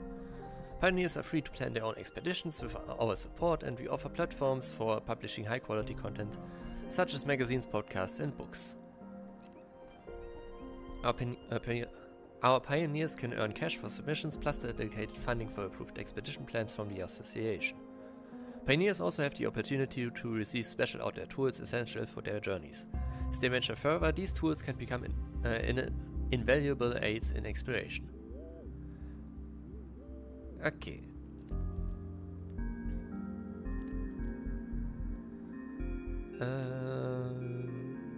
Bavarium Geographic and Into the Depths of Waves.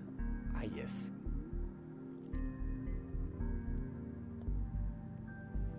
Only have to know about Wuthering Waves, okay, and the 100 lives of a Pioneer Association reporter.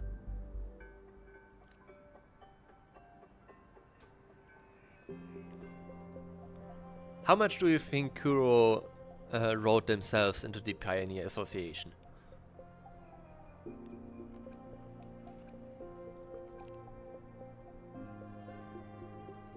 Podcast stream. There's also an insider channel for paid subscribers with diverse shows covering news, music, and science. There's something for everyone.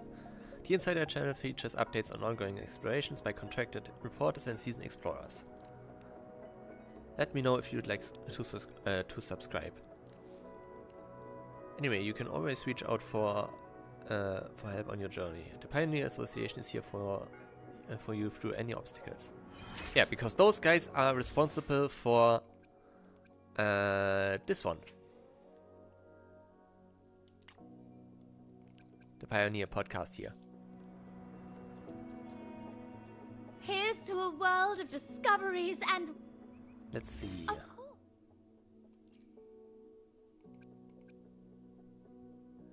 I see. So, nothing in terms of... One moment, please. XP. We're connecting to your terminal. Oh, but we got tested fields now.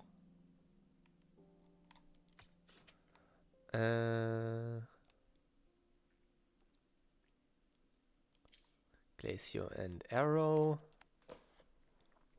Actually, let's do the daily quest. I think that also gives world XP.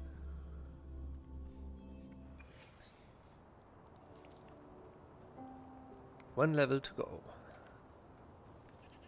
What an Inferno! Feel my wrath! As you wish. Guide my blade. Repose. Eradicate.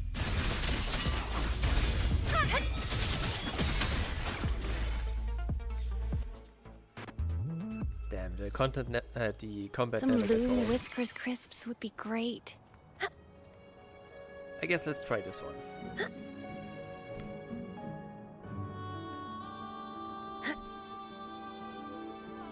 The hunt is on.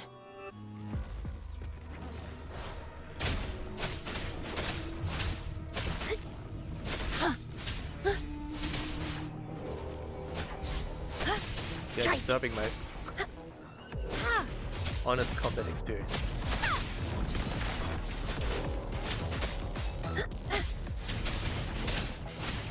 Leave it to me. Photosynthesis, Ray, fruit of you. evolution.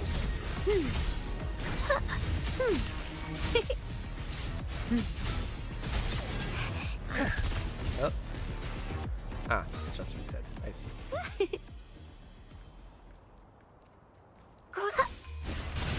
Fury boils.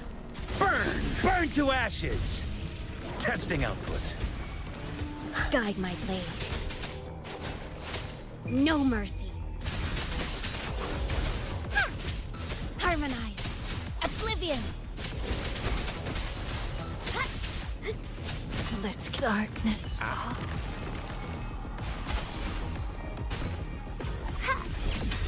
Luminous energy, the fruit of evolution. Fury boils. As you wish. Testing output. Inferno! Feel my wrath! Guide my blade. Vanquish.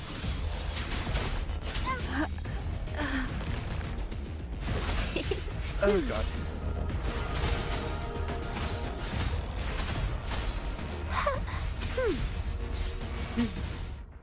Okay, nice. There we go. Going against wind.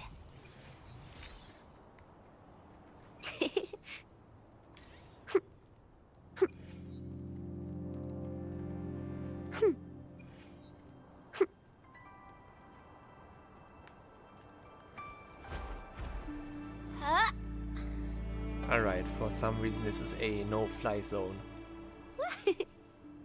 Hands off my friends. Roll for me.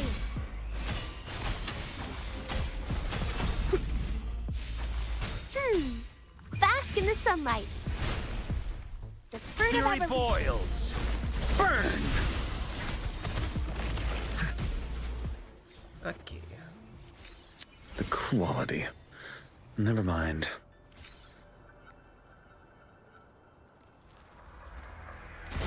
Let's see how much we get for... Inferno! Burn to ashes! Not good. Guide my blade. Yeah. Strike! Cool! Vanquish! Nice. The hunt is on. Does that actually give... Harmonize! Doesn't look like it. Oh well. Strike! Judgment.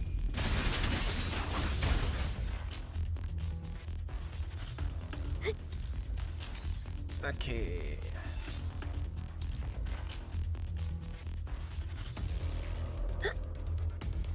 I guess we will do this one. Repose. Leave it to me.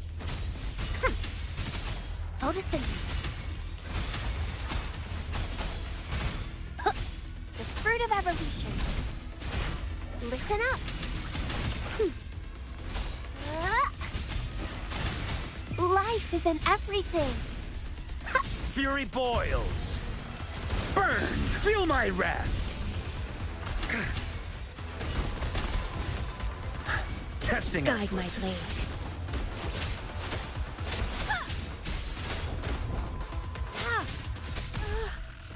Gotta be careful. Repose. Vanquish. No mercy.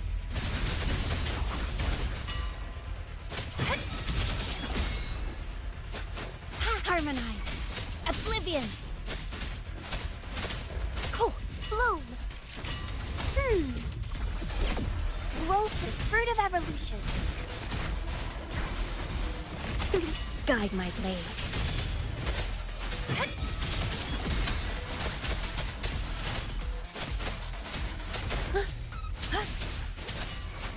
And there we go.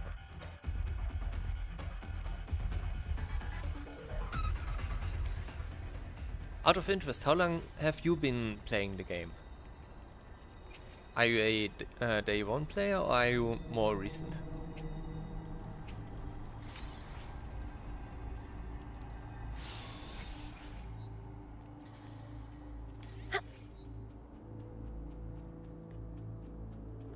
I see. I'm technically not exactly day one, but I did start when Gian was still on banners, so also pretty early.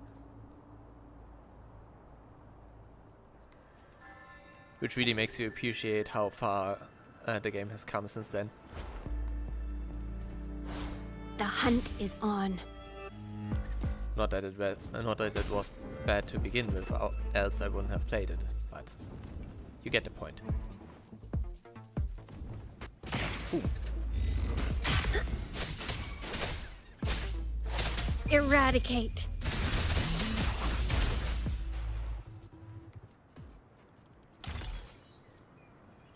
I should probably remove the marker now. Okay, what else could we do?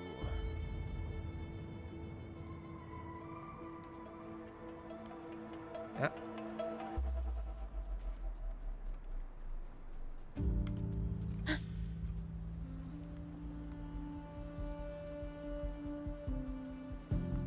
Huh? God damn it, I lost them. No, sensor.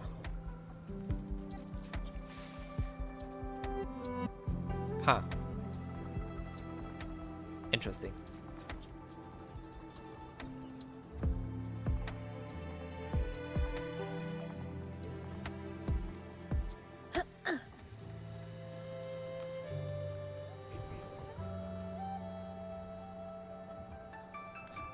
Ah, there they are.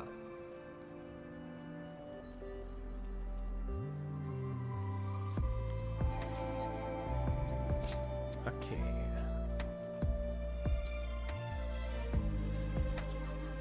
The hunt is on. Ha! Let's get this over with.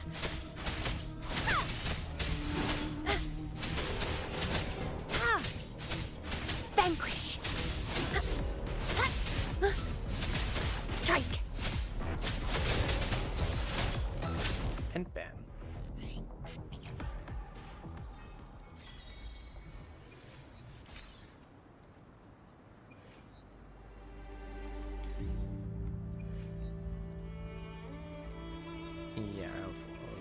this one. So I guess let's get all the tested fields.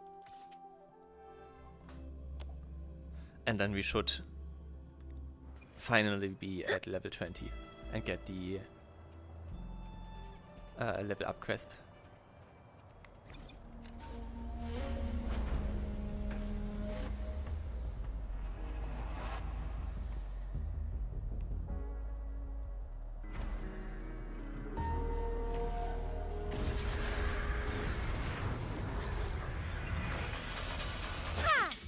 Harmonize.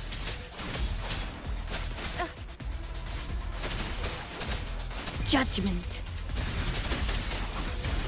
Bloom. Life is in everything. The fruit of evolution. Fury boils, as you wish.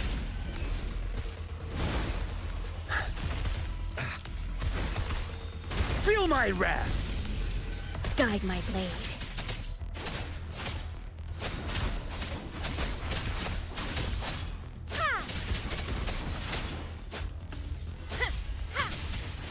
Repose. The hunt is on. Ah, got it. Fury boils. Inferno.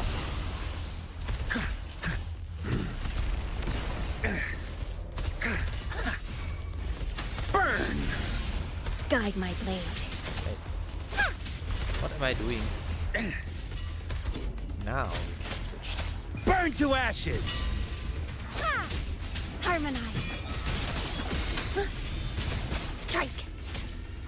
No mercy.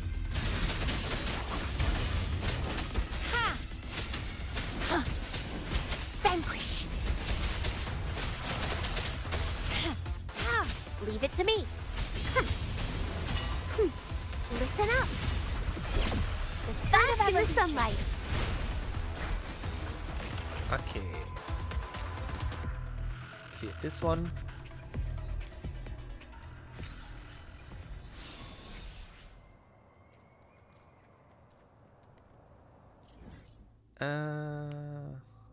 Let's get this resonance speaking and then move on to the next one.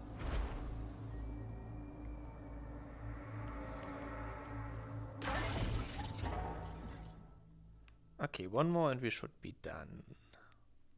Let's do... oh, this one's underground. I guess this one.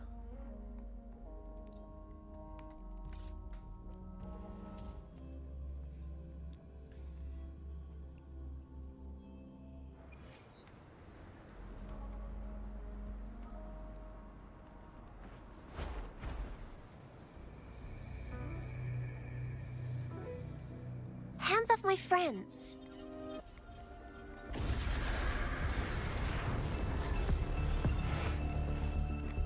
The fruit of evolution. Fury boils. As you wish. Silence!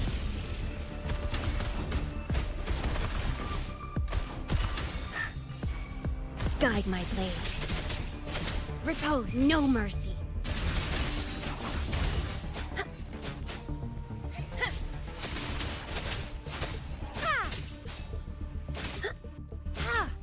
Harmonize. Bloom.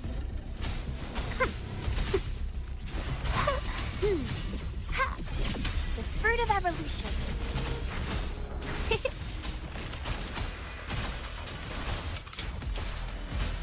Luminous energy.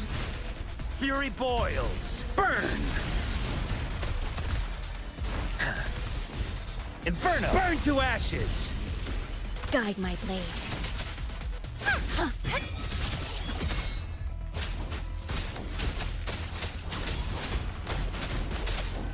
Eradicate.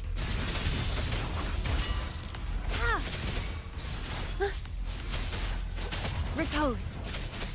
Okay.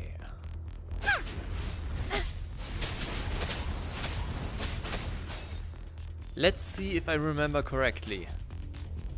If yes, then this is gonna be very interesting now.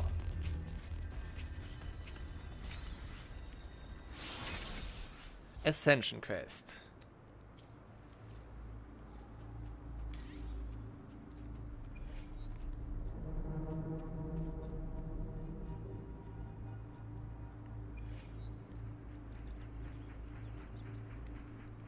Okay.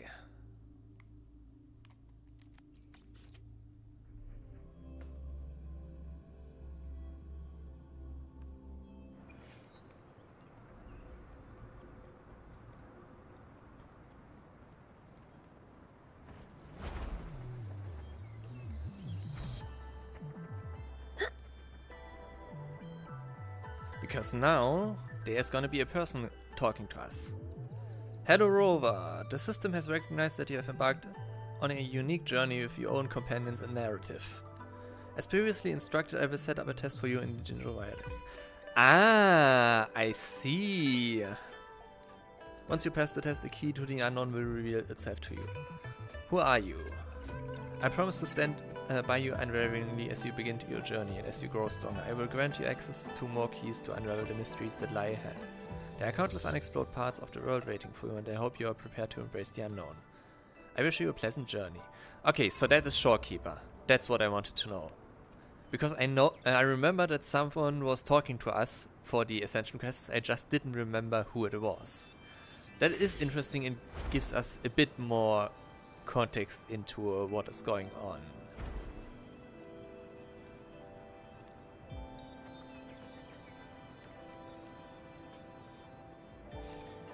I was expecting a bit, something different, but that's fine.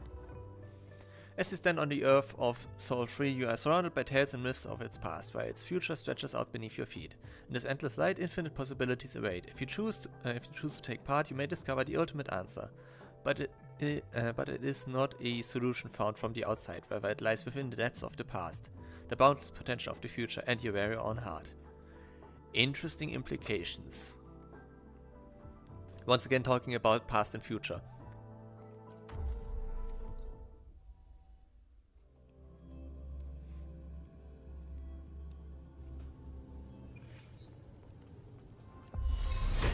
The hunt is on. Strike! Vanquish! Nope. Let's get this over with.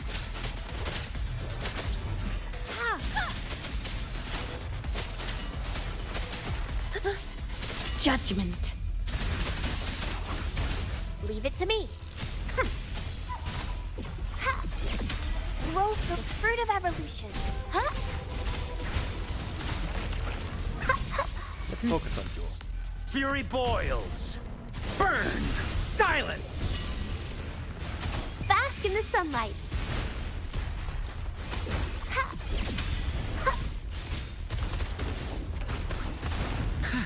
Guide my blade.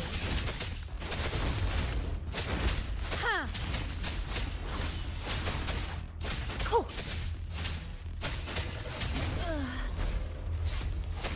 Strike. No mercy.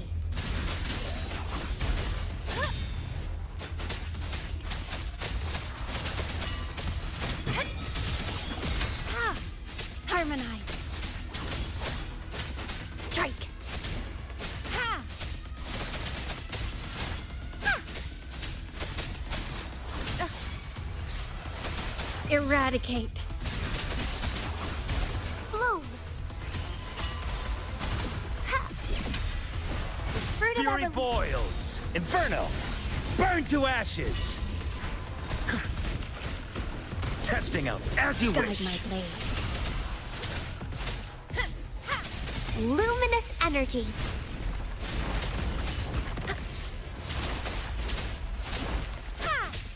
Harmonize. Strike. No mercy. Leave it to me. Listen up. Fury boils. Burn. Feel my wrath. Bam. As you wish. Guide my blade.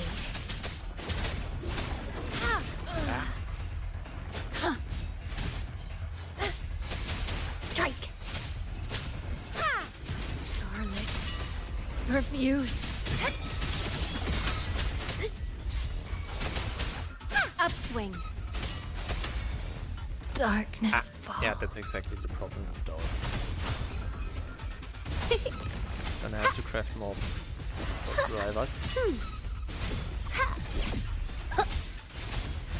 Photosynthesis.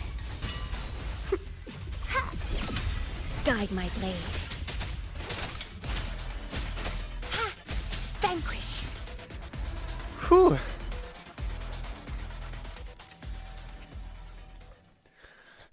Just realized that the arrows pointing to enemies you can't see on screen blinks when an enemy is about to attack. Yep.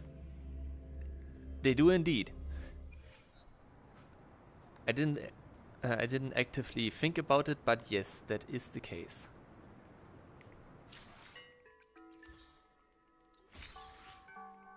Okay.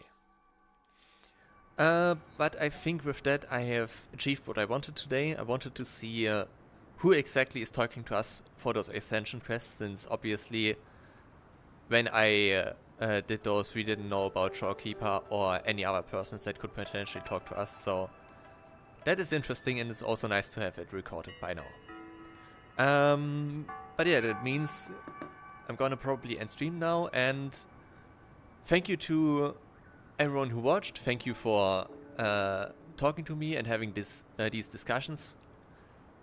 Those streams really only make sense if I have people to talk to get into the depths of stuff I'm talking about and what the game is talking about. So I appreciate it for talking to me. Appreciate you for doing so. Probably not gonna do a stream next week, considering I am busy that weekend. And I hope every one of you has fun with the new patch tomorrow. I will see if I do anything about it, but I'm probably gonna focus on the other videos I have in the pipeline right now. One of which is gonna be the second installment in my Resonator Spotlight series, which is Shang Yao, since he's connected to the Code of Savantae. May the moonlight attest my and we will most steadfast will. likely need that information that they gave us with him. Also connected to that, I will probably upload a supercut version of the 1.2 stories, so that people can actually watch that and get the context of what I'm talking about. So yeah, I hope you have a nice day, and see you next time. I will keep you updated when that will be. Bye bye.